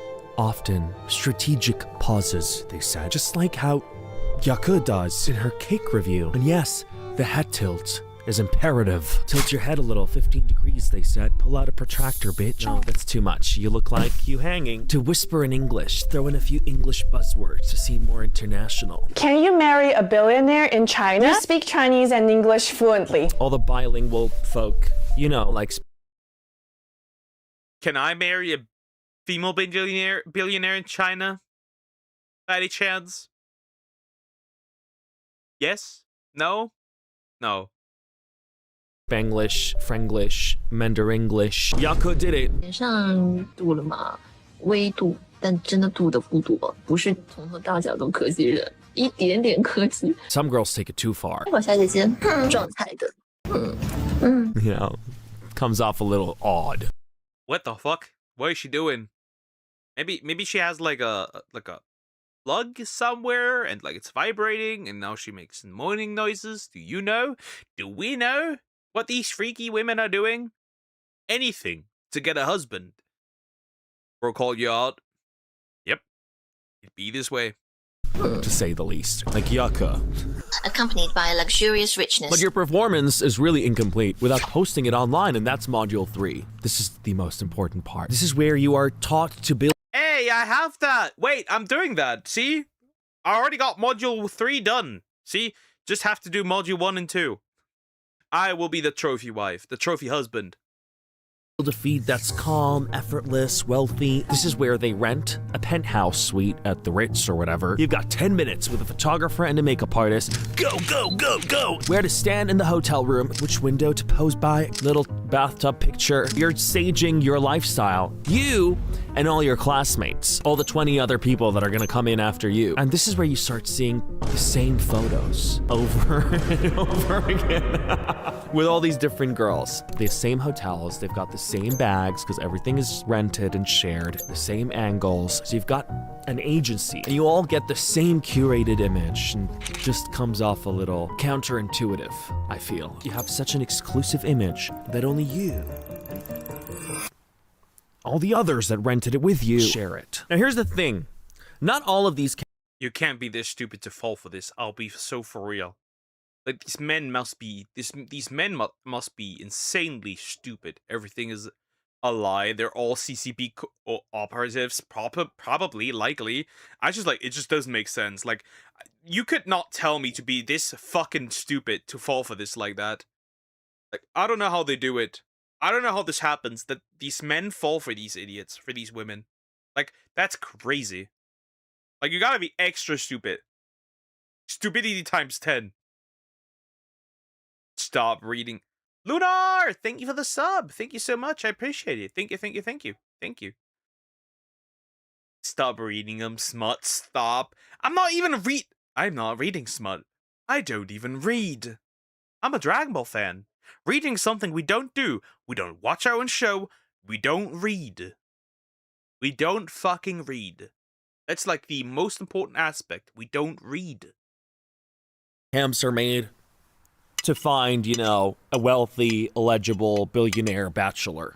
Now, some of these camps are just socialite camps, and what that means is, you want to be an influencer, which for some reason is an aspiration to many. That's usually achievable in China if you look rich, which kind of makes sense when you think about it, because every time we've made a Sasha Susu video, they would always shove these designer bags in your face. They have the same poses, the same play. I feel like they might have taken these courses too, but that's basically the idea. There are 3 possible reasons why you would join one of those things. One is because you actually want to learn how to get proper and act proper, which is, I mean, you do you. Another is because you want to become a socialite, and you would use those to be able to network, to present a certain curated image, to look.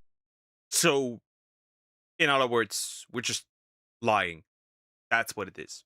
We're just lying. We're just lying. We're just lying, and we're just even more lying. Look a certain way, and that way tends to garner attention on social media in China. Third reason is to find a filthy rich husband. Why?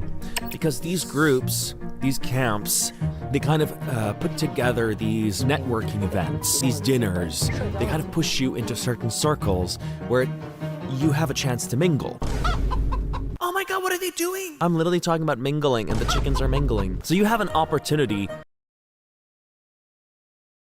Chicken sex. Nice. Look, they're making new nuggets. So spying, pretty much. And look at this, they're making nuggets right now. They're making nuggets. They're making future chicken nuggets. Chicken breast, chicken legs, chicken wings, all of it. Through these boot camps to mingle, they teach you how to create emotional closeness without being transactional. To them, it's not manipulation, it's strategy. You know all those self-help books? Like Power, the book everybody loves. Those books are essentially marketed as strategy, as self-improvement. This is kind of what this is too. This one's manipulation, but that one's not. No, they're all kind of self-improvement by manipulation. Yeah, that's kind of what it is. So you put all these modules together and you get the final product, this course, which Amy allegedly runs. Amy, photographed in this very curious picture with both Luna and Mocha, who went on to marry superstars. Are you saying this works? Yes, it works. Yes, Chinese netizens did a whole investigation into. If this actually works, that's insane. You are rich, why stop at 1 when you can have 10? This logically shouldn't work. It shouldn't.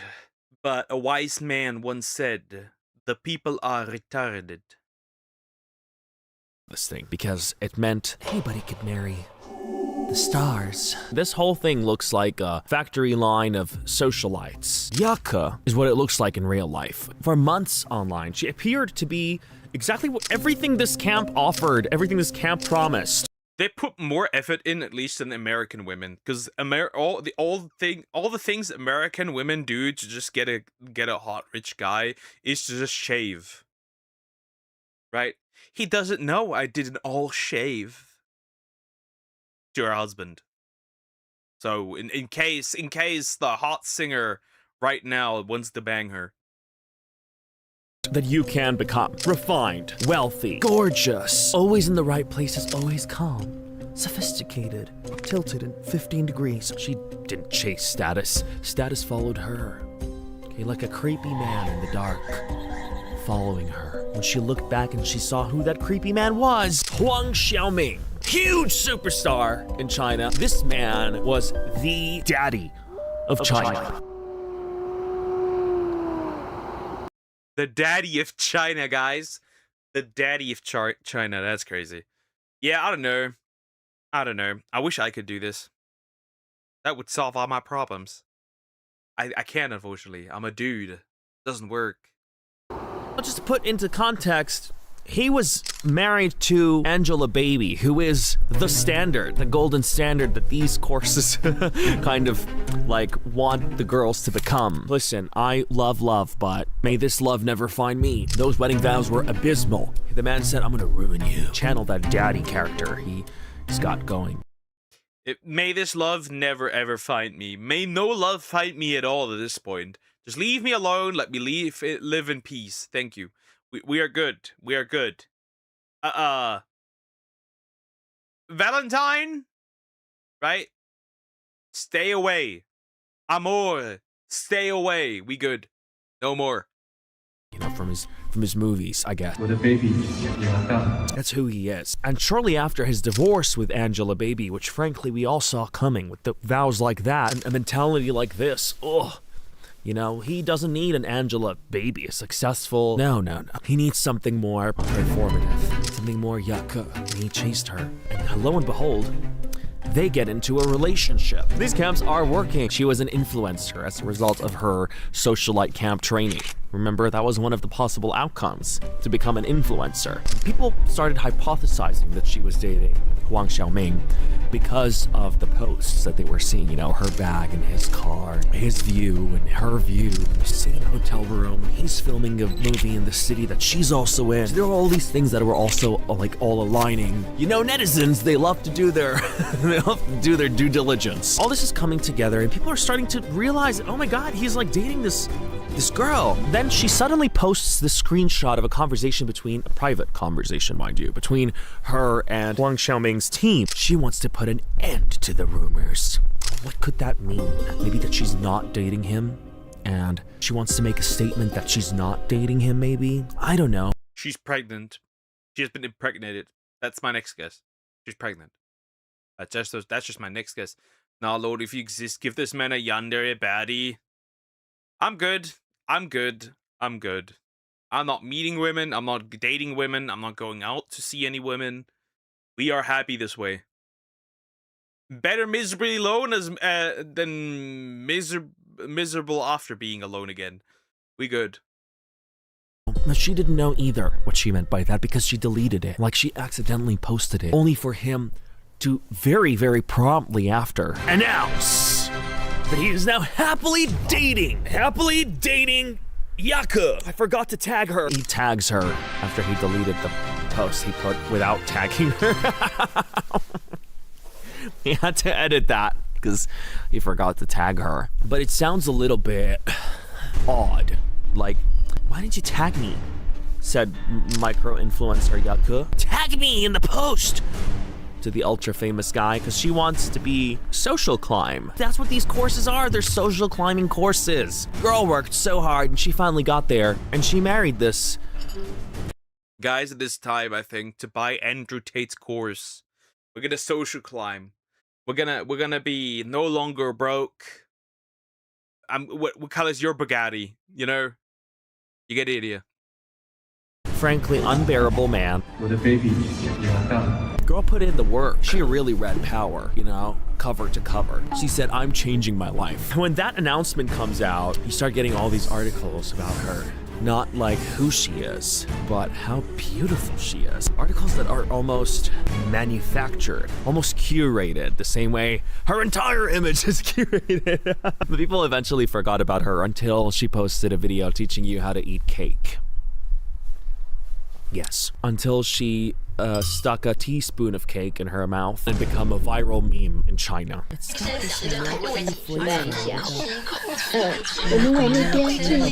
Even your nasal cavity. Be so for real. She said nasal cavity. But you can see her training. You can see the effort being put into this. You know? But you remember the modules, right? You remember how you had to like throw in a few English buzzwords here and there to sound international? So if you're bilingual, you probably already do this. You know I be throwing English words into whatever other language I'm speaking. Because sometimes it just feels like that English word is just like cringe. How the fuck are you gonna say cringe in another language? You know, when you're speaking in Spanish, you're gonna say cringe. That makes sense. But for Yaku, she doesn't know words like cringe. What's a very common English word that you would know? Do. The verb do. To do. 我们读完，对，好像读了嘛，微读，但真的读的不多。 It's just crazy that these dudes fall for this. I don't get it. I don't get it. I don't understand. Think about the culture war of men and women. It's propaganda pushed by Gorlocks and Forever Alone with, or it's because people want to destroy normal men and women straight up. Crabs in the bucket on both sides. Andrew Tate clones for dudes and O of Horse for women. Pretty much. But also I go further actually. I go further actually. It's not the Gorlocks. The Gorlocks and Forever Alone O of Horse are pushing it. But I'm gonna say this. The leaders of this world push it as well. They push it as well. Disguised as feminism, co-opted feminism. And they're now pushing it. Because what's better than one family member paying taxes? 2 family members paying taxes. What's better than 1 being able to buy stuff? 2 being able to buy stuff. At the end of the day, all of it comes down to money. They can farm the culture war for money. 不是从头到脚都科技人，一点点科技。So she just opts out. So she decides to use the verb do in English in a Chinese sentence. Imagine doing that in like any other language. That is just... Yeah, I mean, it seems like she's speaking like code word. Like she's speaking like in a language that others understand. In a way that she was conditioned to speak. That's just me though, but that is what I'm seeing. That is what I believe. She's speaking in a manner that is very much from where she learned it. That is just insane. It's just so weird and botched. But yeah, she does throw in English words because that's what you learned in the modules. And that's what you learned in the course where you spent $5,000. Imagine not like actually applying that shit. Come on. What really got people to dig into her was that cake video. Because yeah, she described that cake like it was erotic poetry. Like it was a medical procedure described like erotic poetry. And it was confirmed that her lifestyle was not organic. It was manufactured, constructed. Her mam's reputation collapsed overnight, so much so that Huang Xiaoming had a movie coming out that flopped in the box office. And people were saying, oh, it's because you were associated with Yaku, that's why. Man's distanced himself from her. Public opinion turned cold on her. Yaku is suddenly not a success story. Now she was a case study, not because she did something uniquely evil. No, quite the contrary, because she did everything right. So perfectly that it felt like it went too far. Her performance felt like it was excessive, so deliberate, way too polished, and she just looked like somebody acting rich rather than just being rich. What happened here was that people saw through it, the theatrics, and they felt tricked. Yeah, but the dude didn't see through it, which is even more interesting. Croc, yes. I have the video already in my list. Don't worry, kiddo. I got it. I got it. But that begs the question. She did marry Wang Xiaoming. He did love her for that curated image, ironically. How odd is that? Like, I'm sorry. Imagine pretending to be somebody so somebody loves you. That's literally the complete opposite point, like, of what love is. I feel like everybody performs. You know, everybody edits their life to some degree, right? Come on. Some of us take it too far. They sign up. Obviously, some stuff you wouldn't say, right? Even if you believe it, you wouldn't say it, right? We do curate our lives for like an online audience. That makes sense, right? You can just say some stuff that you do that is just not for the public. That makes sense, right? I think we all agree on that. But then again, most people do not understand what love is. We now live in a time where new dating trends have started, which are called dating to experience. Which is nothing else. I'm gonna use you until the butterflies are gone, and then I'm gonna move on. By the way, that does exist right now, and people have been pushing it. Dating to experience. Essentially, the ultimate form of consumerism. Consuming people. Isn't that fun? We're in the end game, guys. To socialite boot camp, but it's just a symptom of living in a world where people feel like being yourself is not enough to survive. I don't know, what the fuck is this? Like, it literally doesn't matter. None of it matters. It's just juice. Just tea, y'all. It's not deep. What are your thoughts? Would you join a socialite boot camp? How to be a trophy wife? What's your take? What do you think is... Yes. Yes, I would. If I were a woman and it worked, like, it would be like essentially a failsafe. Why not? Why not? more ridiculous? Fooling everybody to such an extent where you become a celebrity based on absolutely nothing. Going so far as to marry one of the biggest actors in the Chinaverse. Decided to marry you based on that false curated image you put up in his face. Like, that's just insane. That's just insane. It's like marrying a con artist. Oh, wait. Just kind of give con artist vibes, the whole thing. Yeah. You guys, I'm literally freezing. That was permission, guys. I hope you enjoyed today's video. Let me know your thoughts in the comments below. Do you believe... That's pretty much the end of the video. My thoughts are, this is crazy that there's actually dudes out there that do fall for this. I think it's insane. You shouldn't be falling for this. Legit, you should not be falling for this. I mean, they do, but they shouldn't be, right? Logically, they shouldn't be, but they still do it. Like, I feel like if you are rich, you have to be probably even more cautious about who you're with, right? I feel like you have to be extra cautious, so you're not just getting exploited. But that's just me. Anyways, there's literally wife schools out there, or like rich wife schools. Somehow. Sugar baby schools. Anyways, like, comment, and subscribe. My headache is getting annoying.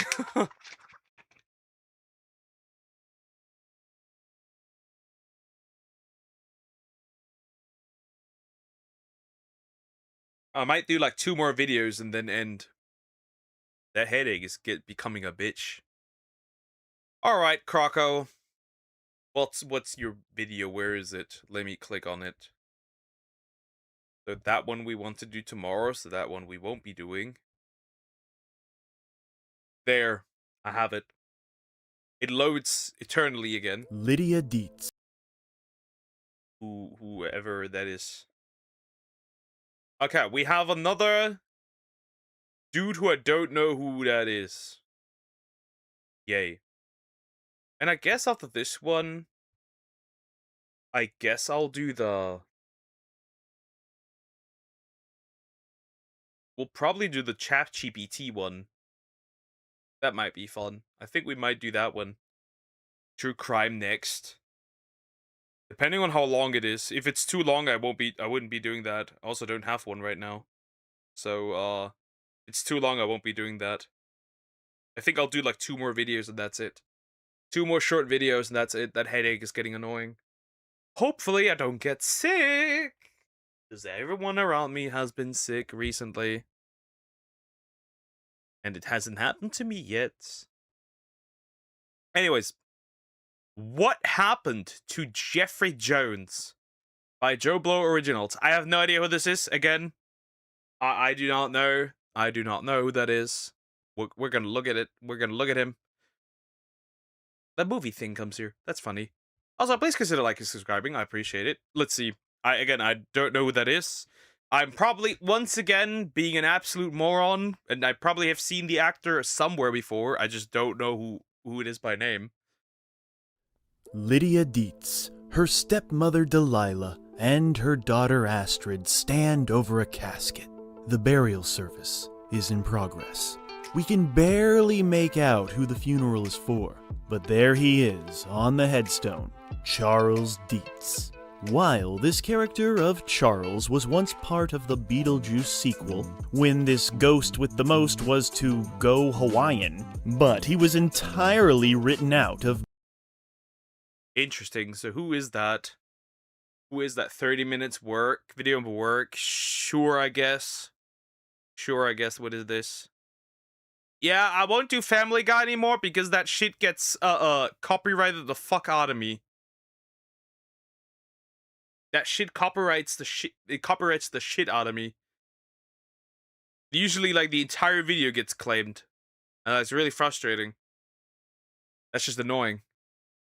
Beetlejuice, for reasons that will soon be obvious. Because he's a fucking pedophile. Despite this franchise... That's crazy. I didn't know that. I was like, I've seen this guy from somewhere before. I didn't know that. That's interesting. Being all about dancing with death, actor Jeffrey Jones will not be in Beetlejuice in his physical human form. And it's safe to say that this controversial thespian won't be in any other legitimate movie until the day he really dies. This man had an absolute disgraceful tumble from his small but reliable spotlight, perfectly fitting into... Interesting. I've never watched any of these movies, right? I've never watched the Beetlejuice one. Never have, never will. Interesting. Okay. Again, I do not know who this is, but I know he likes children, so, that's a problem.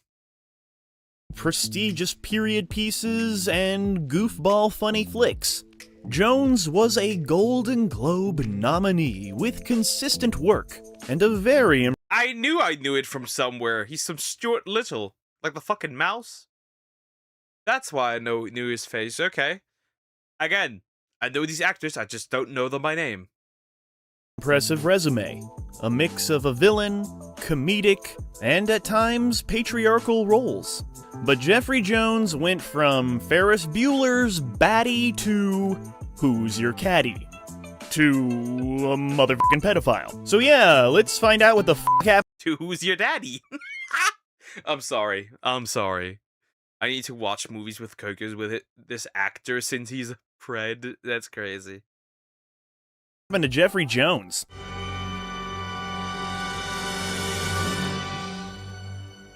But to truly understand what the f*** happened to Jeffrey Jones, we must begin at the beginning, and the beginning began when he was born on his birthday, 1946, New York. Jeffrey Jones took to small theater, traveling the world and stepping into... Bro was shortly born after World War II. Bro missed everything. Roles in prominent works. After conquering the stage, Jones would move on to television, mostly in one-offs, miniseries, and TV movies. Eventually started also trying to conquer the kindergarten or primary school or whatever. His first notable credit would be in the Cold War actioneer The Soldier in 1982, next playing a sleazeball opposite Rodney Dangerfield in Easy Money in 1983. But his true breakout came with the widely acclaimed Best Picture winner Amadeus, playing Emperor Joseph II.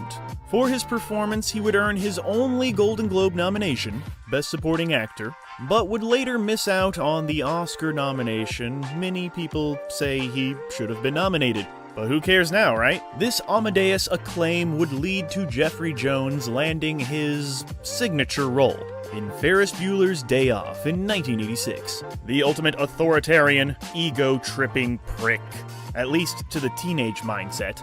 In this movie, Ferris Bueller's Day Off, Jeffrey Jones' character is on the hunt for this young teenage boy. And because— Oh no, I know this dude. He plays the main male lead in Godzilla 1998. It's funny, sad, because the guy's funny in the few movies I've seen. Well, I don't know, interesting. Here, okay, dear. Because of Mr. Jones, a lot of these scenes are really creepy now. But let's try not to think about that so this fucker doesn't ruin this movie. I got you, Ferris. But scandal and disgustingness aside, you have to admit that he played this character perfectly. He has this wonderful, sleazy weasel quality, and you have to admit that this movie is kind of amazing, and part of it is because of this horrible man's wonderful performance. Horrible man's wonderful performance.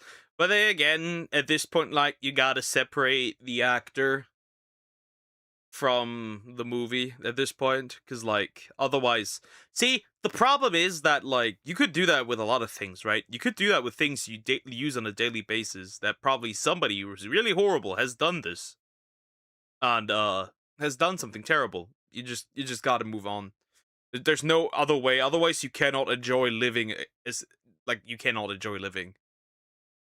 But I guess seeing him get attacked by a dog and, step in a puddle and stuff, it's kind of even funnier now because, he deserves it.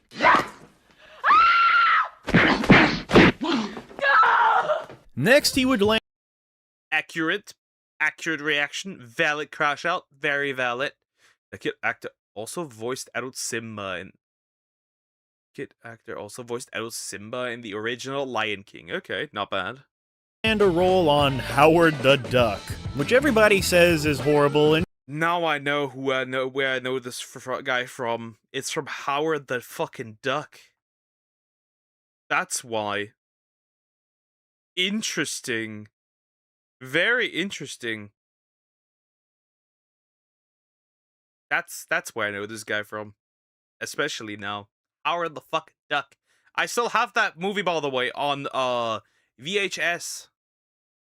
It kind of is, but it also has this magical charm to it. But yeah, who cares? And yeah, we have to admit, once again, Jones plays the character to great effect, giving an over-the-top and unhinged performance. That's truly brilliant. A genius, I'd say. No, I'm not gonna go that far. You could also see this man pop up in Transylvania 6500, in which he plays the mayor.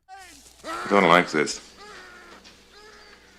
I don't like this at all.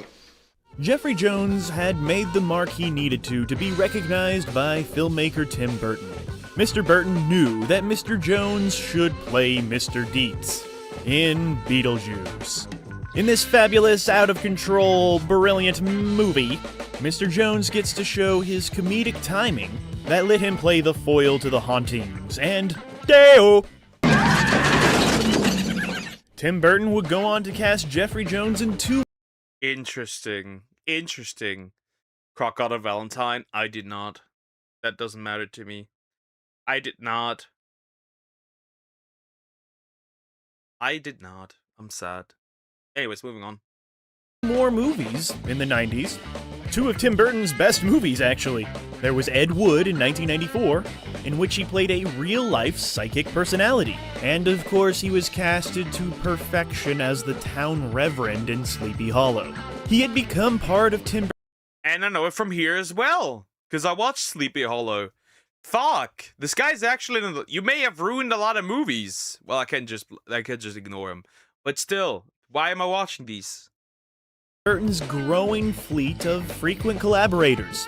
Like Michael Keaton, Johnny Depp, and another friend and occasional face was that of Paul Rubens. But more important than Pee-wee or Batman Returns was his tie to Jeffrey Jones's undoing. We'll get to that in just a bit. Before we continue with our video, here's a reminder. I was already expecting he'd say Jeffrey Epstein anyways. Just saying. Reminder to click the store tab on any of our Joe Blow channels and browse our collection of the latest and freshest designs in our merch store. Go get you some. Jones ended the 1980s with a movie called Without a Clue, and a movie called Who's Harry Crumb, playing second billing to John Candy, and pairing again with his Amadeus director Milos Forman for a film called Valmont. It's an 18th century period piece where his character desires to marry a 15-year-old girl. Yep, it's even creepy. Foreshadowing. The way he gives her a side eye is crazy, though. Foreshadowing. Matt foreshadowing. That just makes it worse. Creepier now. But we can't let him ruin our precious Valmont, right, y'all? Jeffrey Jones 2 gave the sitcom scene a shot, playing a cartoonist who could bring his works to life in The People Next Door, which only lasted 10 episodes, half of which never aired. The 1990s started off very promising for Mr. Jones, playing a submarine commander in John McTiernan's The Hunt for Red October. Then came... Oh no, why? That's crazy. I hate the fact that this guy has been in a movie with Joe Pesci, in a movie with John Candy. What the fuck? Why my favorite people? That's crazy. Okay, it's also like, he's in that as well? A trio of flops, all in 1992, like Out on a Limb, reteaming with Ferris Bueller himself. There was also the idiotic sci-fi family flick Mom and Dad Save the World, and Stay Tuned, another idiotic sci-fi family flick. But at least this time he got a chewy villain role to play. Sorry, Spike, you're canceled.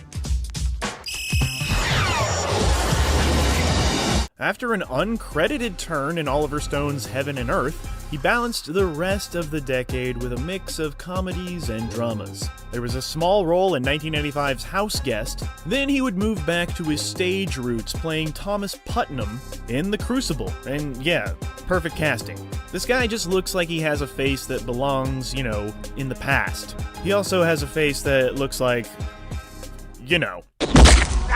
Meanwhile, 1997 saw him funny. That is funny. Yeah, okay. It's like interesting. So this guy doesn't even have that many special roles, like honestly. Like, you could have just made this guy, people forget about this guy forever. But then again, like it's not that crazy, right? There's like worlds between somebody like Joe Pesci, like this dude. Playing a law firm partner whose big mouth gets him killed in The Devil's Advocate. He played an over-the-top racist in... Well, he definitely will probably die in prison because they don't like child lovers there quite a lot. They don't like him there. The Pest, and he had a part in the indie flick Flypaper. He also appeared in Stuart Little, playing Uncle Crenshaw, and he... That is painful to know that he is there. That's really painful. I love Stuart Little. He was in a really scary, brutal horror flick called Ravenous, as a colonel who turns into a cannibal. And yeah, this makes it really creepy, but it's kind of a good creepy because this movie's supposed to be creepy and horrific.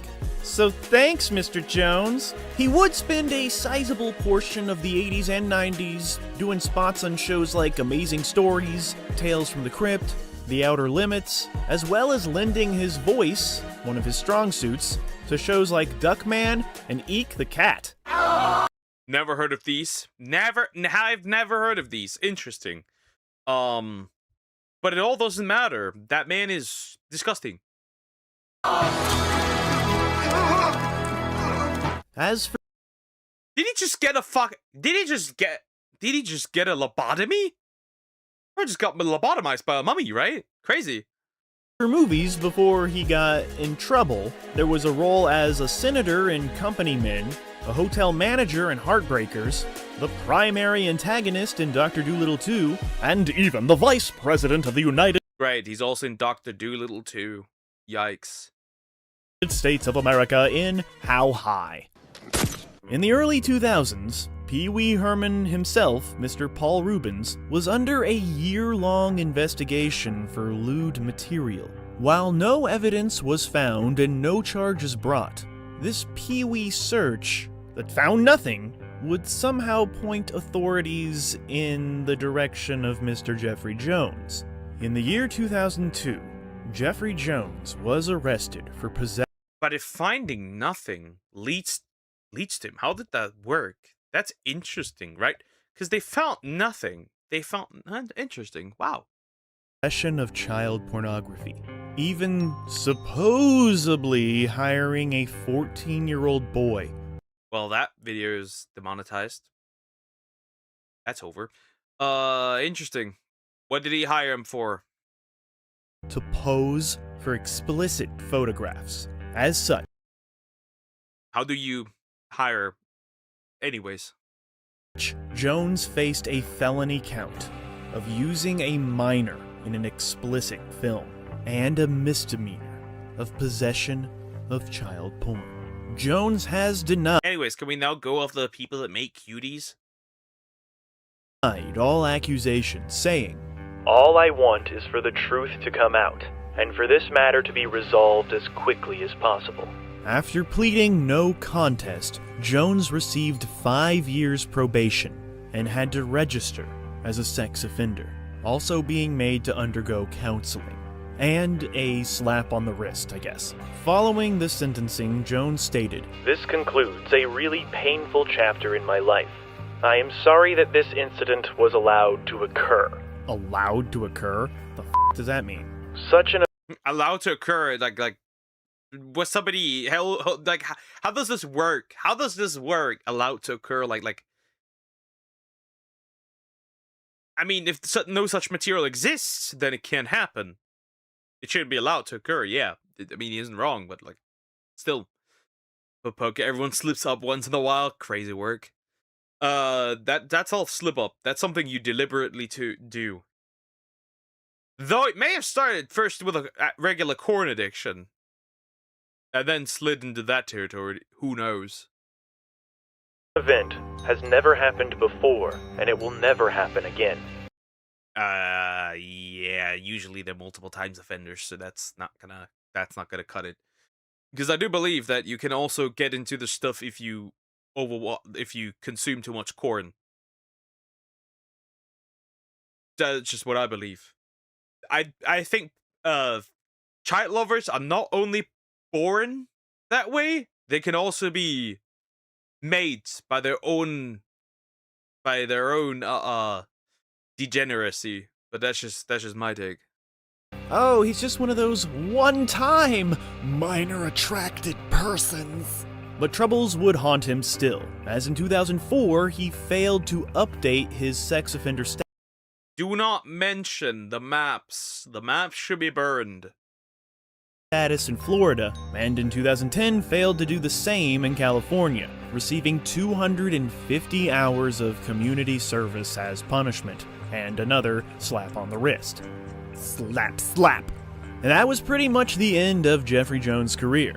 Pretty much.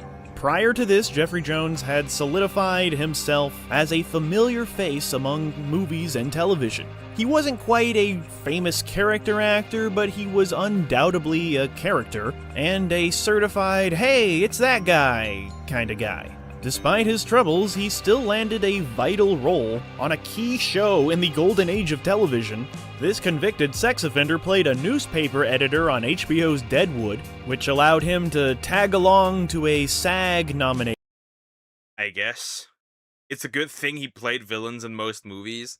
Yeah, that is the only probably good part about this. But regardless, he is weird as hell. For the whole cast, and he was even invited back for the 2019 movie. Outside of that, Jeffrey Jones has appeared in junk like Who's Your Caddy, his first quote-unquote major movie since his arrest. And for some reason, he was in the 2014 disaster flick 10.0 Earthquake, which failed to shake up audiences and critics alike. And that's just the sort of fare we would expect from Jeffrey Jones now, if he gets a role at all. Is this just not like a gay romance here or something?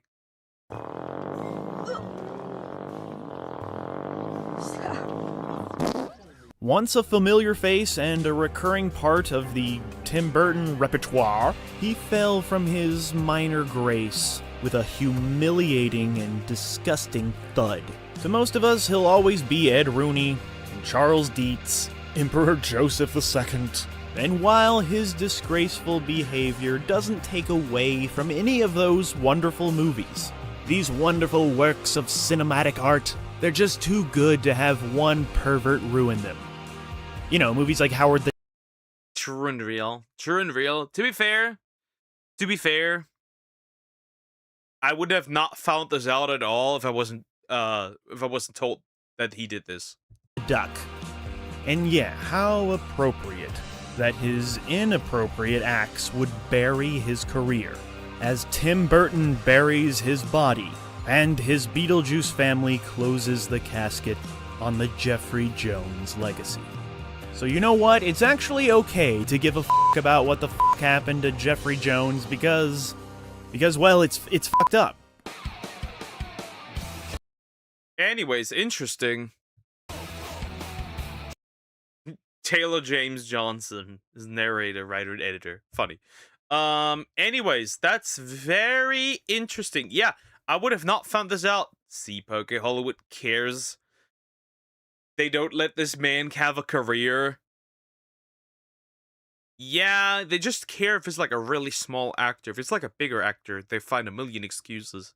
Let's be real. Let's be real. This guy is not that relevant. Let's be honest here. But yeah, interesting. Well, it may have removed some it may have done some damage to their reputation to some movies and how I see them now, but it is what it is. I'll probably forget about this after stream, so it's not that big of a deal. Anyways, like, comment, and subscribe. Alright, next up, the last video of the day.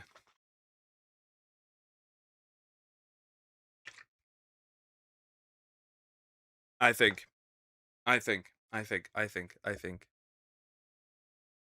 Here we go. Pretty much. Let me click something so I can jump into that.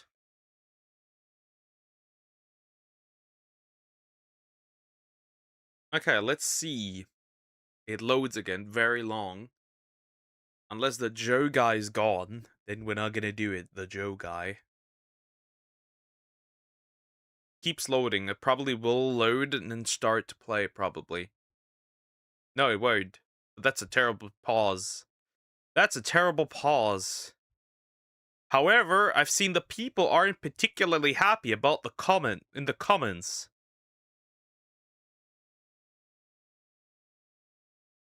Interesting. The people.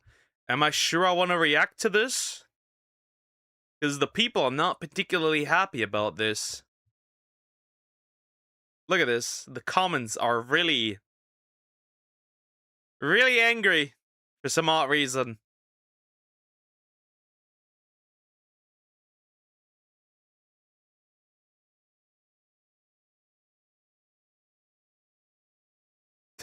The comments are really angry.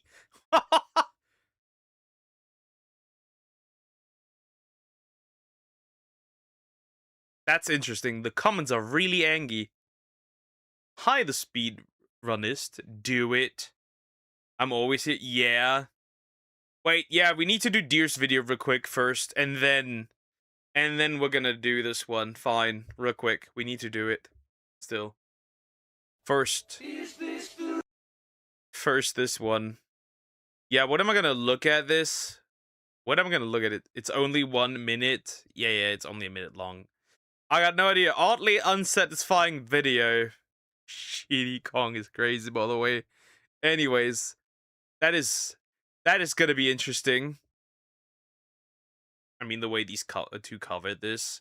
How does one have you react to a video? Either you're on Discord and you send it to me, or you just tell me the video title. Though I will only be doing this 1 minute one, and then the half-hour one. But we'll be back tomorrow with reactions. It's just interesting. Anyways, oddly unsatisfying video. Shitty Kong. Whatever I'm getting here is gonna be really horrible, probably. I'm assuming. I'm just thinking that this will probably not be great. Because it's just like, eh. Is this the real life? Is this just fantasy?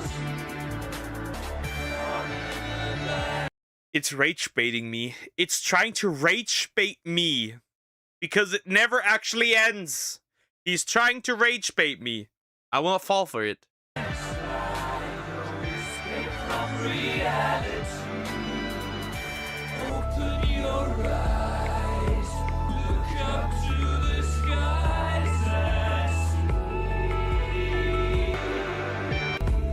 That's frustrating. That's frustrating. Subscribe to Poke if you want him to react to random shit. You don't have to subscribe. That's not that deep. I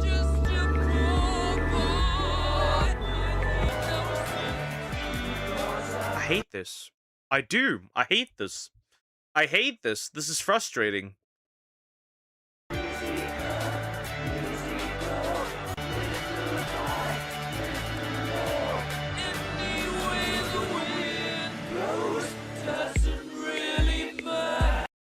Not the doggo! Okay, that one is not that bad.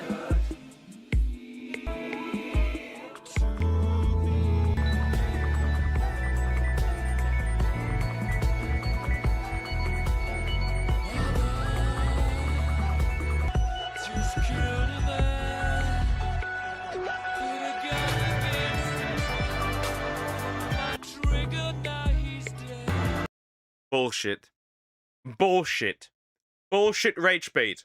Bullshit. This is bullshit. Why that sound mixing is why. I don't know. Whoever was making the sound is a bit odd. Anyways, why did I waste? I want my minute back. I want my minute back. I want my minute back. That's all I'm saying. I want my minute back, and I'm getting my minute back. And I'm gonna definitely beat whoever sent this ass. I'm gonna beat your ass. Just straight up. You're gonna get a spanking. That's it. Ugh. Disgusting. Disgusting. This broke my heart. This broke my little heart. It did. It just did. Anyways, last video now for the day. Fine, we're doing true crime. The case we have. We're gonna do a little bit of true crime today. That's a bad pause still. My ass, yeah. Good news for you. I have a good video for you to watch.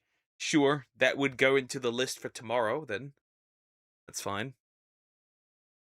Anyways, this can't be good. Alright. India's first paranormal. I can't speak. Investigator died mysteriously by Desi Studios. The people are not particularly happy in the comments about this one, which is interesting. Apparently, they cracked too many jokes, so we'll see how this goes. Again, I got no idea who this paranormal investigator is. We're gonna see. We're gonna see. Maybe he found out too much. What do I know? But yeah, apparently the people aren't too happy about this one. We'll see. We'll see. The people said they're not happy. Anyways, also like, comment, and subscribe. I appreciate it. The case we have for you today is about a man who made paranormal investigation mainstream in India. This man documented spirits, apparitions, ghosts, and all sorts of events that people pissed, like very pissed. They probably laugh too much. They crack jokes and like at least from what I've seen in the comments, and just like being disrespectful, being very personal. We'll have to see. We'll have to see. The guy they are talking about is a legend. The one who said question everything. I mean, that's not wrong. That's not wrong. The video's called Games Done Quick to ban everyone. Games Done Quick, banned into submission. Okay, hold up. I have an idea. I'm gonna take a screenshot from this. I'm gonna take a photo so I don't forget this. Straight up. Straight up.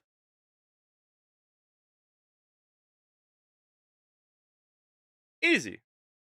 There, I have it for tomorrow. I'm gonna throw it in, and then we can watch that tomorrow. Anyways, back to it. can only be described as supernatural. This is the story of the founder of India's first paranormal society, who fell prey to the very negative forces he was trying to uncover. This is the story of Gaurav Tiwari.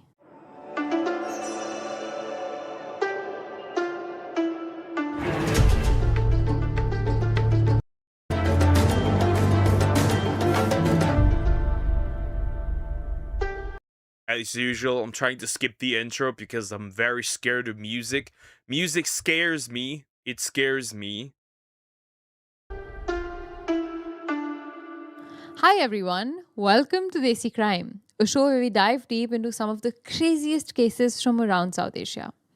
I'm your host Ashwarya. And I'm Aryan. And the case I have for you today is not just a case about a tragic death, but possibly a tragic haunting that led to a death. It's a case like none of the others we've ever covered before. If you hear India and you hear ghost, you inevitably hear Gaurav Tiwari. It's a name that stamped itself across the Indian supernatural community. Interesting. But if he's that big of a guy, then he should probably be known more, right? Not just like overall, just like paranormal stuff, right? Looking back, Apple. And I've been so busy today. She's working a lot. Look at this little Apple doing things. Yeah.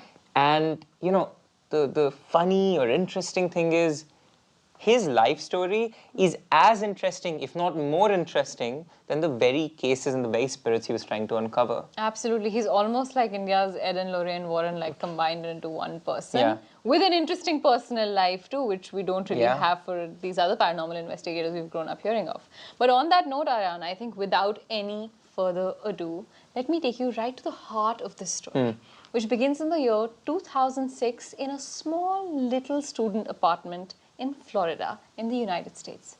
An apartment rented by Gaurav Tiwari. Gaurav Tiwari is a bright young Indian student at the Orlando Flight Training Academy. Gaurav had come to the US to attend flying school and eventually wished to return to India to... Interesting. So we basically went from like future pilot, possibly even pilot, because I don't know if he passed yet, passed all the stuff to be a pilot, to like essentially like ghost hunting.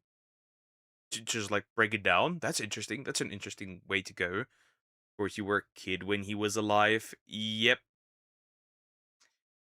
That's why you don't. Well, I was a kid too, so of course I wouldn't know either. Interesting. Become a commercial pilot. Gaurav had doting parents back in India who had worked hard their entire life to be able to give their son the education he wanted. They were proud that Gaurav had made his way all the way to the US to attend flying school and follow his dreams of becoming a pilot. Initially, in his apartment in Florida, things were going great for Gaurav. He was having fun, he was making new friends in a new country, he was getting used to a completely different way of living, and he loved being there. However, with time, slowly things started to change. Inexplicable events started taking place around Gaurav's apartment. When he would fall asleep at night, he would suddenly wake up to noises coming from within the house. Noises he had never heard before, and noises he... Interesting. So you're telling me that basically a paranormal experience made him go down the paranormal pipeline. Is that what this is? That's interesting. You were a grown kid. I was a kid. Bro, you were you were not even sentient. Not just a kid. You were like you are still a baby, but you were even more a baby. You are still a baby, but you were even more a baby back then. He just couldn't explain since he was the only person living in that apartment. Time and time again, at random moments in the apartment, while reading a book on his bed or while eating breakfast on his dining table, he would suddenly feel like there was someone sitting right next to him. Initially, Gaurav, who had never believed in ghosts... Bro, I shit my pants. Like, I'd be like, it'd be like brown from like butt upwards to like the legs. If I noticed somebody sitting next to me, like, I just like throw shit. I had to throw hands at this point. Prior to this, ignored what he was feeling like any of us would. He brushed his thoughts aside and kept going on about his regular life. But eventually, the inexplicable occurrences in his apartment became too strong to ignore. When he just couldn't ignore these feelings any longer, Gaurav reached out to his friends who had lived in this building since even before he had moved here, and he reached out to the very person who had sold him this apartment. And from all of these people, Gaurav heard a similar story. The people that had lived in this apartment before Gaurav had also complained of the same feeling after just a few months of living there. Now, trust me when I say this, if this... Okay, interesting. Interesting. So other people experienced it as well. Probably no rational explanation to this. I'm assuming that there's no rational explanation to this. was me living in a foreign country, which I did, experiencing any of this, I would pack my stuff and be out of that apartment the very next day. And I think that is exactly what most people would do. But Gaurav... Yeah, like, I'm going home. I'm not dealing with this. Back to country of origin. This country is haunted. Going home. Contrary to common opinion and common action, slowly became more interested in understanding the reasons behind what he was experiencing. He wanted to know, do ghosts and spirits really exist? Do the dead return to talk to those who are still alive? And most importantly, to whom do the spirits in his house belong? He now more than ever started to take note of the happenings in his house. He noticed every single time he would hear someone laugh from one end of the house. He would notice every single time he felt like someone came and sat right next to him on his bed. He would notice every time when a light that he had previously turned off would now be turned on. Gaurav became obsessed with trying to find answers. He dove deep into the internet to read the stories of thousands and thousands of other people who had experienced similar or even worse incidents that they thought were caused by the spirits of those who were dead. After months and months of scouring the internet and reading of paranormal experiences from... Honestly, if I started hearing voices, at that point just therapy. Chances are likely, if you start hearing voices, you'll probably be diagnosed with a mental illness. Even laughter and shit, you'll probably get diagnosed with a mental illness first. So that's interesting. That's interesting, because, like, chances are these might be even cases of schizophrenia, who knows? But then again, you never know. Like, he didn't just start to randomly believing it. Dude straight up went to the Humanitarian Science Uni of London. That's interesting. Okay. Around the world, Gaurav decided he no longer wanted to be a pilot. He knew his parents, like any other Desi parents, would be disappointed. And he knew it would seem like he wasted a lot of their time and a lot of their money. I mean, rightfully so, right? I mean, if I started, like, pursuing something that is by most people deemed as, like, silly and stupid, right? Right? See? My parents would probably beat the shit out of me. Honestly. I'll haunt you, those voices. And what if I like you haunting me? What then? What if I actually enjoy it? What are you going to do then? What if I like it?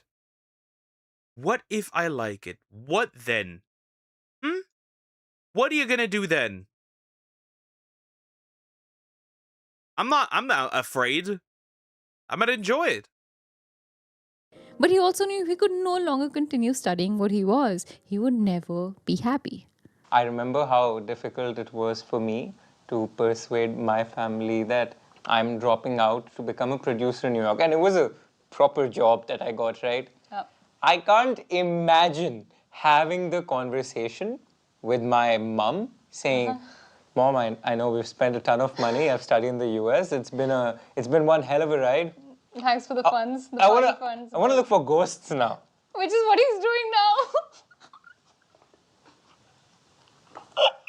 now. Boothbusters aside. I'm assuming that's the first part. I'm assuming that's the first part that people are mad about. This part. I'm assuming that respectfully stop.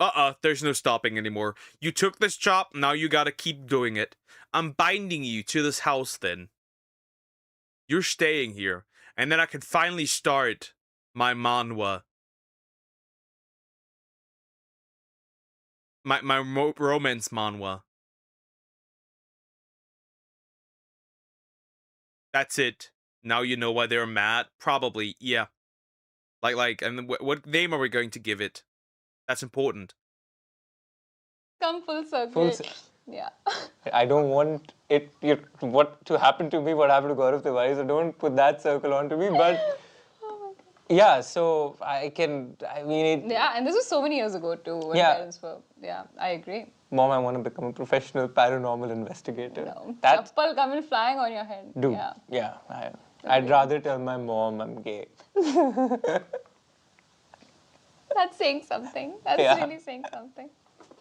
Regardless of what Aryan would do in the situation, Gaurav knew he wanted to dedicate the rest of his life. Yeah, I can tell what people are mad. I can tell what people are mad.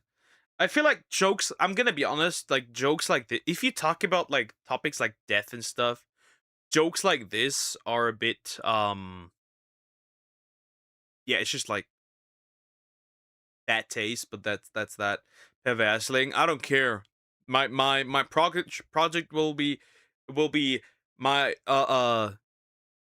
my wife is a ghost from India. That's gonna be one. But only if you die. So don't die before me. Why would I haunt a man? Yeah, exactly. Like, if I'm gonna haunt anybody, it will be big booty Latinas. I said enough. To trying to understand a realm of existence he had somehow tapped into and become India's first paranormal investigator. To pursue this passion, Gaurav decided he was going to join a paranormal investigation course in the United States at the IAMHS Metaphysics Institute in Florida, from where he would become a certified paranormal investigator as well as a UFO field. Yeah, I can tell why people are very angry. I can understand. I will haunt the cute librarian. Yeah, I would haunt Dexter, bro. So handsome. Damn. That is interesting. Not just this. These two students started a second channel where they ghost hunt. I can understand why people are very angry. I get it. I get it why people are angry. I understand now.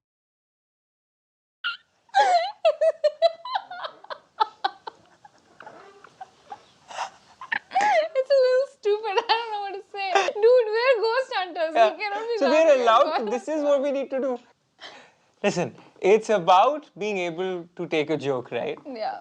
We are ghost hunters in some respects. But we know that's a funny thing to do. And funnier than that is a UFO field investigator. But it's almost better than Aryan when you think about it logically, better than being a ghost hunter, in all honesty. But at least there is some realm of like. I think I would like to hear in the comments from our viewers what is a saner occupation to have? UFO. I have a meme. It basically says, so the comment section isn't going the way you thought it would, and this video is the definition of the comment section isn't going the way it was supposed to go. Like, the comments are really, really angry. I wonder what the dislike ratio on this one is. What did she say again? Basically, like, she laughed at the term UFO field investigator. Interesting. Field investigator or a ghost hunter or a He ghost votes buster? ghost hunter, I vote UFO field investigator. Let's see the votes again. It's now been 2 years since Gaurav dropped out of flying school. By now, it's 2009 and Gaurav has completed a course making him a certified paranormal investigator. After 3 years of staying in the United States, he finally decides to come back to India. Okay, so I wonder how you even make money like that. That would be very interesting to know. Like, how do you make... he's probably working a regular job still, right? Because like, or is this like actually like certified? You are making money. Is this like a job? And why is that bad? I don't know. They started laughing. New Delhi, fully aware that he was leaving a country rife with the culture of paranormal sciences and to one without any. Sure, India was home to self-proclaimed god people, and many of them claimed to be able to speak to the dead and exorcise spirits, but a large part of the country distrusted them. It wasn't a well-respected or sufficiently paying profession to be a godman the way it was to be a paranormal investigator. After coming to India, Gaurav was shot to stardom. He became a regular on many MTV shows, and if you look at his pictures now and think you've seen him somewhere, MTV is probably it. He even appeared on MTV Girls' Night Out, which was India's first ever paranormal reality show, a show that ended up shutting down. Interesting. Why? Gaurav never settled in UFOs. He didn't at first. He went full in, made a whole society. That's interesting. I'm so lost, but okay. So basically, paranormal investigator dies, right? And then I'll talk about him and what he did. And he started originally out as a pilot, obviously. Well, or somebody who wanted to become a pilot. Didn't become a pilot, had paranormal experience, and then went into like paranormal stuff and looked through that and quote unquote researched it, if you could call it that. I don't know. Interesting though. After the episode in the abandoned village of Kuldhara, where one of the girls in the show experienced some bizarre occurrences and was found unconscious in an isolated part of the location. In that same episode, Gaurav found a child's handprint on his car window, after which his car burnt to flames inexplicably on camera, forcing the crew out of Kuldhara. At Desi Studios, one of the shows we produce is Bhootbusters, a show where we travel to India's most haunted places to bust the bhoot once and for all. Yeah. One of the places we visited was none other than Kuldhara. And suffice to say, we experienced a little something ourselves. It was terrifying. Oh my god, I'm still not over it. It was just a couple of weeks ago we were in Kuldhara. It was terrifying in the most monotone voice. I don't know about that one, Chief. Wait, the one you were talking about? Interesting. They are laughing at like what he was doing. Pretty much. That's what the people are mad about it. Pretty much. And we're on this middle of nowhere road, on the side of this road, waiting in our car with our door open. It's pitch dark, black, no buildings, no cars, nothing. Nobody around us. Nobody around us. It's just us. It's the driver's side door. The driver is in the car. The door's open. When this door suddenly shuts on us, I swear, like, it just closes with so much force, which is when Aran takes out his camera to shoot. And here's the clip for that. I mean, that happens. No, it does not happen like that. What just happened, Ashwarya? That door was like, it was fully open, okay? And it just closed with so much purpose. It closed like not, ooh, wind, slight close. No, it closed like a door is supposed to close. This is why we'll be right outside. Our driver was there, like so far away. That's really scary. Anand, you saw it, right? It wasn't like a regular, that's the wind. Say something, right? Yeah. Or am I going crazy? So, suffice to say, Gaurav Tiwari and his MTV crew weren't the only ones that have experienced a little something. Absolutely. And if you want to check out the entire episode, of course, you can check out Bhootbusters and all the crazy stuff that we... I don't know. Interesting, I guess. But that could have also been easily faked. Who knows? Not to be disrespectful, if I heard you're a Ghostbuster, I wouldn't laugh, but I would judge your choices heavily. Yeah, but like in the context, it sucks because the guy is dead. So like laughing at him is like unprofessional. I think it's also not just the disrespect; it's also incredibly unprofessional because like they kind of don't do that on anything else, but here they do it. At least from what I've seen so far. Do there in Kuldhara and other places in India. Go do it. Gaurav, by this time, had become so known in the famous media circles of India that he also received 2 roles in movies. One in the movie Tango Charlie with Ajay Devgan and Sanjay Dutt, and the second in the movie 16th December next to Milind Soman and Gulshan Grover. Then, Gaurav did the unexpected by doing something nobody in India had ever done before. He set up the Paranormal Society of India and took over as its president. Slowly and slowly, the membership of the Paranormal Society grew, and more people plagued by and interested in paranormal activities from across India joined the organization. Over time, Gaurav toured almost 6,000 of the world's most haunted locations with some of the world's biggest paranormal investigators and had been on some of the most famous paranormal reality shows of the time. Abroad, Gaurav became a cast member of the well-known paranormal reality TV show. See, like, even if the idea sounds silly, you cannot say that this man wasn't dedicated and even successful in what he was doing, right? Even if you don't believe it, and even if you think it's silly, he was definitely putting in the work. That's like more than most other people can like say about themselves. So yeah, not bad, not bad. Show called Haunting Australia. In one of the episodes of the series, Gaurav and his fellow cast members visit a morgue. The plan was for Gaurav to lie down inside one of the storage units in the morgue with nothing but a Ooh. Yeah, I wouldn't do that, no. Ooh. Yeah, if anything, if you're gonna be haunted or die anywhere, it's here. Torch and a thermal imaging camera. Gaurav lies down in the stretcher of the morgue with dead bodies all around him. His crew members push the stretcher inside and leave the morgue for a full 24 hours, leaving Gaurav alone to try and communicate with the spirits that might lurk there.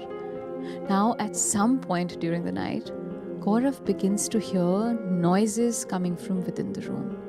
He hears tapping sounds around him, as if someone was tapping with their fingers on the metal enclosings of the morgue rooms. Gaurav, upon hearing the sounds, asks the spirits questions, asking them to respond or cause movement in the room. But after hours and hours of trying, he gets no concrete evidence. Gaurav Aryan, in my opinion, is the definition of stay crazy, stay desi. The lengths to which this man has gone, like, yeah, we're doing Bhootbusters and all, but to live inside for 24 hours in the morgue enclosure with actual dead bodies around me, I could not. I'll just say this is a shameless plug-in for our merch. Stay. Why? Why? That is a shameless plug, for real. One of the locations that this man went is the court that I previously worked in as an intern. That's interesting. That's interesting.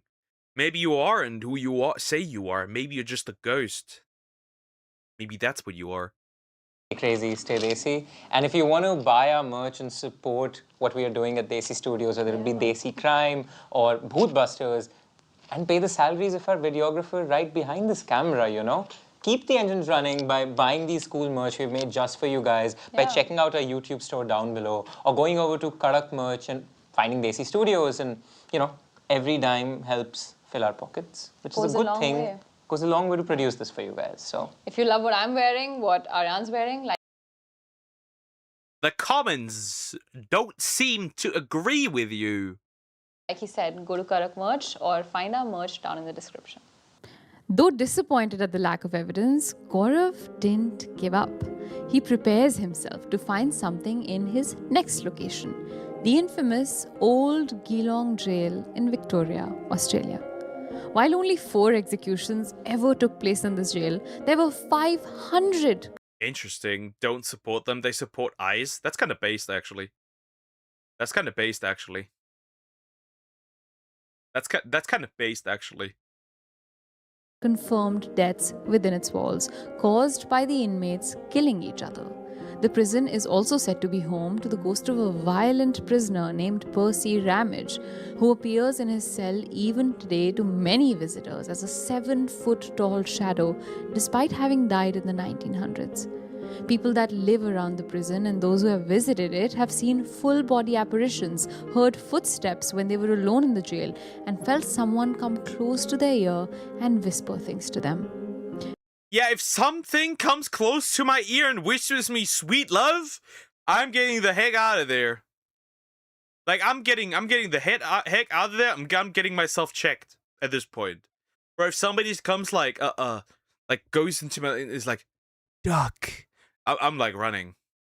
I'm like running. It's over. Like, nope. To verify these stories, see them for himself, and capture them on camera, Gaurav and his crew go over to the Geelong jail and begin capturing footage from every single angle of every single building in the hopes of gathering proof.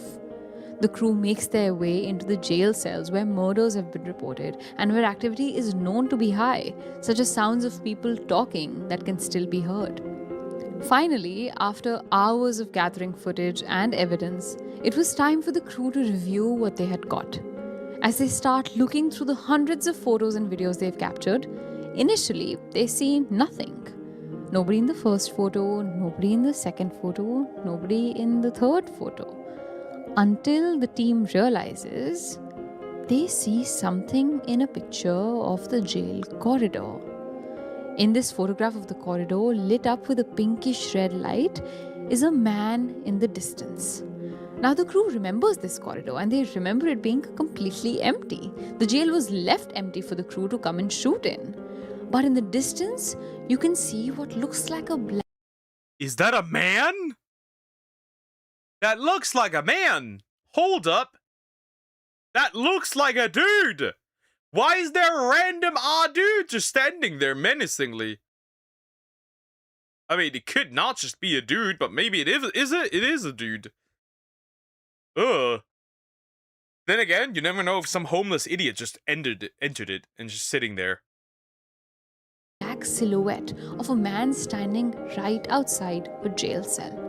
In fact, Aaj Tak reporter Shams Tahir Khan, who met Gaurav shortly after he returned from Australia, said he saw the footage firsthand and claims he's never seen anything like it in his life. Alright, Aran, so I have the picture here with me and I... Bro's just standing there menacingly, just aura forming. While being filmed. Crazy work. I want you to see it, I want you to tell me what you think, alright? I mean, gun to head? That's the shadow of a man. Right? Doesn't it look like a prison guard? You didn't even have to point it to me. Yeah, it looks like a man with a pot belly. Yeah. Standing there. I would wager it's photoshopped or something, because that's freaky. But again, you know, it's with these things where, you know, you see something like a human being and your brain tricks you. Because, you know, there are other parts of this picture that could easily be like, you know, changes in the coloring of this picture. I know but I don't agree. Out. This is, I think, so obviously just a human-like figure, a humanoid, if I may say so. I mean, it is a straight line. With a bloated tummy. It's me. It's like... What are these comparisons? It's like... Of course, it doesn't necessarily have to be a man, right? It's more likely than not a man, right? It could be Photoshop. It could also be just something that your brain tricks you into thinking that it is a man, right? You see like a silhouette and that tricks you into possibly seeing something that's actually like not there, right? That's something that can happen. That's something that has probably happened to a few of us, right? You see something and you like jump up, but it's actually not a person. It's just a shadow that's stupid. Who knows? After a day of eating naan. That was Aran in Geelong jail back in 2007. Now, Aran, I know you showed reservations towards that footage. Yeah. But that's not even the only thing they caught that day. They have another footage of a different corridor where it seems like a figure comes right in front of the camera lens with its face really, really close and then suddenly disappears, just like the way this prison guard did. It's terrifying. There is footage from that day and to me it's really scary. After Gaurav returned to India from Australia, a number of news channels reached out to him and the newly founded Paranormal Society of India and asked them to accompany the reporters to some of India's most haunted locations. Along with the reporters from the news channel, Gaurav and his team agreed to go over to Kuldhara a second time. Now, if you don't know Kuldhara's story, some 300 years ago, members of the village who identified as Paliwal Brahmins disappeared after putting a curse on it. A curse that said that nobody would ever be able to set foot on the village land ever again. Ever since the disappearance, the village was abandoned and today remains completely empty with no human settlement. However, members of nearby Abandoned villages. Straight up Resident Evil Village right now. villages still hear children playing, women singing, and markets running that once existed Yeah, women singing, children playing. Yep, that's a red flag. That's a red flag. Out of here. 300 years ago. With Gaurav, the team decided to visit the abandoned village and make their way to the village graveyard.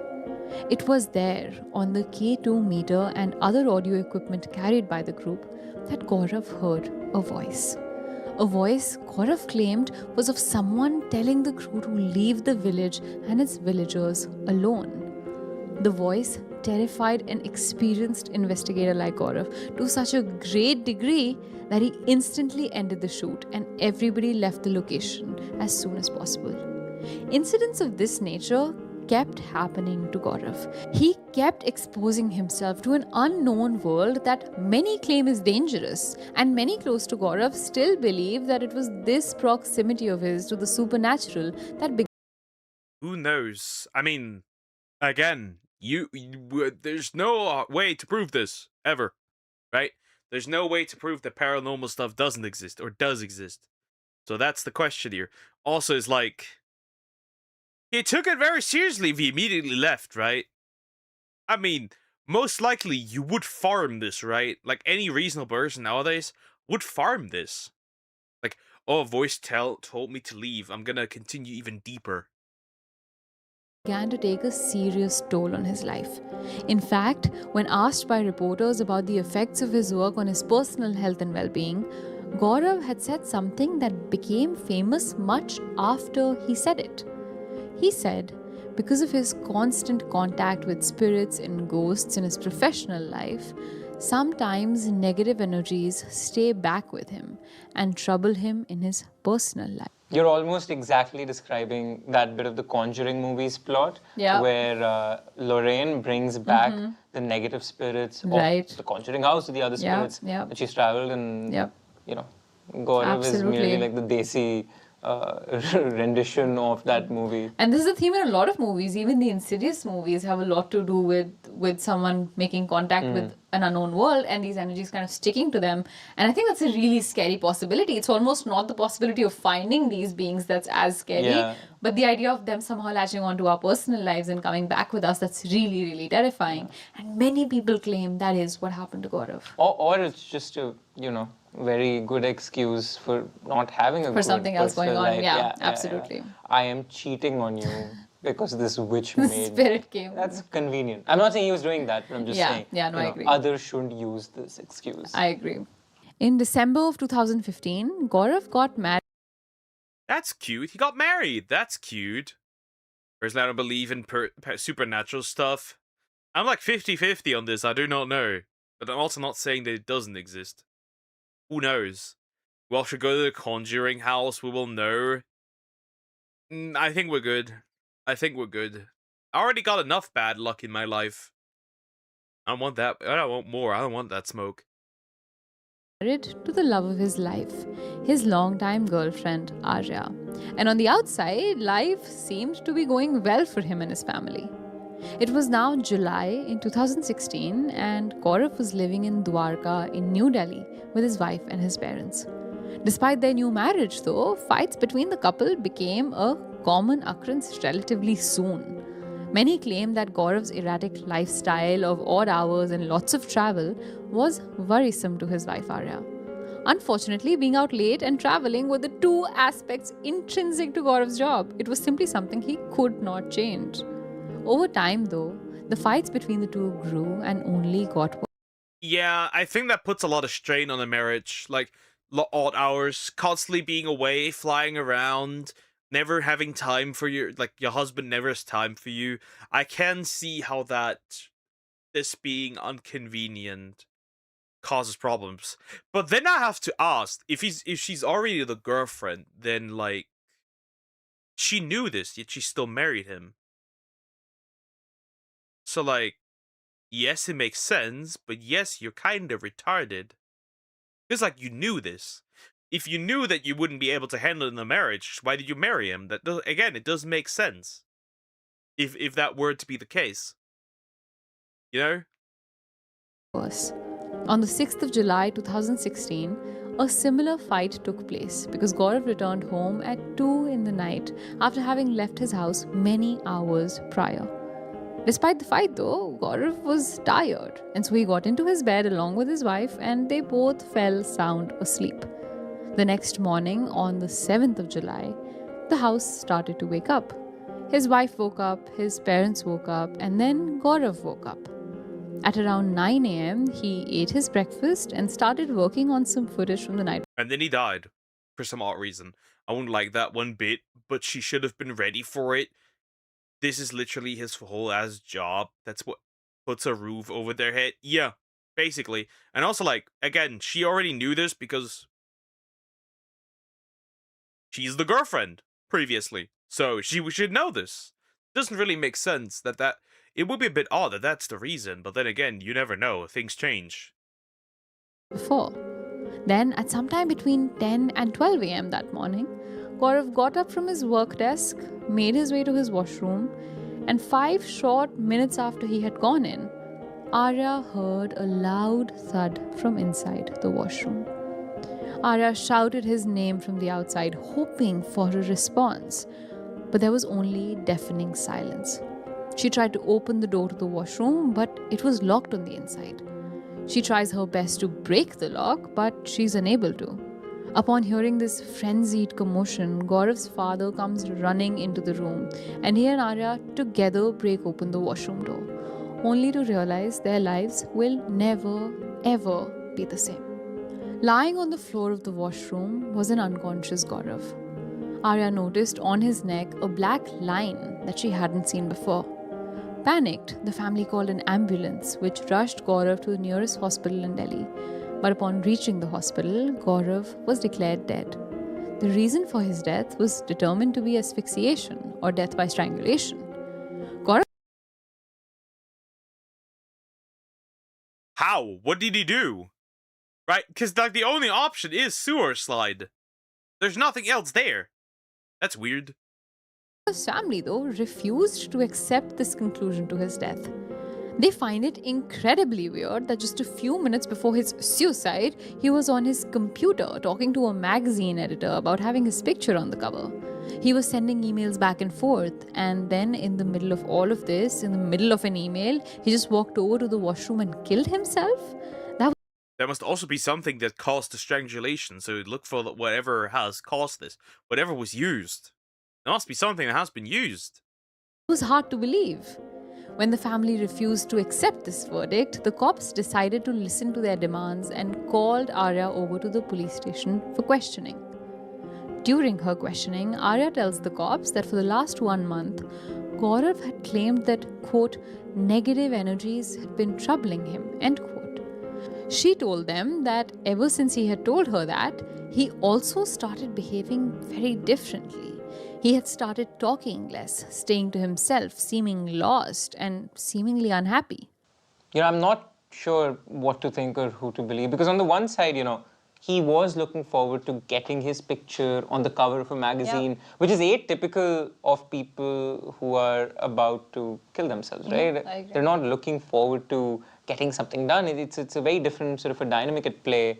But on the same hand, these negative energies you speak about, right? Whether supernatural or whether him just not being in a good place in the head. Was there anybody apart from Arya who could attest to his mental state 1 month before this took place? There's nothing that I've heard for. I haven't heard of any interviews conducted with Gaurav's parents or any with his friends. It is just Arya. But throughout that, it seemed like Gaurav's parents have stood behind Arya as well. Right. So that to me, indirect.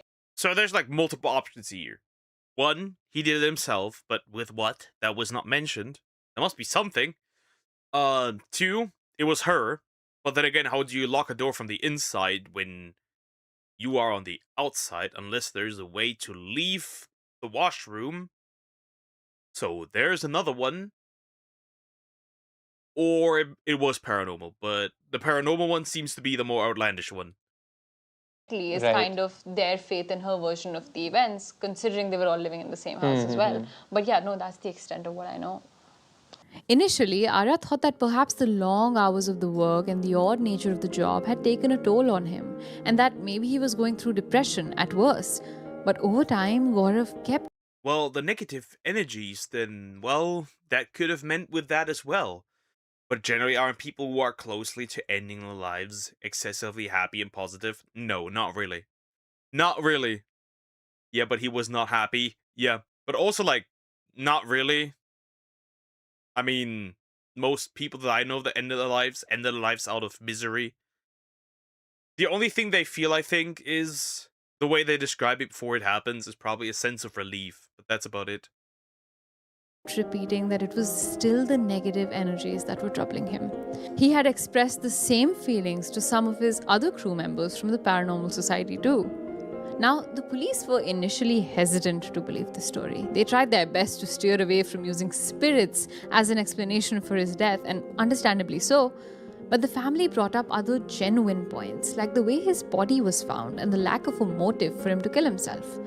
And truly, the cops were unable to answer these questions because the cops couldn't find any suitable explanation of their own. They dabbled with many other seemingly random theories.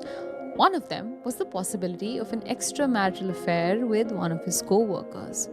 The police claimed that it was this extramarital affair and the fact that Gaurav was already stuck in a marriage with Arya that...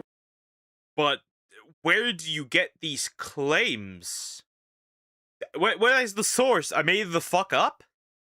Where's the source of this?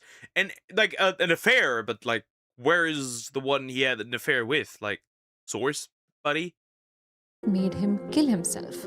But that doesn't explain why only a few months ago Gaurav had married Arya in a love marriage. He could have ended things with her and married whoever he wanted to. Aryan, another very popular theory that the cops came... Yeah, like, he has the resources, right? He probably has had a buttload of money. So there's that. Came up with was that it was Arya, Gaurav's wife, and Gaurav's father that together conspired to kill him. Let me guess.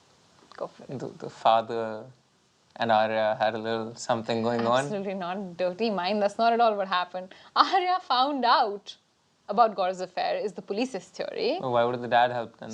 Getting to it. In a fit of rage, Arya ended up killing Gaurav. Yeah, again, and why would the dad Gaurav's help? father joined in to help cover this crime up. And I agree with Aryan 100%. Nothing about the dad's involvement in this theory makes any sense to me. It's one of the stupidest. That's really stupid. That's really fucking stupid. That doesn't make any sense. Again, no, a theory, but, like, there's nothing to support this theory. Again, police in India is like the nosy auntie, loves to assume shit from air. Crazy. I pull it out of my ass. Theories. But that's another really it's popular one of those things where you want to blame the woman. You come up with something, but I will say that it's not out of the ordinary to have the partner, the spouse, be the one responsible for a murder. But again, it's not a murder, it's a suicide. So I hate when we, take somebody who's innocent and without evidence berate them. But, the better, more plausible theory would have been, had the father been involved, the two of them having a little something. That makes sense. What is interesting in all of this is the number of people who support the theory that the supernatural had something to do with Gaurav's death. Shortly after he died, a blogger for the Daily O named Deepta Roy wrote an article about how she believed it was the spirits of Bhangar, another one of the haunted locations Gaurav had visited, that maybe had something to do with his death. She wrote about how every single time she's visited Bhangar, she's felt energies she could not explain, and how every time she left the haunted location, she felt like she was taking back some negative energies with her. Just to add again, we also went to Bhangar for Bhootbusters. Didn't really feel anything there. So sorry, Mr. Roy, but can't attest to your lived experience. Yeah. She speculates, though, perhaps something similar happened to Gaurav. Regardless, though, At the end of this really long charade about the mysterious death of Gaurav Tiwari, the cops closed the case by calling it a suicide and remained unable to explain the reasons that actually led to the suicide. The lack of a motive and the circumstances which led to this quote suicide still lead some to speculate that Gaurav actually didn't take. Do you know this place? No, I do not. This place really popular. Interesting. Not once was it mentioned with what he was supposedly committing, the sewer slide. Where is that mentioned? It's not mentioned. Next for submission if you don't. No, I do not know this place. Interesting. Interesting. They sound so condescending, the tone. Yeah, that's why the people are mad.